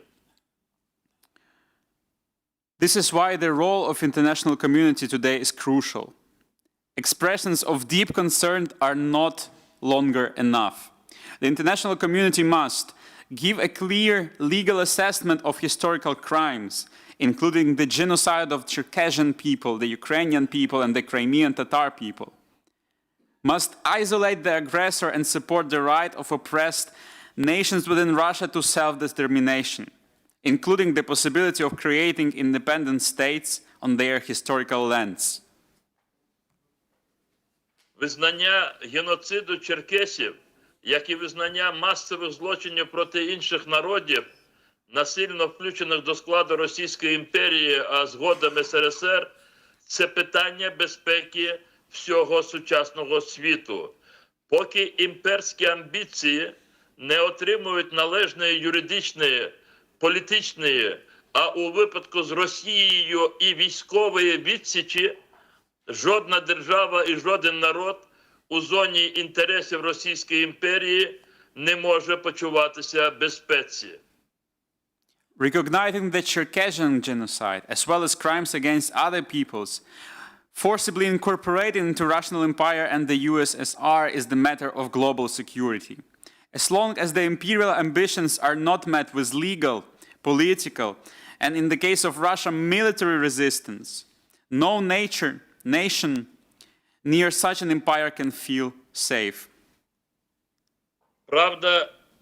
Правда, відповідальність і покарання – це єдині, справді ефективні засоби запобігання новим злочинам проти людяності. Від імені Меджлісу кримськотатарського народу вітаю всіх учасників конференції та бажаю нам всім плідної роботи. Дякую парламенту та уряду Литви за всебічну підтримку справедливої боротьби поневолених народів. Посилюємо підтримку України та мужній української нації, Збройних сил України. Україна переможе російського ворога, і ми всі з вами обов'язково зустрічатимемося на батьківщині, на землі кримськотатарського народу, у звільненому Криму, в українському Криму. Дякую вам за увагу. Слава черкеському народу, слава Україні!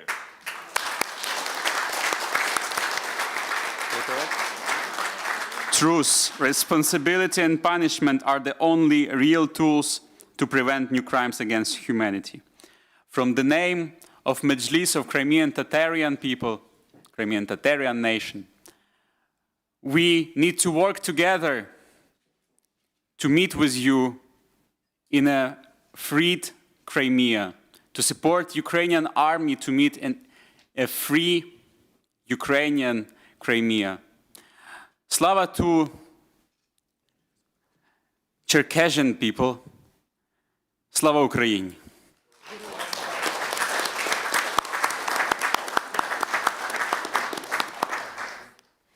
Our next speaker is Mr. Ahmed Zakayev, Prime Minister of the Chechen Republic of Ichkeria.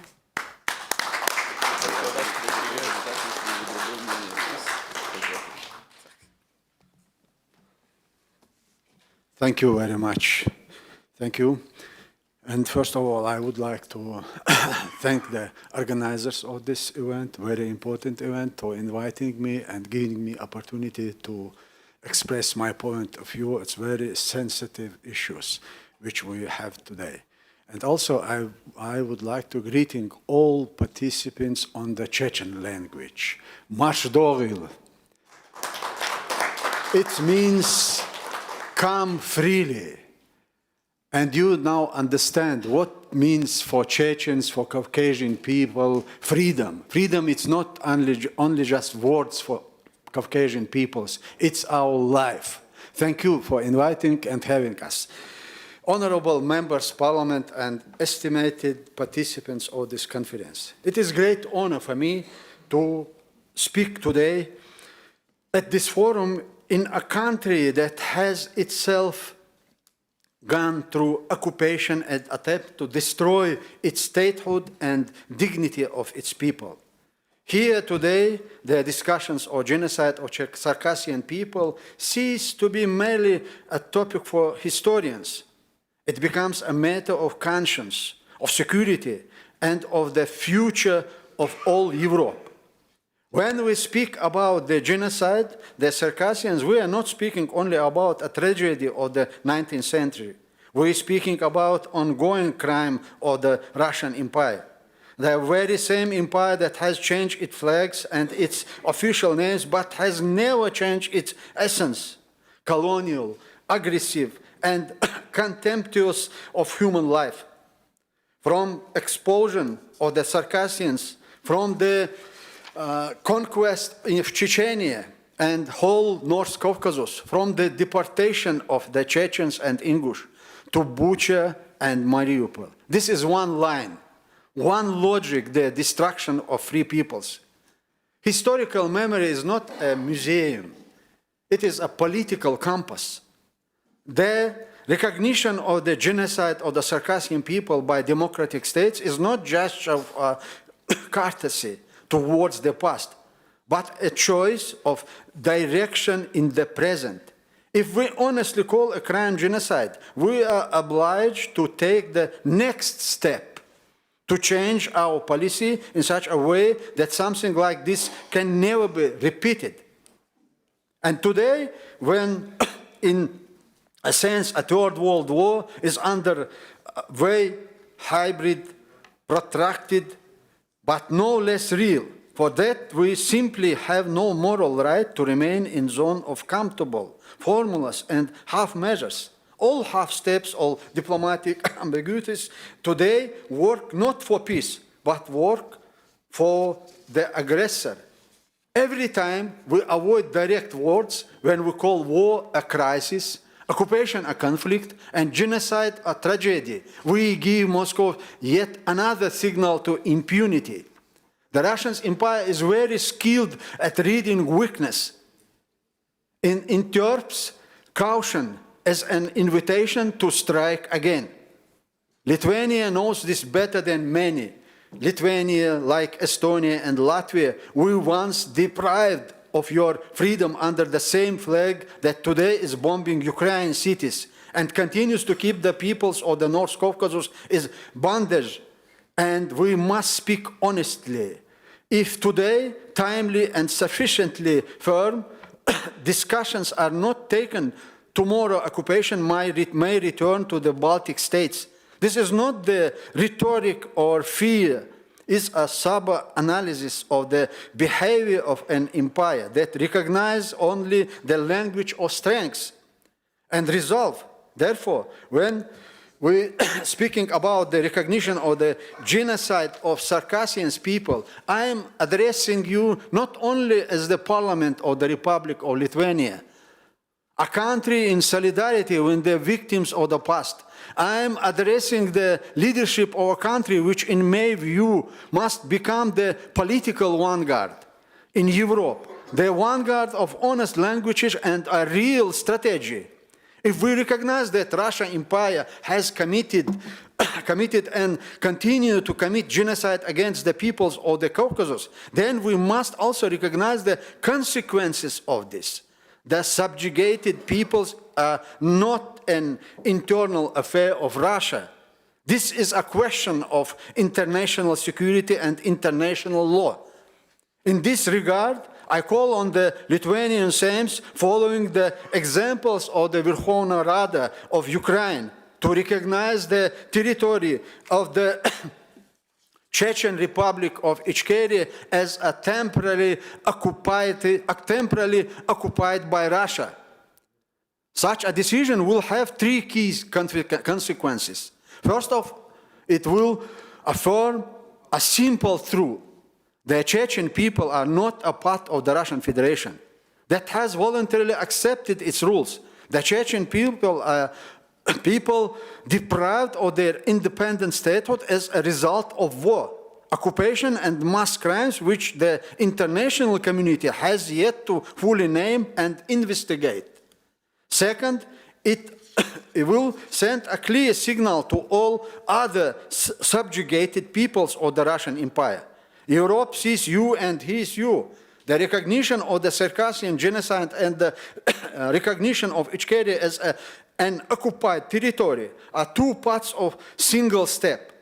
We are not merely mourning the past. We are building a political bridge to a future in which the Caucasus ceases to be an internal colony and becomes a fully fledged subject of European and global politics.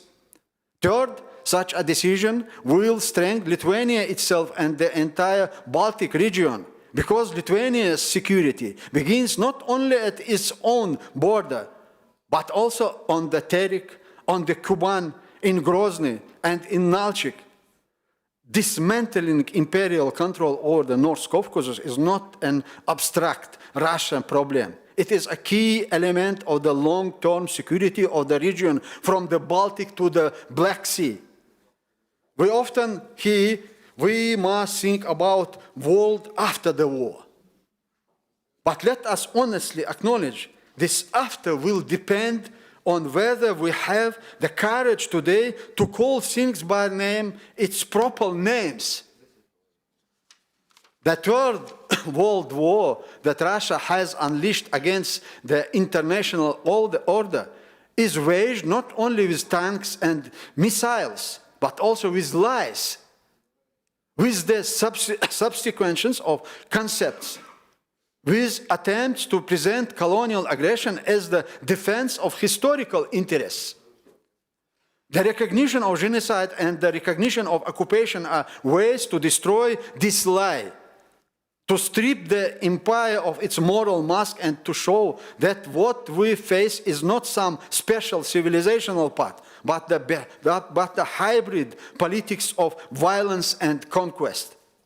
In 2023, in the building of the European Parliament in Brussels, the founding Congress of the Committee for the Restoration of Statehood of Peoples of the North Caucasus was held, bringing together delegates of the Caucasian resistance from the United States, Turkey, Jordan, and many other countries. At this Congress, a program was adopted to coordinate the political, legal, and information struggle for the occupation of the region, as well as a mechanism for permanent interaction with European institutions and national parliaments. The committee was headed by my good friend Iyad Yagar, who is present here today. Today, we must employ all possible instruments, legal, diplomatic, informational, and economic. We need to mobilize all available forces from parliamentarians and governments to the academic community and the diasporos. In the context, I call for close and more systematic cooperation between the Republic of Lithuania and the North Caucasus Committee and the government of the Chechen Republic of Ichkeria.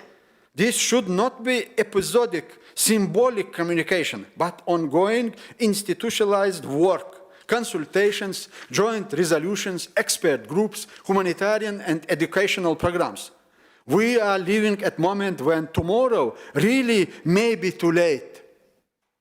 Too late to recognize a genocide when the witnesses have been destroyed. Too late to defend your freedom when the enemy is already at your door. Too late to speak solidarity when the one who needed it has already seen his country wiped from the map. But today is not yet too late. Today we still have the chance to unite historical justice with political responsibility.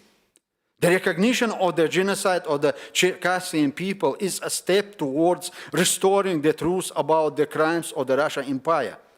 The recognition of Ichkeria as an occupied territory is a step towards forming a new, honest architecture for security in which the peoples of the Caucasus cease to be small change in someone else's geopolitical games. Honorable friends, honorable participants of this conference, Lithuania once made its choice in favor of freedom, and by this choice, it inspired others. Today, Lithuania has the opportunity once again to be the voice of principle, not only for Europe, but also for those people whose flags still cannot freely fly over their capitals. Historical memory demands not only words, but decisions. Let your decisions become the very landmark that shows in the 21st century there is no place for empires that justify genocide, occupation, and colonial slavery. There is a place only for free nations that defend to each other. Thank you for your attention. Thank you very much.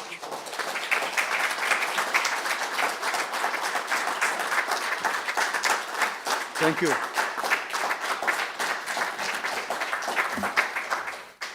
Thank you.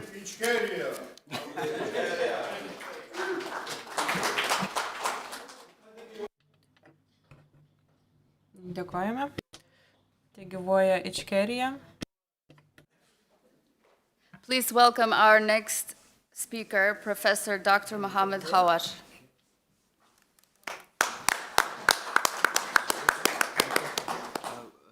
There is a USB flash.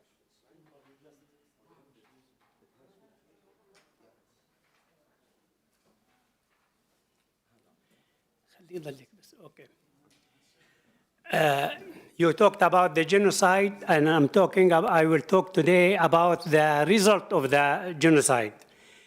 A group of Circassians who suffered the genocide and the mass deportation, they arrived to Jordan and they settled in Amman.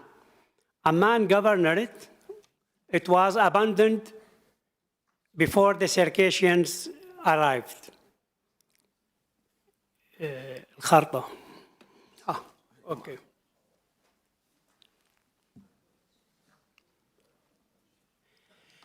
Amman is in the center of Jordan. Jordan is a part of the Middle East. Nowadays it's famous and maybe everyone heard about it because of the Gaza conflict. Amman, before the Circassians arrived, was abandoned, like you see here. No even any result of animals even, footprints. The Circassians started to arrive to Jordan in 1868 until 1910. Then different groups arrived. Mostly they are Adigas. We have some Abazas, and we have some Chechens, and we have some Ingush, and we have some Ossetian. But in general, we are Adigas, mostly Kabardian. Now the Circassians arrived. This is the picture of the first group of Circassians who settled in the ruins of Amman. You see the Roman theater, which was vacant in the previous picture, and now they are settled, and you see they are started blowing the land and planting some trees. This is the ruins of Amman, and here's the citadel where you see some cropland. And you see the greenery now, and some small houses, they arrived to Jordan. And now this is Amman, after 105 years or 150 years, actually. Now, the unique of the Circassians in Jordan that they took since the beginning of establishing the new Hashemite Kingdom of Jordan, 1921, they are active part of the government of Jordan. And they, from the beginning, they were, for example, the first mayor of Amman was Circassian. And we have, among all the situation in the government and rulers, we are active.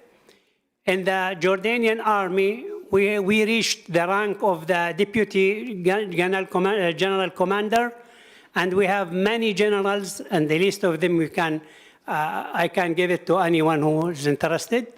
And then the government, civil government institutions, we have governors, we have ambassadors, we have mayors, and we have ministers, we have senators, we have deputies, and we have in all ranks of the institutions of Jordan.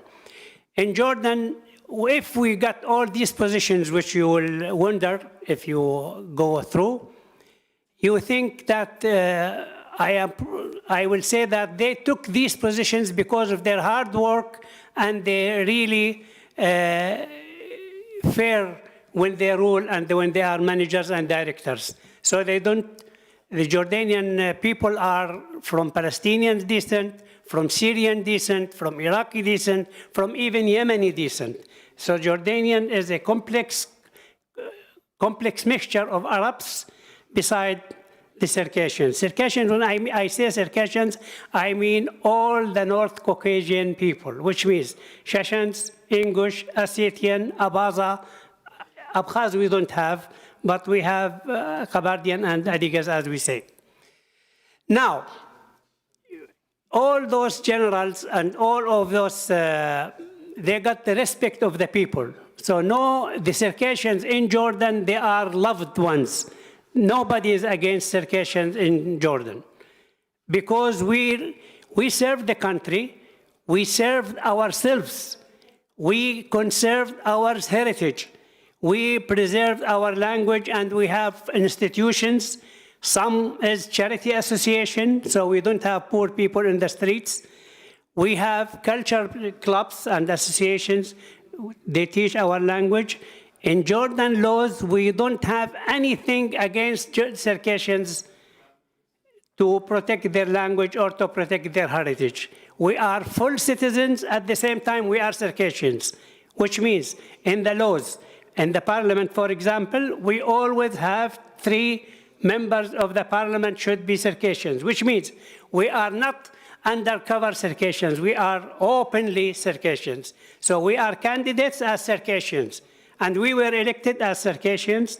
In the ministerials and the government, we are Circassians. We occupy 1 or 2 cabinets, and always we are Circassians.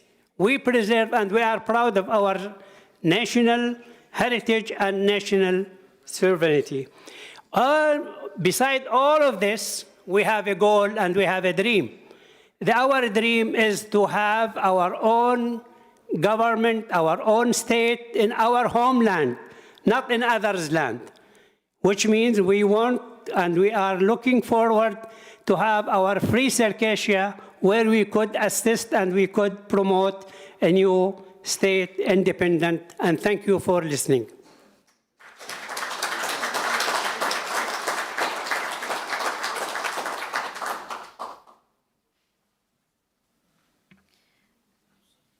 Please welcome our next speaker, who is actually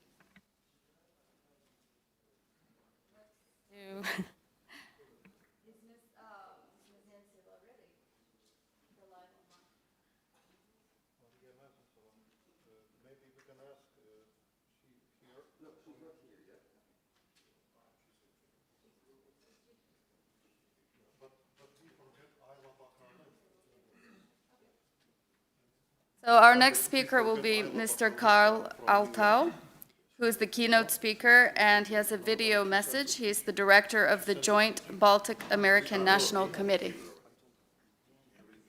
He did? Oh. Well, let's try this one more time. We have a lot of video messages here. And we have some live online.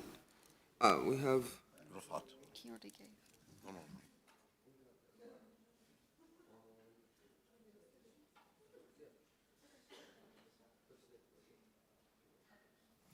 Okay, we have a video message from Mr. Mirza Davitaya. He's the former Minister of State for the Diaspora of Georgia.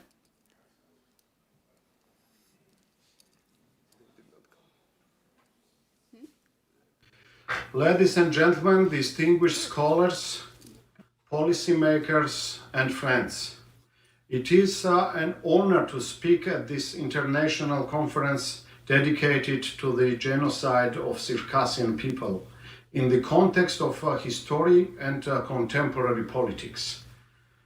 Holding this gathering in Vilnius is deeply symbolic. Lithuania is a country that understands from its own experience what occupation, historical erasure, and resistance to imposed narrative truly mean. Today, I would like to speak about solidarity, historical truth, and the direct link between how we judge the past and how we protect the future. First, I would like to address the recognition of Circassian genocide by Georgia, as well as the opening of a memorial for the victims on the Black Sea coast. This recognition was not only an act of remembrance, but an act of responsibility. The people of Caucasus has for centuries lived side by side, sharing common culture, many human ties. When Russian Empire extended into our territories, it imposed familiar imperial strategy, divide and rule, erase identities, falsify history, and silence the victims. Georgia's recognition made a clear statement that the falsification of history is no longer acceptable and imperial crimes cannot be hidden behind the mythology. Georgia became the first country to recognize the Circassian genocide, opening the door for international recognitions, including Ukraine. And we hope Lithuania and the other European democracies in the near future. In this context, allow me a brief personal note. I had an honor to be part of the undertaking that led to the erection of the memorial on the Black Sea coast. This place where the memorial stands is called Anaklia, a place of profound historical significance. Anaklia was one of the locations from which Circassians were forcibly deported to the Ottoman Empire at the final phase of the genocide. Placing the memorial there was not accidental, of course. It was an intentional act of restoring memory to the landscape that once witnessed loss, displacement, and silence. History teaches us that what happens when crimes are not properly judged. The Holodomor, for example, a man-made famine that killed millions of Ukrainians, remained unnoticed and unrecognized for decades. We must ask an uncomfortable question: had this crime been clearly and universally recognized earlier, would it have been morally and politically easier for Russia to invade Ukraine 3 years ago? Of course not.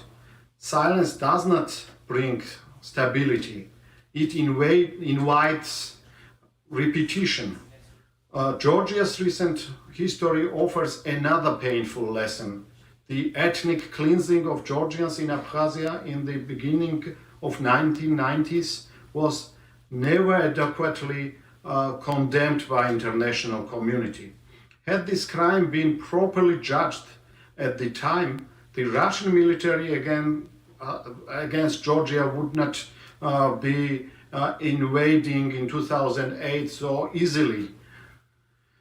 Lithuania knows this pattern well.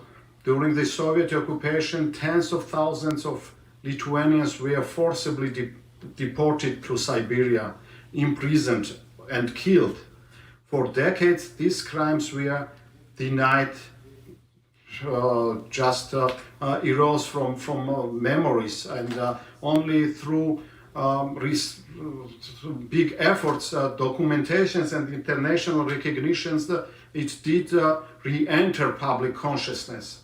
Lithuania's work to preserve historical memory has not only honored the victims, it has strengthened national resilience against disinformation and historical manipulations.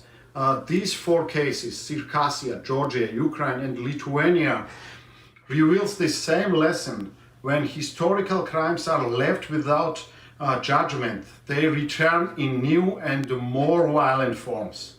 Today, the Russian state seeks to restore imperial influence not only through the military force, but through hybrid warfare and propaganda built on distorted history. As a smaller nation, our military resources are very limited, but on the front of truth, memory and historical accountability, we hold a decisive advantage. Countries like Georgia, Ukraine and Lithuania understand how propaganda operates. It glorifies empire, silences victims and delegitimizes natural identities.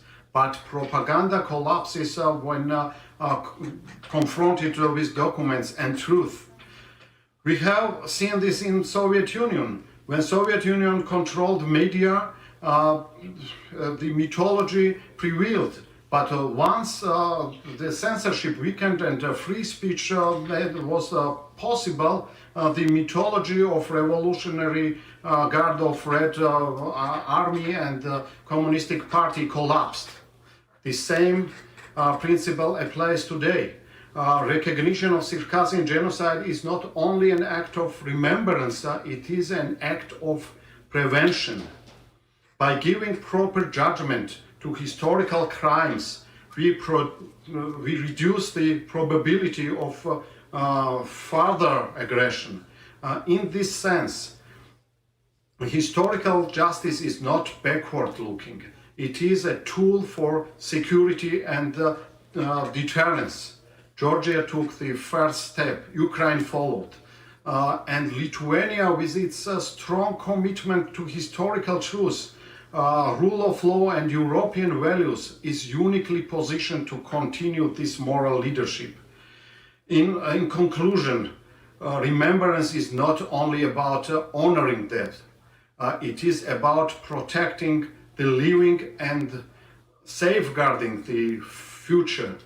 Truth is our strongest defense. Thank you.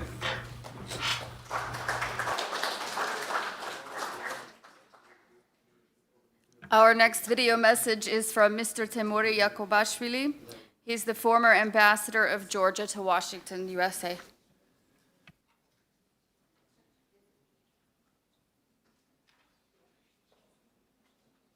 Greetings. Thank you to organizers for this opportunity to address you today.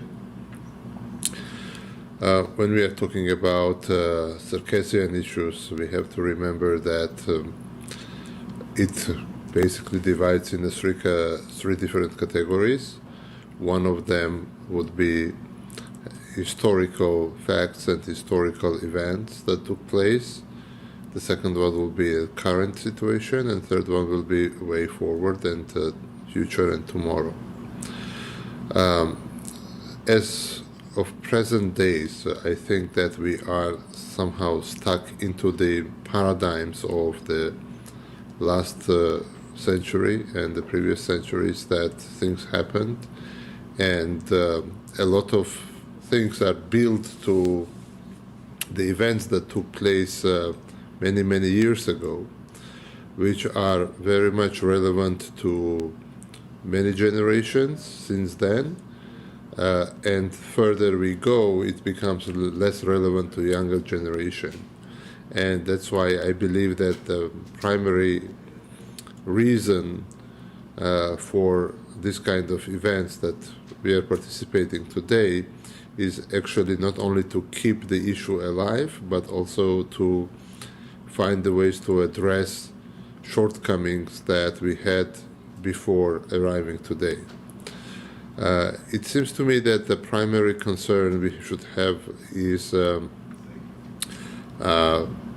finding the ways to engage more use of the Circassian descent into the identity quest, and the identity quest is the primary quest because displacement of the Circassians from their historic homeland happened under the circumstances when the Russian Empire was trying to eliminate the identities, and countries, many countries that were under Russian Empire remember that very well, and it differs very much from any other empires who were just coming there to specific places for economic gains, but they never really tried to undermine the identities of locals. Unlike the Russian Federation and every country that used to have this misfortune to be a part of the Russian Empire, remembers very well the Russification process that Imperial Russia was conducting, which included the massive deportation and genocide of the certain ethnic groups. And given the current circumstances, it seems to me that most of the emphasis should be placed on not only keeping the identity of Circassians scattered around the world, but also to engage the younger generation in that.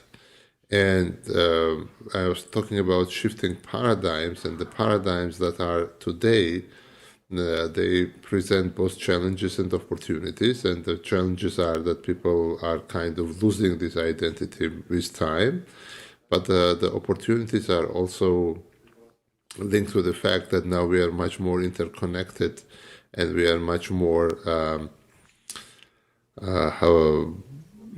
able to communicate with each other without living in one specific place altogether, so create the global communities.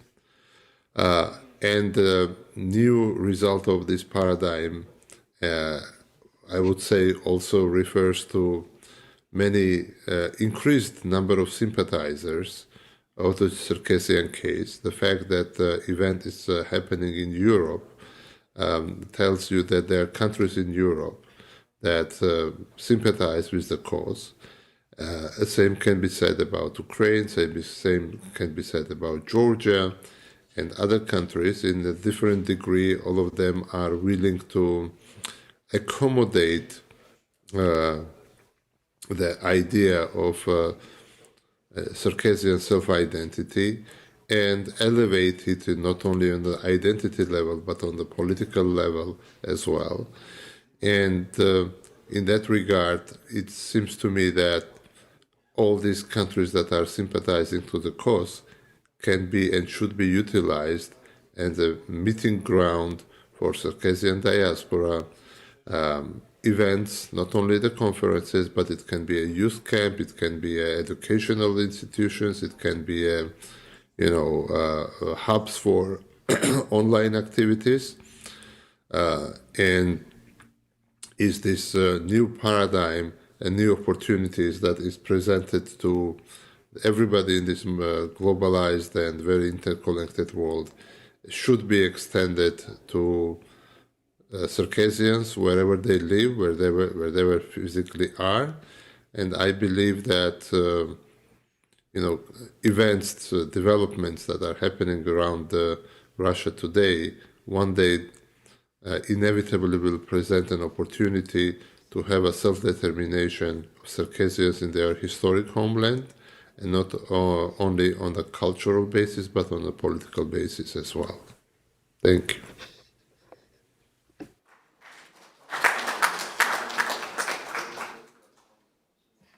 Our next video message is from Ms. Ayla Bakalo, from the Crimean Tatar Mejlis.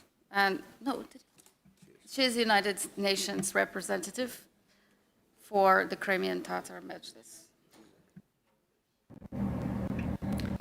Good afternoon, everyone. My name is Ayla Bakali. I am a Crimean Tatar here in the U.S., and I have been representing the Crimean Tatar people from the Crimean Peninsula of Ukraine at the United Nations Permanent Forum on Indigenous Issues for some time. I would like to begin to thank the Seimas, the Lithuanian Parliament, in providing this opportunity to speak with you via this pre-recorded speech.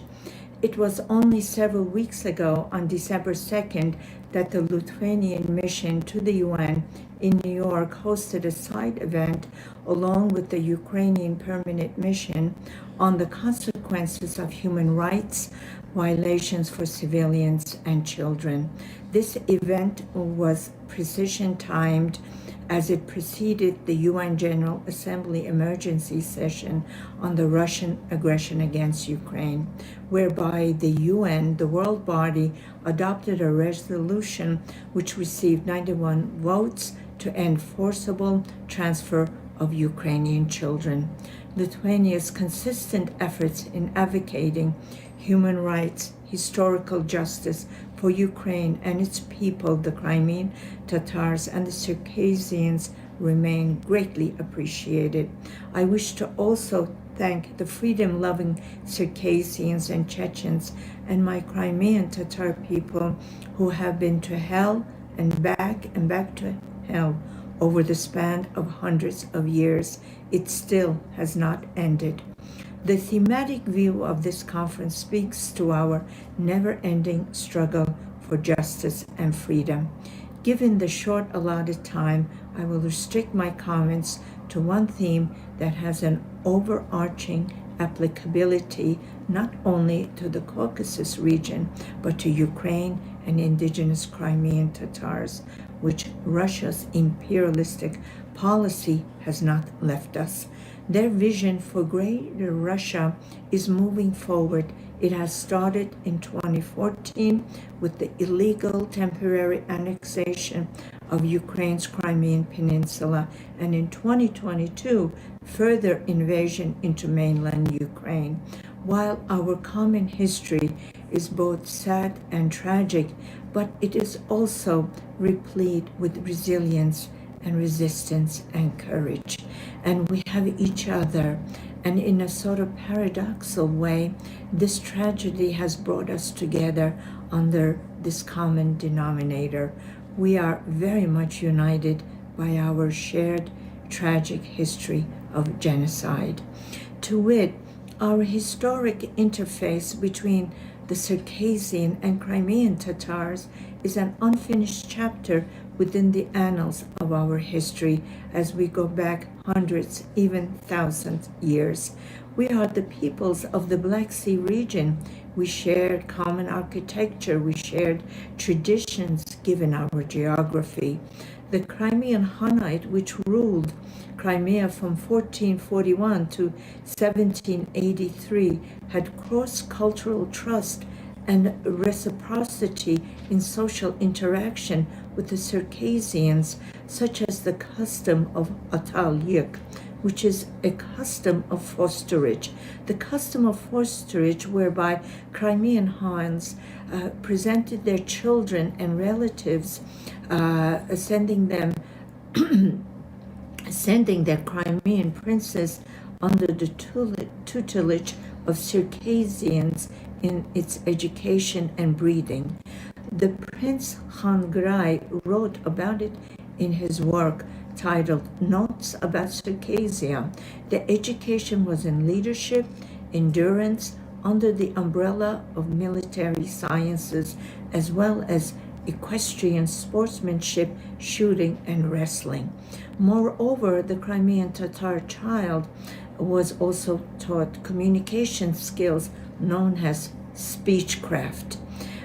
Just this short synopsis presents us many gaps in the history of the region, and moreover, the patterns of people-to-people exchange and the processes in our encounter with Ukrainians, indigenous Crimean Tatars, the Chechens, the Circassians, and their connections have been interrupted by the Russian Empire conquests, pillaging, and its killing fields.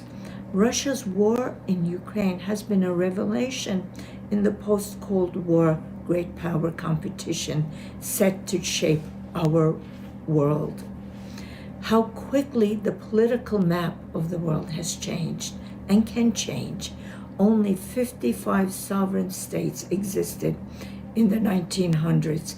100 years later, the 13 empires that dominated the world in 20th century had collapsed. Today, at the United Nations, as of January 2025, there are 193 sovereign nation members. World War I, the Ottoman and Austro-Hungarian empires were dismantled by other powers. Anti-colonial activism caused the British and the French, who withdrew from their colonies.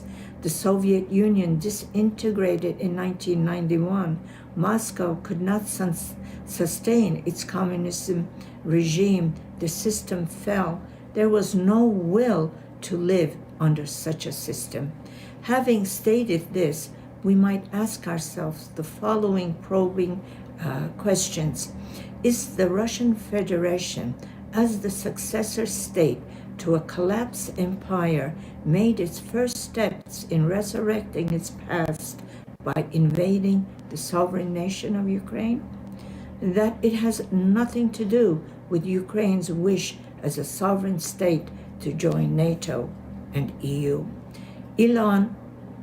Ilan Berman and Herman Pichner wrote an article in the Washington Times back in 2000 on the implications of Russian law that went into effect in 2001. And I quote, "A foreign state or a part thereof may be accepted into the Russian Federation as a new federal entity." The article notes further that the proposal to join Russia must originate from a foreign state. Who are these foreign states? Is the invasion of Ukraine by Russia simply to forcibly regain the empire in which Russia itself lost and failed to maintain? Instead, Russia has returned to its old self, with full speed moving forward to a past, an imperial past customized for the 21st century. Whether it will succeed is still not yet known. Given a projected 2-week takeover of Kiev has now turned into 4 years. However, Europe should take note that the existence of a legal base for Greater Russia has been planted already back in 2001. Perhaps Europe, too, must go back in time in order to move forward and meet Russia on its own leveling field. Thank you.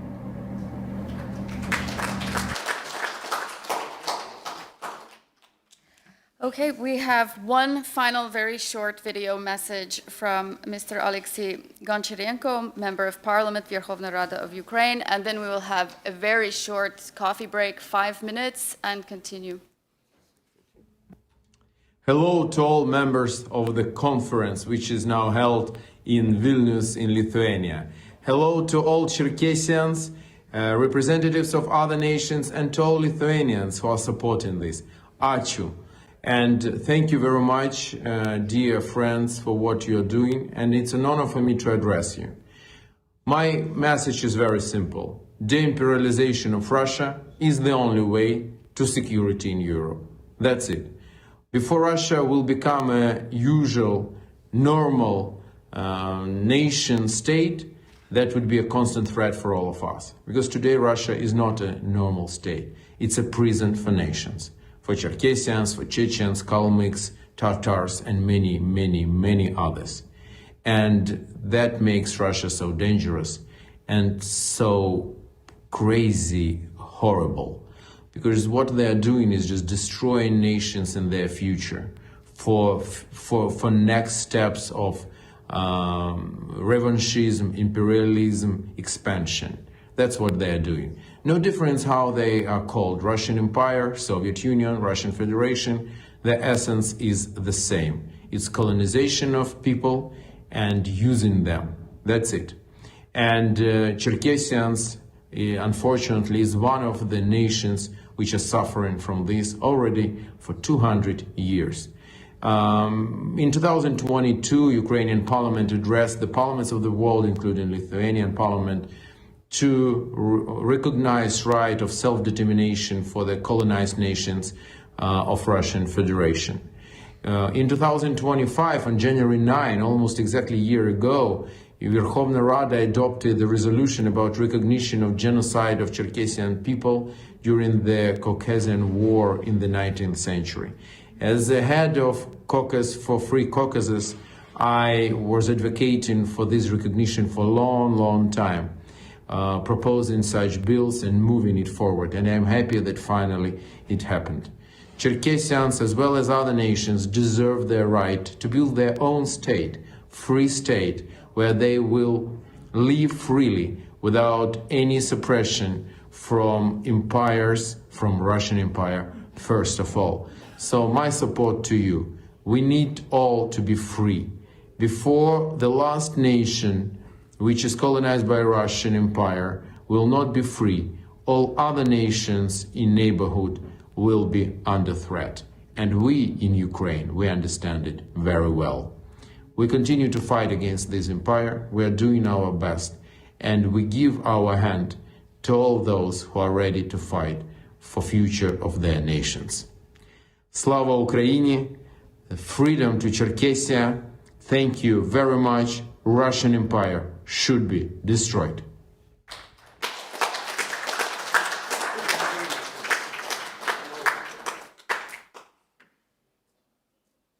Yes, you can have a coffee. We'll be back in 5 minutes. It's very short, 5 minutes.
Čerkesų, genocido konferencijos. Zato koliko katolaricis, Gana Gurevazia, Narius, Akademinę, še samo Romačke narici, Gana Gurevazia, Gana Prijena,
Фатима, вот так, чтобы было видно. Я поняла. Отсюда сюда.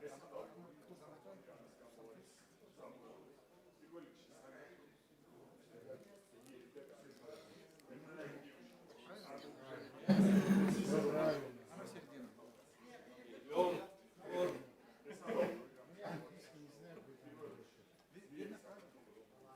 Видно?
Dear guests, please take your seats.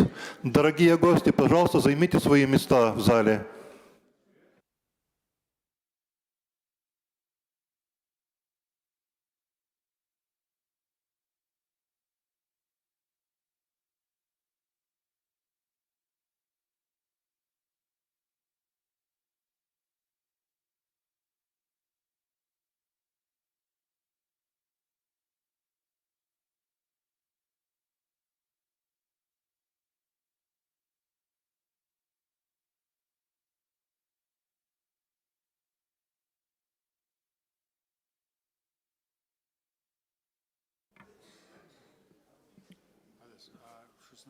Получается у нас Каспарова подключить?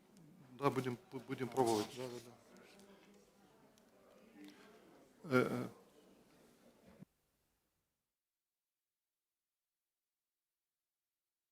Mr. Brian Williams, please take your seat. Dear colleagues, please come your seats inside.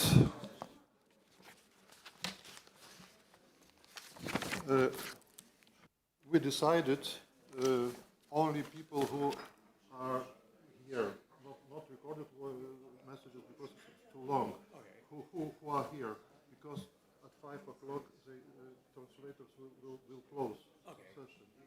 They asked we must close the conference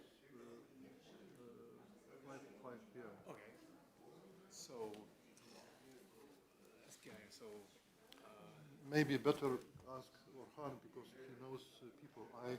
I only one of organizers. he told me this one's going to go, that one's erased, and that one's erased. Okay.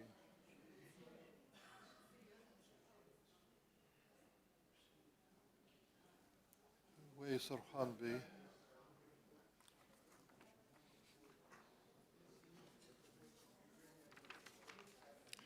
Maybe you please announce the first person. I don't know, Yusuf Bahadir Keskin. He's here or not here? He is not here, I think. Not? They told me to erase him. Oh, okay. He's gone. And they wanted me to do Glenn Howard instead, a different guy. Professor Mrs. Lydia Yunova.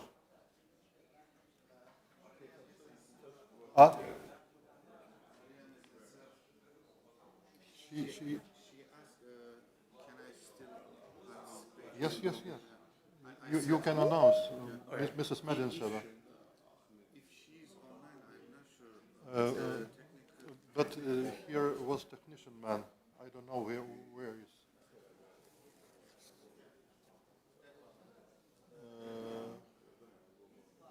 Yes. You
can announce Mrs. Medinseva.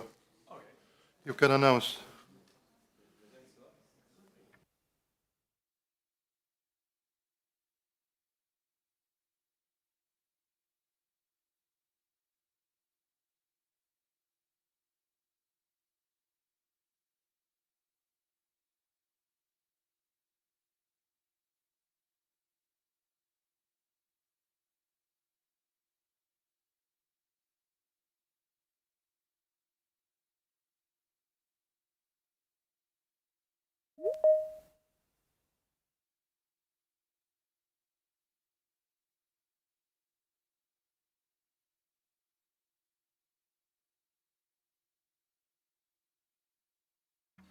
Kviečiu poną Brian Glenn.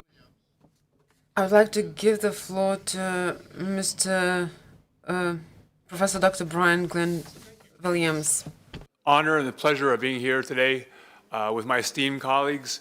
It is really thrilling for me as a person who comes from the small mountain country of Wales in Britain to be here with my amazing colleagues, the Chechen group over here, Circassians, Lithuanians, Crimean Tatars. I think this is a very momentous historic event. Almost reminds me of the Jews coming together in Basel, Switzerland in 1897 to do the first Jewish World Congress. The Jews had a dream of building a homeland, of creating a new Israel 2,000 years after the Jews have been expelled from Jerusalem by the Romans. What I'm going to do in my talk today is sort of take the case of the Circassians, a diaspora community that's faced genocide and expulsion, and I'm going to try plugging the Circassian case into other case studies that have, I believe, important applications for understanding what the future holds and the past holds for the Circassian people. Of course, diaspora is a term that's often misunderstood and misused, but it has specific meanings. A diaspora is a community that lives in one place, but continues to have a deep emotional attraction and pull to another territory. Not every group living beyond its homeland is the diaspora. For example, the African Americans living in America today, they don't qualify as a diaspora because they don't remember where they came from. They don't dream about going back to, say, Senegal or Ghana. They don't count as a diaspora. The Jews are, of course, the ultimate example of a diaspora. The Jews have a fascinating history. They lived next door to the Philistines. The Philistines were people who came from Greece. They weren't the original Arabs, they're Greeks who came from Cyprus, the mainland Greece. They established themselves on the coast, and they lived next to the Israelis for hundreds of years. But then, in roughly 600 BC, the Babylonian Empire came and conquered both Israel and the Philistines. Both the Philistines and the Israelis were dragged off into slavery, and amazingly enough, the Philistines disappeared from history forever. Their memory forgotten, even their language disappeared. But the Jews survived. They kept their identity alive, and the reason was they had a sacred homeland. The homeland was sacred to the Jews. It was the land of their people's miracles. And they kept their identity alive generation after generation as they're living in exile in ancient Babylon. And then, of course, you all know the story. The Babylonian Empire fell to the Persians, and the Jews migrated back home to their holy land, to Israel. They survived, but the Philistines are gone forever from history. The name Philistine survives in the land of Palestine, but the Philistines disappeared because they couldn't keep their group identity alive during the exile years in Babylon. So the Philistines are gone. Now we have another example of an ancient people who disappeared from history. Romania was once ruled by a people called the Dacians. They were conquered by Rome in about 106 AD, and their ethnic group, their identity, disappeared forever from history. It was a complete genocide, and now the Dacians' culture is gone. But at the same time period, the Jews were again expelled from Jerusalem by the Romans. Romans burnt and destroyed Jerusalem 70 AD and kicked all the Jews out of Israel by about 130 AD. But the Jews kept their traditions alive, their culture. Every year, the Jews would meet for ceremonies and say, ching ching, drink. Next year, God willing, we shall meet in holy Jerusalem. This transgenerational passing on of linkage to the soil of Israel helped keep the Jewish people alive for centuries as they lived scattered in diaspora away from their homeland. They didn't assimilate. Even though they lost their language, the Jews spoke Arabic if they lived in North Africa, or Turkish if they lived in Turkey, or the Jews spoke Yiddish in Eastern Europe, or Russian, German, whatever. But they kept this linkage, this emotional linkage to the people's homeland. And they always said, one day, God willing, we will return to Israel. And as you know, in the 1890s, the Jews had a big conference in Basel, Switzerland, very similar to the conference here today. And they all came together and said, one day we will return and start building our homeland. This led to the birth of the Zionist movement. And this birth took place at a time when something fascinating was happening in the world. The birth of a new political ideology called nationalism. Nationalism changes things. It tells people that your blood is important. My blood as a German or a Circassian, or in my case, a Welshman, is very important to me. I'm Welsh, we're better than the English. The English are nothing. They're Anglo-Saxons. We are the Celts. Nationalism gives you a link. Mr. Brian, one minute please left. Okay, give them a link to the homeland. The Circassians, I believe, have that same ideology.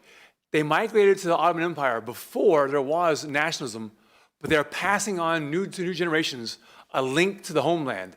And I think even though they migrated to the Ottoman Empire and their identity began to dissolve because the Ottoman Empire was Muslim and they believed in the Caliph and the Aktoprak, the white soil, they're now rediscovering and passing on a new link to new generations. I hope that the Circassians will do what the Jews did and recreate the identity, and one day, God willing, migrate back to the homeland with all their intellectual capacity and capital to rebuild the homeland for Circassians. Thank you. Ačiū gerbiamas profesoriau Brianai. Aš norėčiau pasveikinti gerbiamą Seimo narį Remigijų Motuzą. Gerbiamas Remigijus Motuzas yra Seimo užsienio reikalų komiteto pirmininkas. He's the chair of the Seimas Committee on Foreign Affairs. Gerbiamas Remigijau, priimkit prašom padėką iš Čerkesų bendruomenės rankų. Mr. Motuzas, please accept the token of appreciation on behalf of the Čerkesian representatives to you.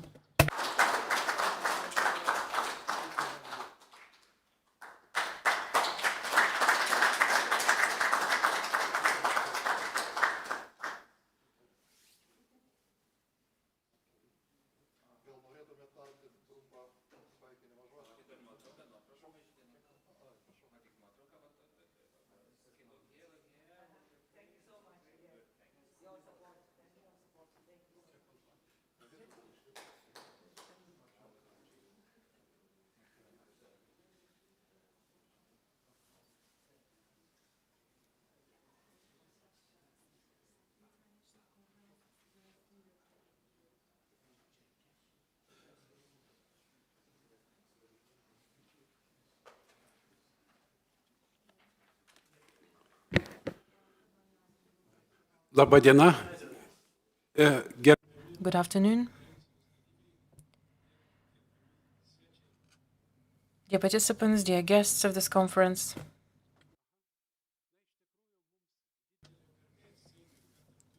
it is truly an honor for the Seimas of the Republic of Lithuania to host this conference on the Circassian genocide and current contemporary Circassian geopolitics. When I was approached by Mr. Jakubauskas, as well as my fellow members of the Seimas, Mr. Paviljonis and Mr. Žubalis, we did, as you may have heard, Lithuania for centuries has been a multicultural state. Ever since the times of the Grand Duke of Vytautas, Grand Duke of Lithuania, we have been joined with your, as well as other nations,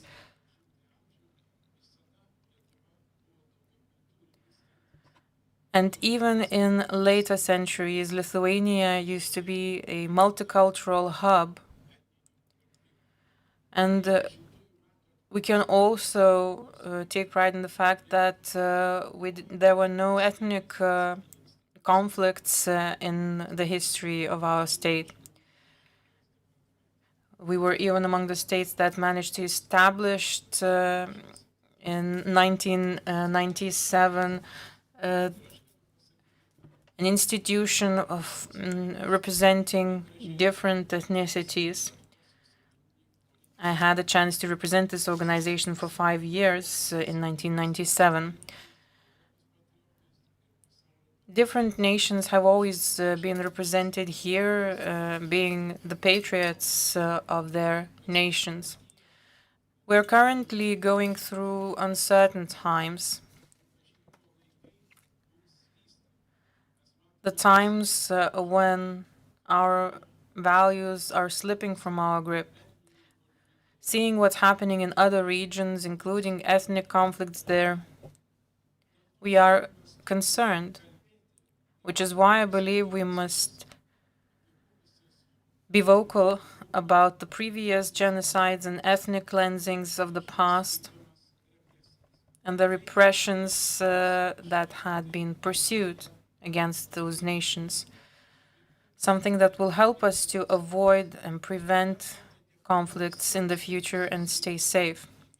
I thank you once again for having gathered here in Vilnius to a multicultural hub, as I have said, a place which has never faced any ethnic conflicts. We boast the cohabitation, peaceful cohabitation of different nations, and hopefully that this event will enrich the political life of ours and will contribute greatly to the survival of your great nation, wherever you might be.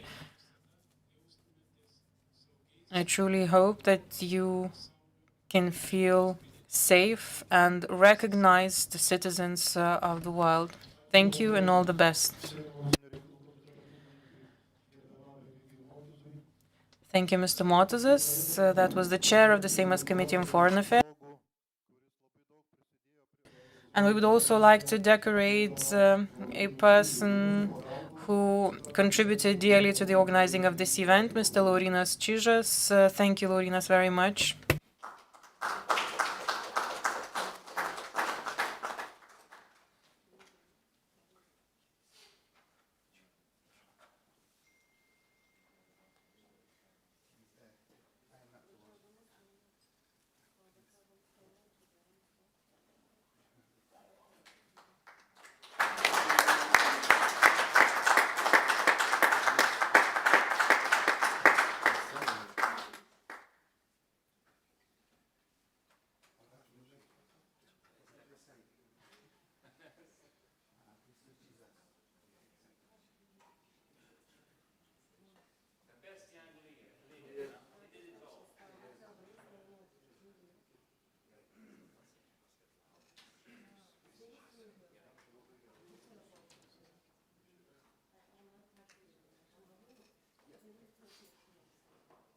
So we'll now be joined from the Ukrainian parliament.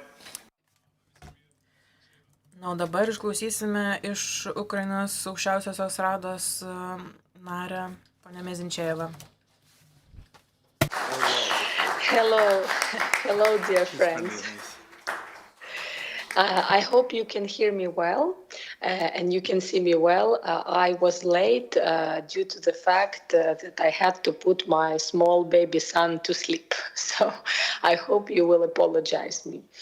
First of all, I want to highly thank my fellow colleagues from the Lithuanian Parliament for such high-level conference and the discussions and the topic that has been set up, which is extremely important in the contemporary understanding of international armed conflicts, of international notion of genocide, which has been experienced by indigenous people of Čerkesų, which has been experienced by indigenous people living here in Ukraine, for instance. The Crimean Tatars, Karaims, Krimchaki, many other oppressed nations across so-called Russian Empire, which has never stopped its imperialistic ambitions, which has never stopped to oppress, to kill, to rape, to vanish cultures, voices, languages, and nations from their existence. If we look at the statistics, beautiful Cherkessian language is now being spoken only by 2%, preserved by 2% of its initial population, spread across the globe from both Americas to Australia's, residing also in Europe, Turkey, and other partner states. As a chairwoman of the delegation to the Council of Europe Parliamentary Assembly, I would like to also thank Lithuanian colleagues and other 45 parliaments who passed special resolutions concerning the aggression of Russian Empire in the context of historical retrospective. We were talking about, of course, Čerkesų nation and other nations oppressed by Russia. We're trying to develop this understanding for our partners across the world to be finally very blunt about the fact that Russia never intends to stop. It is trying to not only oppress the nations, but at the expense of their cultures, history, to exist itself. So Russia is trying to recreate its empire by oppressed nations. I am so deeply honored to initiate, together with my colleagues in the Ukrainian parliament, a resolution that we anonymously passed I think more than half a year ago, with regards to recognition of Cherkesyan genocide conducted by Russian Empire starting from 19th century. I think this genocide hasn't stopped. We see deported families, we see the stories retold by many friends, which I heard in New Jersey, in New York, in Europe, in Strasbourg, and many other places where we meet with Cherkesyan friends. I am proud that the fact we are raising this awareness across Europe will be meaningful to our common victory, your victory and our victory. And colleagues, I see that this awareness and understanding of the problem, understanding of the fact that genocides did not come up just in 20th and 21st centuries, but were developing through the previous decades and years by the aggressor, who is the Russian Empire under its current leadership, until we stop them, I don't see a long and just peace, not only for our subcontinent, but also for the whole world.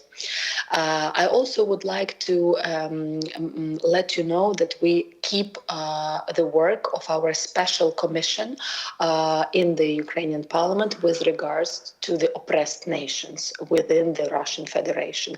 And of course, Cherkesyans are one of those groups, important people for us, who are we constantly in touch. And I hope, last but not least, in the coming months of Ukrainian parliament activity, we will finally, first time we will pass the law on the special conditions of our partnership with the oppressed nations of Russian Federation, including our honorable Cherkesyan friends. I hope that we can win together, we can preserve our culture, our language, our history. That's what we really fight for. And I would like to thank everyone, every nation, every representative who is currently shoulder to shoulder stands with us, with Ukraine, and with the right for existence.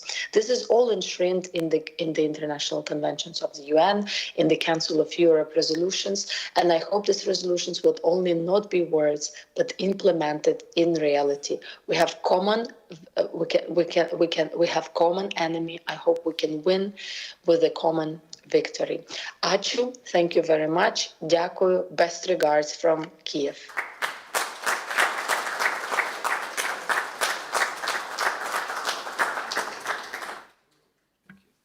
Okay, so now we'll be joined, Gary Kasparov? Yes.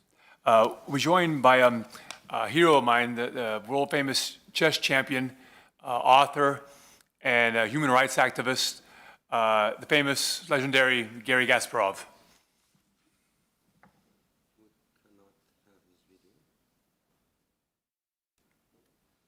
Or not.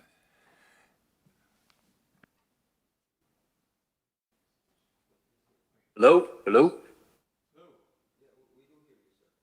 Hello? Hello, can you hear us? We hear you. I can hear you. Yes, we hear you. We hear you loud and clear. I can see you. I can hear you, but I can't see you. And we can't see you either. We hear only your voice. So I'm in trip. Unfortunately, it's some technical problems about that. So I heard your speech, and I would like to support that Čerkesans should be free, and I'm sure that Russia should pay some reparation for its crimes. And of course, for me, it's necessary to understand what will be a final decision of our meeting. So what do you think? How do you think? What should we reach, in fact, for all members of our summit?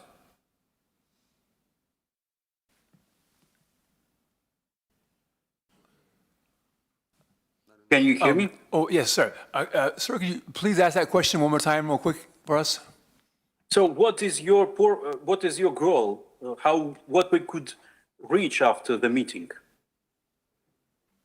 I think that they've created a declaration of the hopes and aspirations and dreams of the Circassian people that includes, I think, the aspiration for Circassians to rebuild their nation, to have primacy and have international law recognize Circassians as the indigenous people of Circassia, to find allegiance with other groups that have suffered, like the Crimean Tatars and the Chechens. And I think the dream is to have repatriation of many Circassians back to rebuild this great nation that was shattered in modern Europe's first genocide. Well, my opinion that we also should be for that goal, but my opinion is that Lithuania also should pay some reparations, like Russia, because Lithuania in past was part of Soviet Union. So that certainly is a controversial proposal. I think that... Yes, it's controversial, but I know are that... we sure this is Gary Kasparov actually speaking? Be sure. Yeah. I'm not sure. Hello, guys. It's not Gary Kasparov. This is I knew voice. Gary is busy, unfortunately. Really. So he said to Yeah, take a because part in Gary this Kasparov meeting. can speak English and you cannot. Go learn. It's other voice, Okay, you're not voice of very, Kasparov. like, poor in your expressions. Friends, I knew that it's not him. Well, they did it to us so many times. They tricked us so many times. Lithuania paying reparations to Čerkesans? Really? Really? These two boys have to be, like, banned. And I would, sorry for my emotions. I knew it so well. And I want to address the organizers because we had this issue with Lithuanian colleagues. 2020, before going to the Council of Europe session, they called very high-level speakers and they did the same stuff. So they will put it on YouTube later, I'm sure. They will call us all fools, that we still don't double-check. Please double-check whom you invite. Person cannot speak like that. It's very suspicious and it's very obvious for everyone who's in international politics. Friends, it's good that we indicated them. I'm sorry, but I'm happy I didn't switch off. If you allow me, please. Actually, it was a very funny situation, and it shows how important that we are doing. So these guys really had a long time preparing to interrupt us in a very funny way. I hope all the interruptions will be this way, not worse than that. We knew this from the beginning, that we will have a problem with some people trying to disturb our conference. Actually, they did not disturb me. I was laughing. It was nice. Next time, please send us more handsome people, because my eyes are hurting after what I saw. And we are very sorry. It was our mistake to have these guys. Very sorry, because we did not check with our Lithuanian colleagues for this mistake. And I know we are important now. Thank you. Thank you very much for whoever did this for us, really. And do it again, please, with more handsome people. Thank you very much. I think now we have... It's Vavan and Lexus. They call themselves like that. And Maria, thank you for being so quickly on the ball on that one. You sensed it immediately, and I heard you catching them at the beginning of their interruption. So thank you for being on the guard. I think now we're going to have Dr. Lydia Zhuganova come and speak to us about genocide and Russian crimes. Well, hello, everyone. Thank you so much for having me. And I was actually very surprised because Garry Kasparov wasn't on the program. And, so thank you so much for identifying and putting an end to this awful whatever it was. So I'm going to start my speech. So, honorable members of the Seimas, distinguished guests, colleagues, I stand before you today not only as a scholar, but as a Circassian, a member of a people who have endured genocide, forced exile, and 160 years of systematic erasure. I come to speak about a historical crime that has been deliberately forgotten and about the courage of Lithuania in confronting this truth.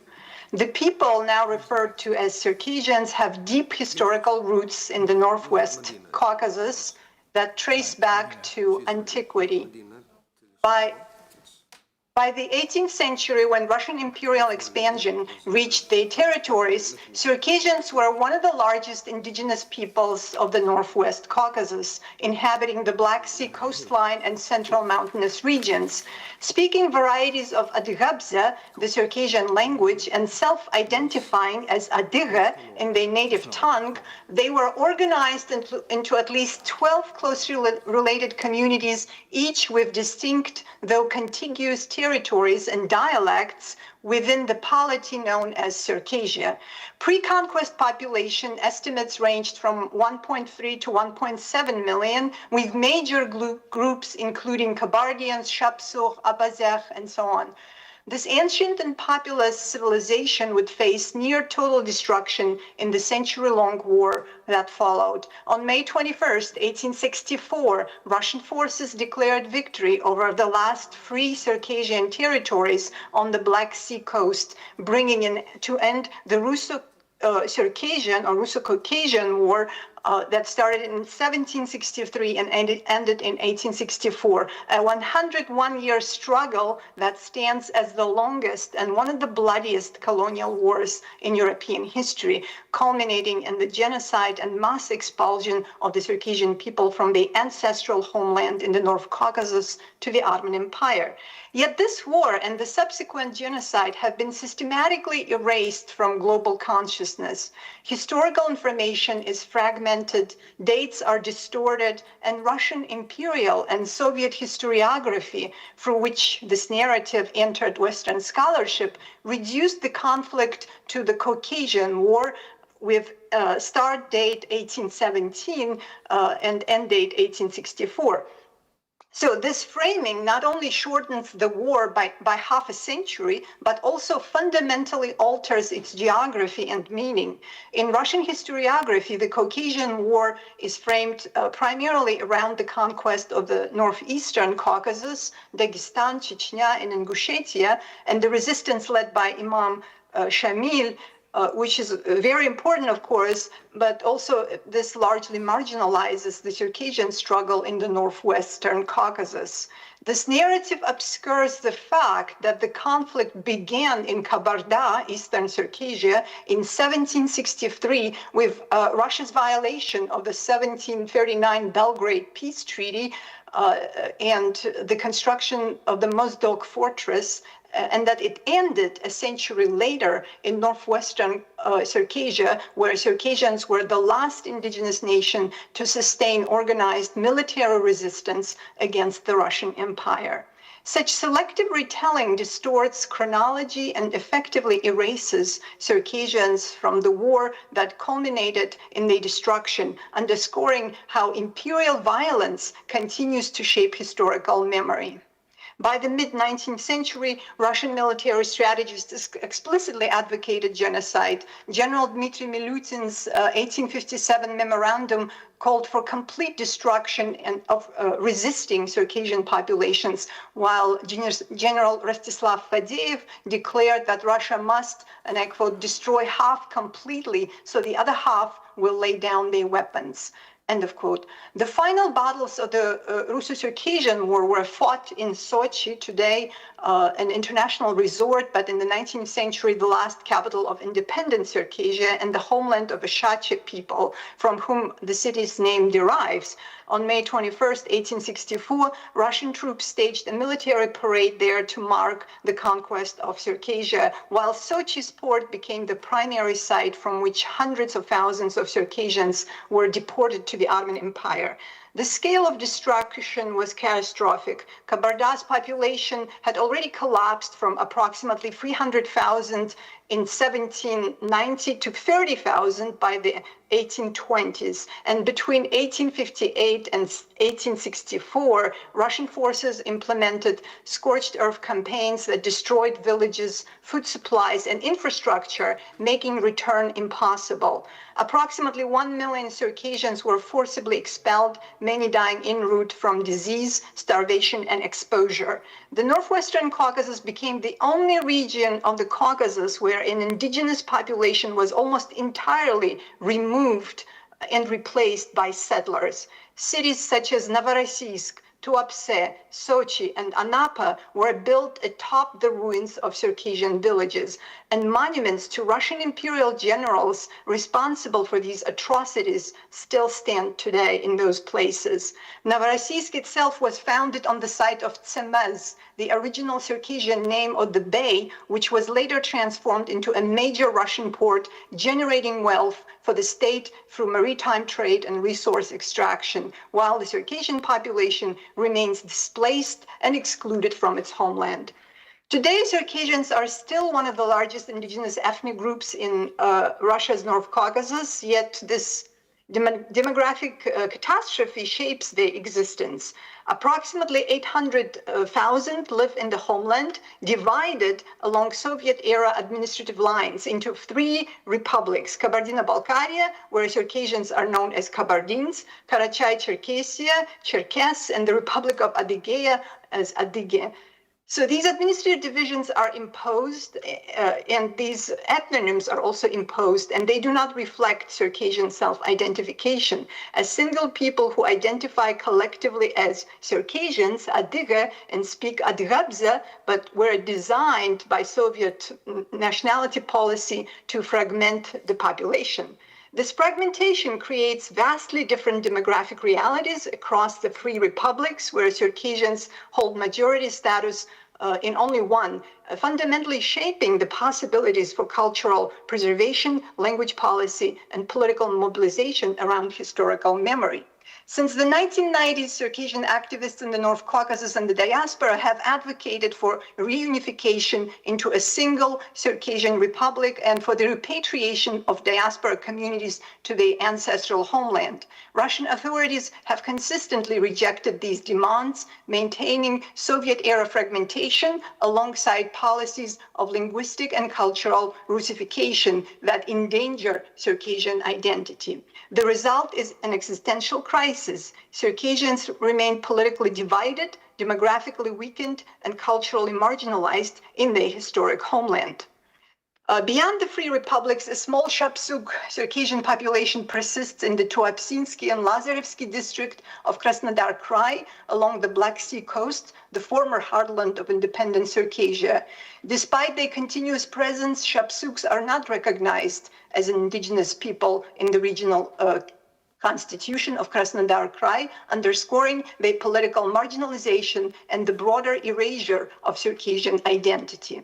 So today, more than 5 million Circassians live in diaspora across Turkey, Jordan, Syria, Europe, and North America, forming the largest stateless indigenous diaspora originating from the Russian Empire, most of them descendants of those forcibly expelled in the 19th century.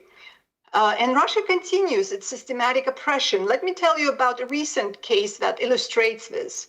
Larisa Tuptsokova, a Circassian writer, educator, and journalist, originally from Adygea and residing in Georgia for 14 years, dedicated her career to preserving the Circassian language, translating Georgian poetry into Circassian, and organizing cultural events at the Circassian Cultural Center in Tbilisi, an institution founded by the Georgian Ministry of Culture. In 2025, she became the target of a political motivated campaign. In August, a fake website purporting to represent the Circassian Cultural Center appeared online, publishing fabricated extremism case against her. In October of this year, Russian security forces raided her parents' home in Adygea, interrogated her relatives, and delivered an indictment notice 2 weeks late. On November 11th, 2025, she was added to Russia's list of terrorists and extremists, effectively criminalizing her for teaching her mother tongue and participating in cultural life. Her crime? Teaching the Circassian language, preserving cultural memory, translating poetry. So the international... sorry to interrupt you, yes. But we're going to commit our own crime here of going overtime. I'm sorry. Can I please ask you to wrap up your wonderful, powerful delivery? Sure. We have to move to the next speaker, please. Thank you. Sure, absolutely, yeah. So, and Larisa is not alone. In May 2025, at least 8 participants in the peaceful May 21st commemoration march in Nalchik were arrested and sentenced to administered detention. They crime commemorating the genocide without official permission. So this is the reality for Circassian today. They cannot freely visit their homeland. They cannot commemorate their dead. They cannot preserve their language without facing persecution. Russia treats any assertion of Circassian identity as a threat to the state. And now the Lithuanian this very parliament is reviewing a proposal to acknowledge this historical crime. And this matters profoundly to us, to the Circassians, because each recognition establishes historical wrongdoing and frames Russia's annexation of Circassian lands as illegal and violent. It builds an international narrative that Circassians were forcibly displaced and stripped of sovereignty.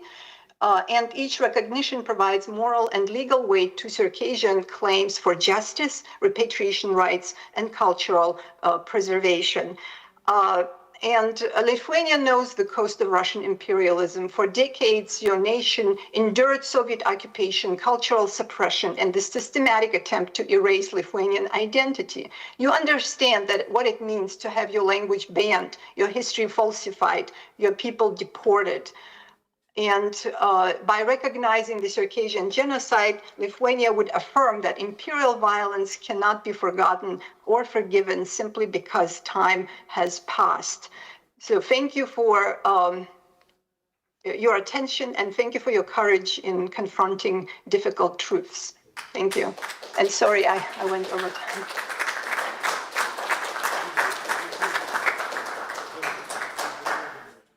And now, we will be joined by Dr. Badina Toslonova. Okay, thank you very much. Thank you very much for inviting me to speak at this really groundbreaking conference and for actually having this conversation. It takes a lot of courage, and I fully realize that. And yes, so I was really happy and honored to have this invitation. I will try to be very short because I know that we have a time limit. I would say that one of the main problems in Circassian representation, which has systematically interfered with our visibility and acceptance in the world, is the typical modern colonial archaization as a form of containment and perceiving us as a losing race, if you wish, and hence erasing and devaluation of our experience in the present and a tacit denial of our future. And this futurelessness is something that I would like to address. This trope is conscious, of course, and as usual in the Russian imperial history, it is not original. It is borrowed in the West, in the Western empires of modernity, and particularly in the North American treatment of indigenous people. Therefore, the attitude towards Circassians as dispensable lives, inhabiting territories favored or needed, presumably by the empire, The treatment of Circassians as subhumans, subject to extermination, expulsion, oblivion, has been normalized very early on. Historians have already convincingly demonstrated how the Romanov Empire and later the USSR supported and continued this myth as a justification for their inhumane policies, carrying out ethnic cleansings, genocide, mass deportations, and resettlement of other ethnic groups to the confiscated and depopulated territories of the Northwest Caucasus, and the subsequent nurturing of simply brainwashed local elites or comprador local elites to the empire, local to the empire, or simply bought by it. The cynical Soviet manipulation of history, of culture, of language, of art, of memory was carried out with the aim of emasculating the Circassian sense of self-awareness, human dignity, collective will, responsibility, and resistance to an imposed historical fate. This left us with only pitiful crumbs of theatrical multiculturalism, complete with decorative national dances, decades of national literature or showcase figures of national scholars, as well as the ludicrous status of autonomous republics and territories, which was presented as national independence to the people and as sovereignty, but in reality was a form of recolonization, masquerading itself as decolonization. However, in post-Soviet Russia, even this deceitful tactic gave way to the empire's blatant refusal to allow its colonies to develop economically, intellectually, and especially politically. Loyalty to this presumed Russianness in its imperial form once again became the primary criterion for allowing Circassians to live, to exist, and any attempt to discuss alternative options for preserving and reviving Circassian self-awareness, ethos, political imagination in the present and for the future is now more than ever delegitimized as extremism and practically treason.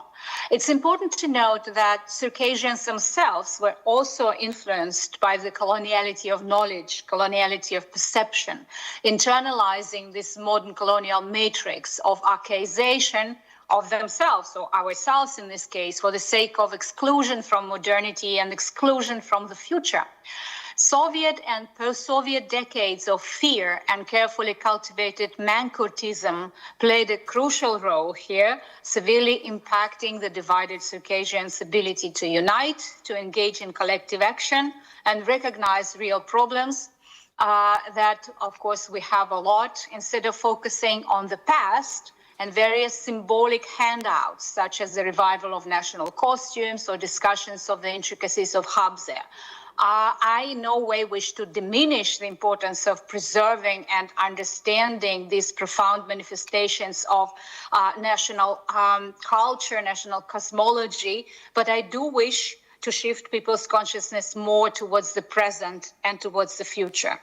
Until Circassians themselves are willing to imagine and democratically engage in a discussion of our future, including the details of political organization, coexistence with other peoples in the Caucasus and in the wider region, and survival in the face of looming environmental, techno-accelerationist, geopolitical catastrophes that humanity is going to face in the coming decades, unfortunately, little will change. In other words, the discourse of a defeated race of noble warriors must finally give way to the Circassians of late modernity, a thoroughly modern people, educated, active, cosmopolitan, yet capable of double critique, multiple critique of injustice, discrimination, and silencing at various levels, be it a belated quasi-empires in the case of Russia, or some provincial nation-state, or the upcoming neoliberal world model that disenfranchises the majority of the planet's population. Due to our extremely diverse and harsh transcultural historical experience of displacement, exile, migration, assimilation, survival, and the outwitting of numerous enemies, as well as our continued access to alternative models to the suicidal tendencies of worlding that exist today, Circassians have some chances of adapting to life in the future, I believe. Circassians have definitely had our own worlding as the art, the wisdom of living in the world, relating to the world, to other people, to other species, existing in harmony and in balance with this world. Moreover, the political forms of this worlding were very different from conventional late modern nation-state imaginary, which is often anachronistically and erroneously imposed on our local history, ignoring the fact that Circassian forms of political ontology, our loose polities with no borders, were different from the normalized modern colonial frames, and therefore interpreted by settler colonists and even the present-day scholars once again as underdeveloped, as lacking sovereignty, and therefore open and waiting for grabs, easy to be manipulated into any forms of unfreedom that were presented as liberation and development. In reality, Circassian complex political system subsequently destroyed by colonization had a lot in common with James Scott's hypothesis of Zumia, a large anarchic highland zone and a specific way of life, deliberately avoiding statehood and selecting simplicity and mobility for the sake of better survival, and keeping alternative democratic existence that allowed for certain freedoms that no state could ever promise or provide. Yet, we should not be calling for a simple return to or repetition of past models delegitimized by modernity coloniality. We do not wish to romanticize our indigeneity, and we realize that there is a number of political, ethical, ontological principles of Circassian worlding that we could creatively rethink and maybe relearn in the upcoming time of mass migrations, multiple conflicts, and environmental and climatic crisis. I'm not speaking here of reminiscing about past victories and past glory amid the final destruction of culture and nation, but rather of attempts to jointly recognize and discuss other possibilities, so that when the next window of opportunities to change our destiny opens, we don't fall back into the same outdated political models and traps we've already fallen into repeatedly before. To achieve this, it's certainly important to know the history of genocide and make it known internationally, but it's not enough. Moreover, we must be extremely careful. I'm sorry to interrupt you, but we're running out of time. For the next speaker, please. So if you please wrap it up, we'd appreciate it. Thank you so very much. My apologies. Yes, I'm wrapping up. Thank you. Moreover, we must be extremely careful not to adopt the position of static victims, which is advantageous to modernity with its divide and rule principle, but rather to move towards re-existence, becoming agents of our own destiny. We must collectively recognize that we need to rely on ourselves first and foremost, not wait for favors or liberation from anyone. I clearly see this awareness and desperation in the younger generation of Circassian activists, artists, thinkers, who are not infected with colonial submissiveness and fear to the same degree as previous generations. But unfortunately, this younger generation became visible and audible just before Russia's full-scale invasion of Ukraine and the subsequent intensification of censorship. And it's precisely this active group that is today subjected to all kinds of repressions and was forced to leave the Caucasus. But I still think that the future of Circassia is in their hands, in dialogue with multi-million Circassian diaspora. And in the upcoming multi-crisis and reformatting of the world, the task of physical survival, adaptation will come forward, whereas the tenacious local, transversal indigenous forms of being, economic, political, will provide very important paths to re-existence, to refuturing. And here, Circassian experience and ways of worlding will come very handy. Thank you very much.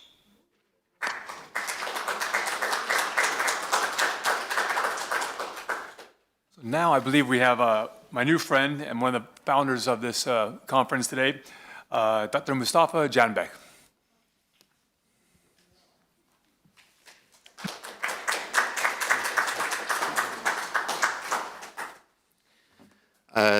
Thank you, dear participants.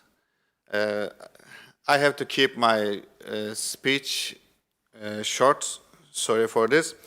I will speak directly. We are here now to mourn victims of Circassian genocide, but Circassians are not only one victim of Russian atrocity. There are many victims of Russian atrocity, and Circassians are one of them only. I mean, Russia is a threat, a direct threat for the humanity, not only for Circassians, not only for the Caucasians, but all humanity. When we consider their power of nuclear, which can destroy the earth totally. And they already threat people for destroying the earth. Here, there is a very brief information about the Circassian genocide, but it is very well documented historical tragedy. You can find information about Circassian history in Russian archives, in British archives, in France archives, in Polish archives, in Ottoman archives, and in many different countries' archives, in books, in newspapers, in journals, and in military reports as well. But it is not enough to restore the justice. If we really want to restore the justice, we need an efficient international cooperation. We need international support, political support, legal support, academic support. And then we can have a chance to restore justice, and we can have a chance to prevent this kind of strategies, tragedies in the future. And thank you very much for being with us. Thank you very much for your support. It is very valuable for us. Yes, thank you.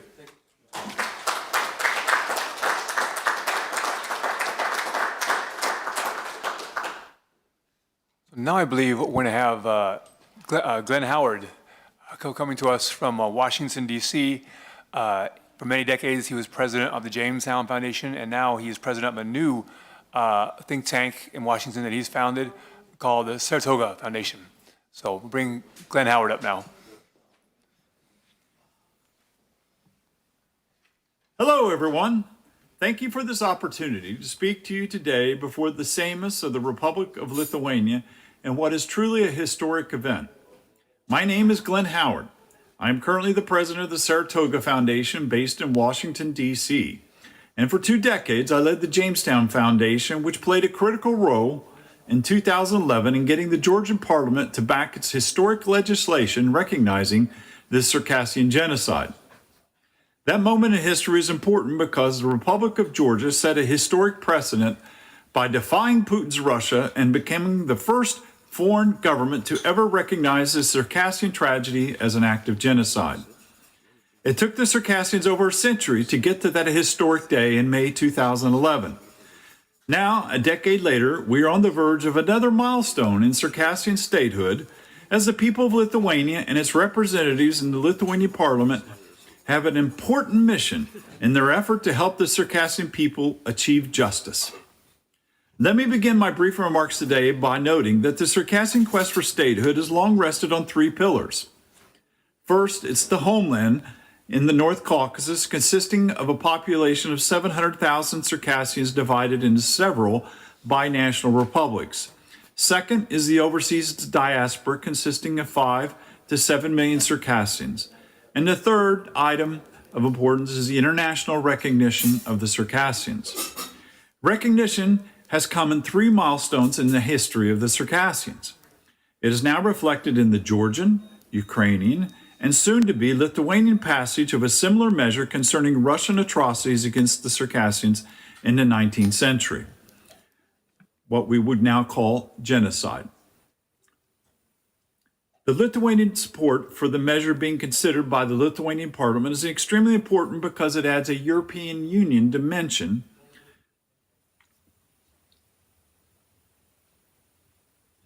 to the cause of the Circassians. However, a new 4th pillar is emerging in the form of Ukrainian engagement and support for the Circassian drive for a unified homeland in the North Caucasus. The Ukraine factor is important because it unites the three pillars of the Circassian movement into a coherent, strategically relevant body that forms the embryo for a future nation state. Why is this, you may ask? Well, it's because Ukraine's decision to champion the Circassian cause by recognizing the Russian deportations in 1864 as an act of genocide further delegitimizes the Russian rule in the North Caucasus. It comes at a critical time when Moscow is already militarily and emotionally exhausted by its protracted war against Ukraine that will enter its fifth year in 2026, as Putin's war against Ukraine has now lasted longer than Stalin's war against Nazi Germany.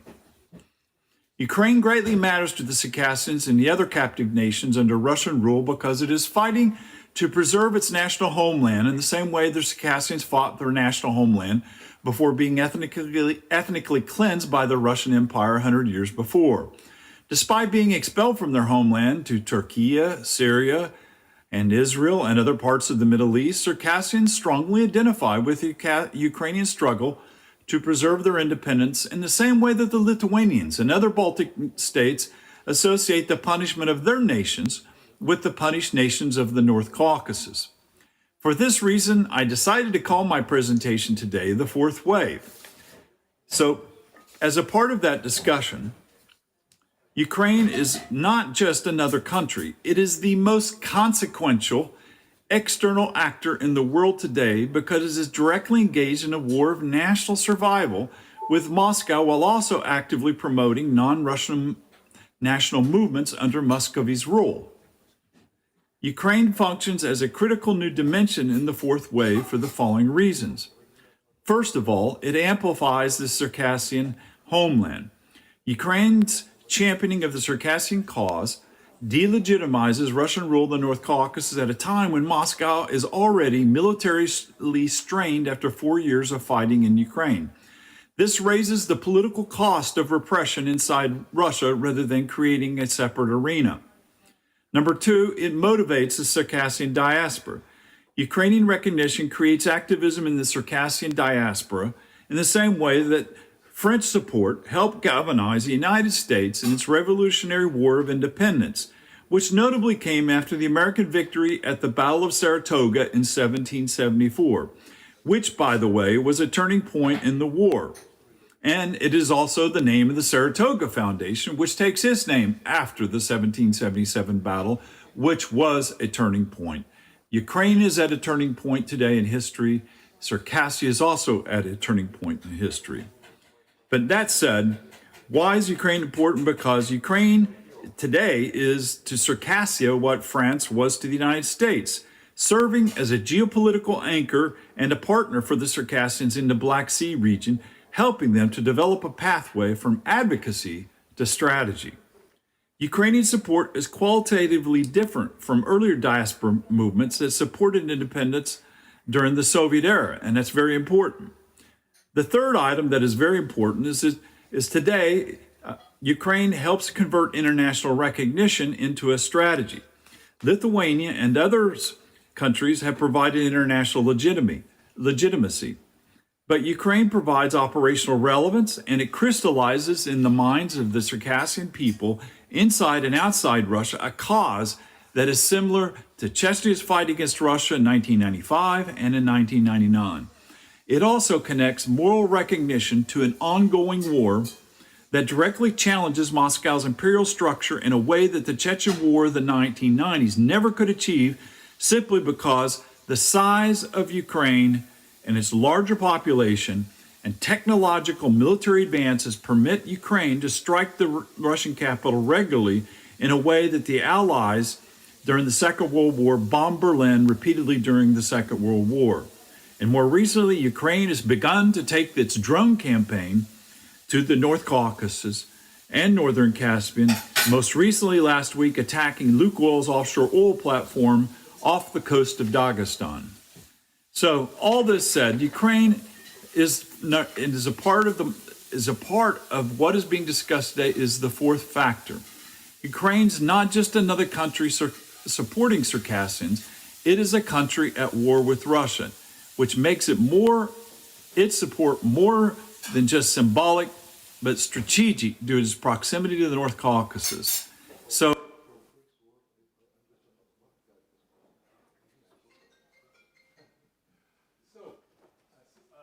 So now I want to have Sarah Slade come and read an announcement by the famous Central Asian journalist Paul Goebel.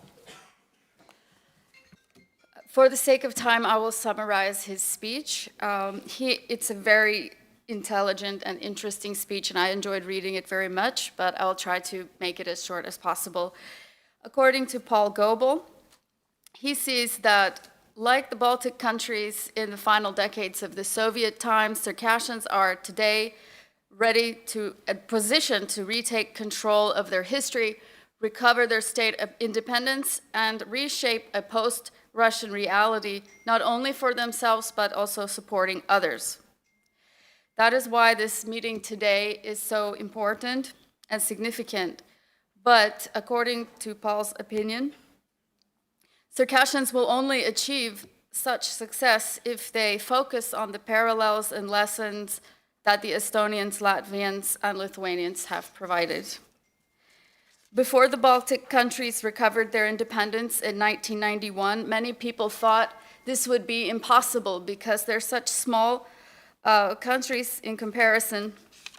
But they did earn their independence, win their independence, and they exploited three advantages in order to do so. First, they never forgot their history and the way the Russians treated them. This memory was central to the formation of their national movements and has remained central still. Second, they recognized and made use of the large Baltic emigrations in the West to generate and maintain support for their cause. And third, the Baltic movements have always conceived of their task as far broader than just themselves. And so they've reached out to support and form alliances with peoples in similar situations. Circassians, too, must first recognize and build upon these parallels to have the same level of success. And there are compelling reasons to think that they can achieve this. Above all, the Circassians are united by the memory of the genocide the Russian Empire inflicted upon them, and the Soviet state and Russian Federation have continued.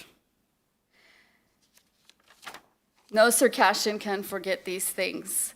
Moreover, again, like the Balts, they have learned that calling attention to these horrors has helped them to build bridges to other nations who have been victims in similar ways. And the Circassians have recognized the significance of the great diaspora, and so there are many here that can help to achieve this goal together. But it is in Paul's opinion, Mr. Goebel's opinion, that the third lesson is the most important. Estonians, Latvians, and Lithuanians, as committed as they were to the achievement of their own distinct national goals, they never forgot they could only achieve these national goals if they reached out to others in the empire in similar situations, formed alliances, and worked to cooperate with them.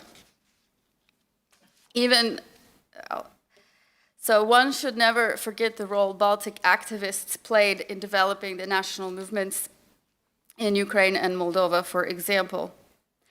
As ever more Circassians recognize, they also have potentially important allies among other nations within the current borders of the Russian Federation, despite all the efforts made by Moscow to block them. And this even includes ethnic Russians that are against this oppression.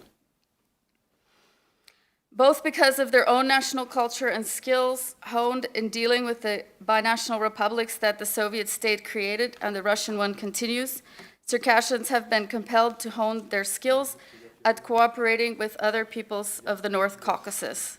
This undercuts Moscow's effort to sow discord and paves the way for mutual support in the looming crisis of Russian statehood and for creating good relations among these nations following the disintegration of the Russian Federation.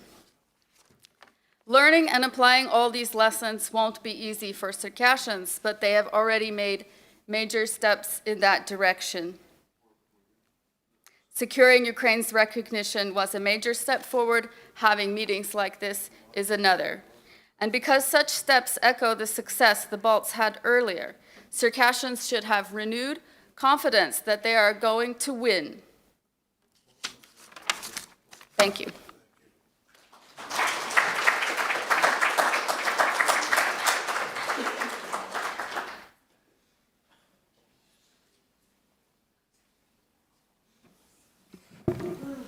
For now, please, we will have the final speech from Mr. Iyad Yogar from the United States, the chairman of the NCNC, North Caucasus Nations Committee. That's 5 minutes. That's 5 minutes. Ladies and gentlemen, I'm only a Circassian, and my brothers are the Chechens. So, no titles here. I will tell you, today, we have seen our friends, our relatives, the Lithuanians and our Estonian friends, Ukrainian friends, had made the case for Circassia, clearly. There is no doubt in anybody's mind today that all the evidence needed to be presented and presented fully well so people can understand not only the crime itself, but also the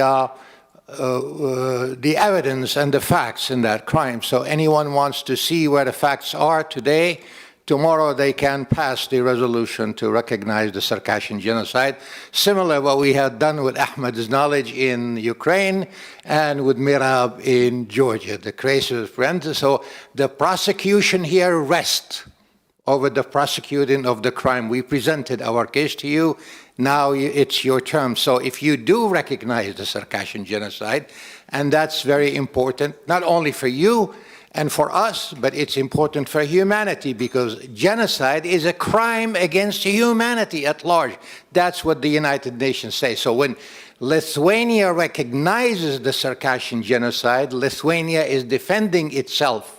And the Baltic nations and the possibility, and other nations too, about the possibility of the Russian aggressions with genocide, aggression, wars, and things like that. So it's a duty toward ourselves to recognize the genocide as a crime against humanity. With this, I wanted to tell you, and I'm happy to see here our brothers, the Chechens and the Georgians. This is just a quick note here to say, and that's very important for us to do and to understand. We Circassians and Chechens and Dagestanis and Georgians, we often talk about history. We had long history of wars, of bravery. We fought the Russians like nobody else did, and we could fight the Russians still like nobody else can, and we can continue another 101 years as a small number fighting for our rights in a civilized way, and we can still win if the civilized world is behind us. But today it's important we talk about our heroes in the past. We talk about Imam Shamil, and we talk about other heroes. I can't recall right now the name readily. And we talked about heroes in Georgia, Zviad Kamsakhurdia. We talk about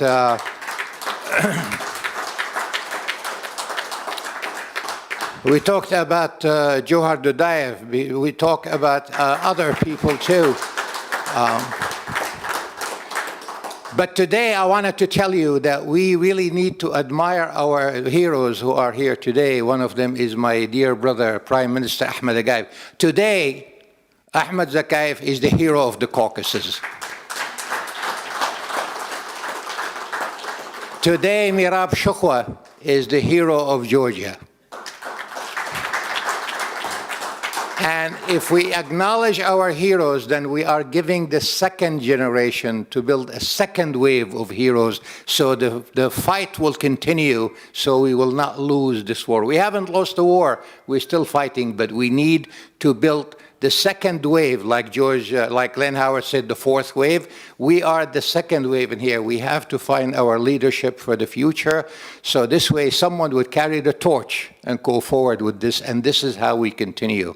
So my recommendation is to admire and honor and support our today's hero instead of talking about the heroes of the past.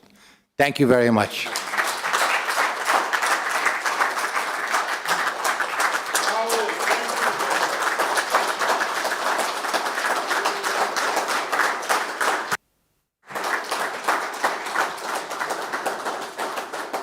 Ačiū gerbiamam Jatiegar. Mūsų konferencija artėja link pabaigos ir aš norėčiau keletą baigiamų. Thank you, Mr. Yagar.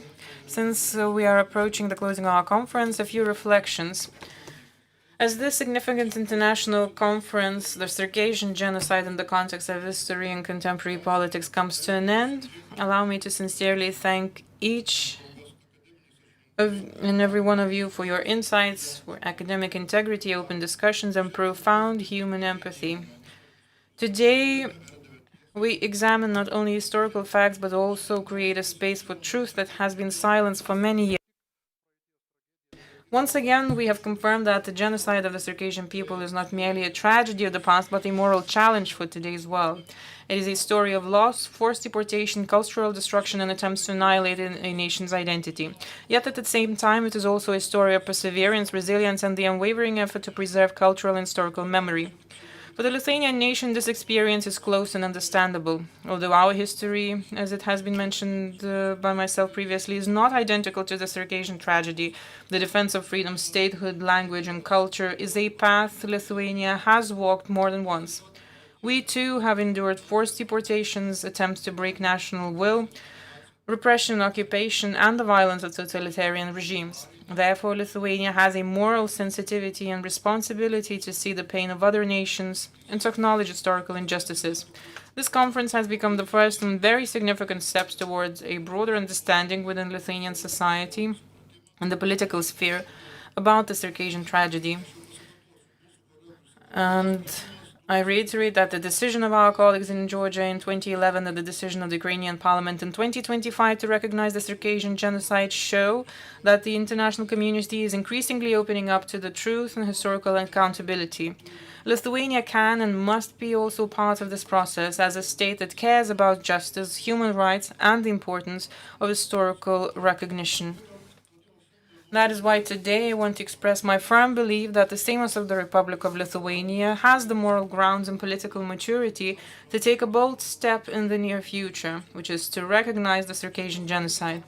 This conference has become a crucial milestone on Lithuania's path toward this decision. The arguments, scholarly research, and testimonies heard here will undoubtedly contribute to broader political awareness and the shaping of public opinion. I see a clear direction toward justice and respect for historical truths that cannot be ignored. Dear colleagues, this conference is not the end. It is a starting point. Today, we take with us not only the facts we have heard or the insights shared, but also a clear message. History demands our courage, the courage to acknowledge, to name, to commit, that such tragedies would never be forgotten. Today's appeal of the participants of the conference with their signatures were forwarded to Mr. Juozas Olekas, Speaker of the Seimas, and we're looking forward to the next step by the Seimas of the Republic of Lithuania, which is the recognition of Circassian genocide. We're grateful to the Seimas for hosting this conference, to the members Žygimantas Pavilionis, Mr. Laurynas Šedvydis for their support in organizing this event. I thank you all.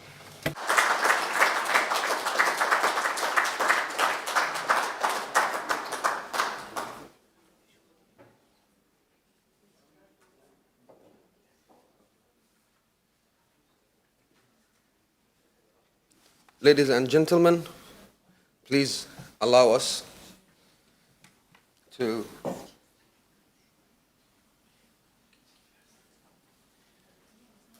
present this plaque to Mr. Adas for his work.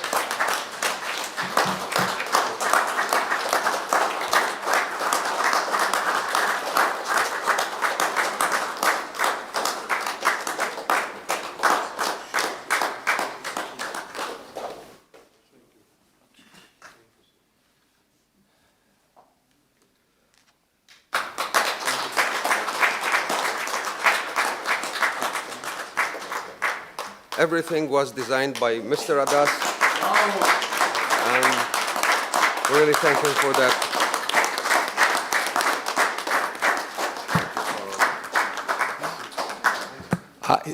Adas, I just wanted to make a very, very quick note.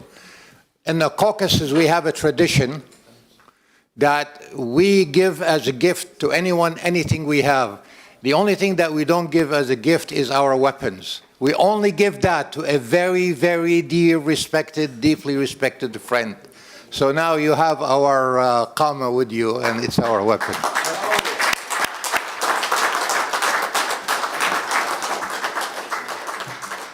And if you allow me, we want to present this to Mr. Marius.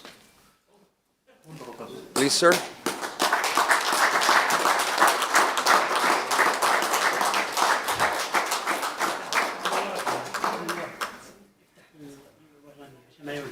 I have the honor to present this to you, sir. Thank you very much.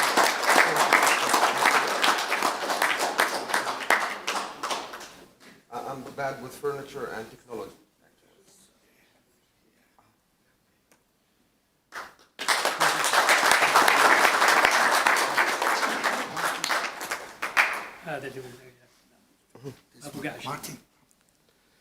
Martin will present, okay? And please, Mr. Gantaras,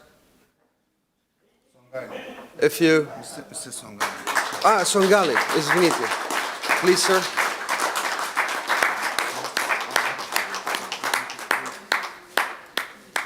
Thank you very much.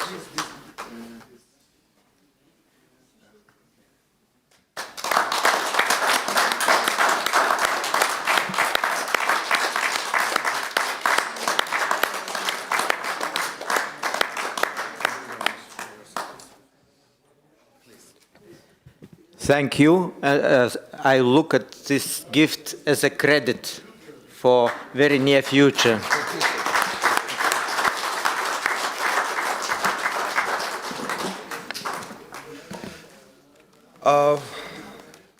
Ladies and gentlemen, I will be the last voice you will hear today in this place. I just want to thank you very much. I know how it was a very tiredness day for you. Most of you have nicotine crisis now to go out and have a cigarette. I know that. I'm one of you. Before I finish, I will read the resolution for you. Please, ladies and gentlemen, be active with me because I will ask some questions. Please have a seat, please. It's going to take time, not a long time, but the resolution actually have 4 points. And I want to ask each one of you, please, if you support these points or not.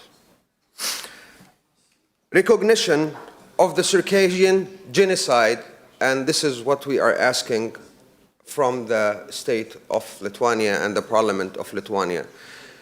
Please raise your hand if you find this a right thing to do. Thank you very much. The second one is affirmation of the right to return and self-determination. Our right to go back to our homeland, our right to rule it, our right to make our laws and our ways of life from our culture and from our traditions. Do you think we have this right? Yeah. Thank you. Third, support for international investigation and recognition. We do have a lot of crimes under the soil and the sand of our homeland. You won't imagine how many children we have there, women. You won't imagine how tragedy you will go. I don't want to be a poetry guy, but if you took the soil from any place of the Caucasus, you will hear the screams of these newborn kids and babies, women screaming, running from the Russian soldiers. You can see it there. It's everywhere, but you just need to look a little bit deeper. So do you think we have this right to be investigated for the crimes that we had with our homeland? Will you raise your hand, if you please? Thank you. Fourth, we really want a long-term solidarity and cooperation with Lithuania and the European Union and all our neighbors, Caucasian states and other states. We want to have a cooperation. I will never call Chechnya south of Russia. I will never call Dagestan south of Russia. And I will never let anybody call me South Russian. I'm a Circassian from Circassia, which is occupied by Russian. So it's a big insult to call me south of Russia. So not south of Russian countries or states that we are looking for cooperation and long-term relations. No, we are looking with you, the people who really believes on what we believe. Will you please think this is a right thing to ask for? Thank you very much. This was the resolution.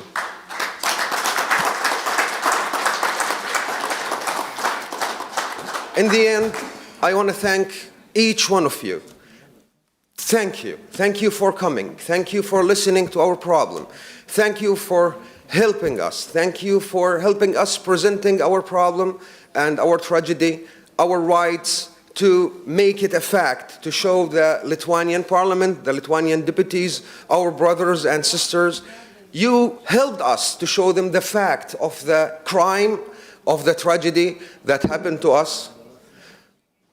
We wish, we demand, and we know that the Lithuanian parliament will recognize the Circassian genocide and Circassian rights, because Lithuania is not less than Ukraine or Georgia in this field of human rights. Thank you very much. Thank you. Aš savo ruoštų norėčiau padėkoti garbioms vertėjams už labai sunkų darbą. Labai ačiū.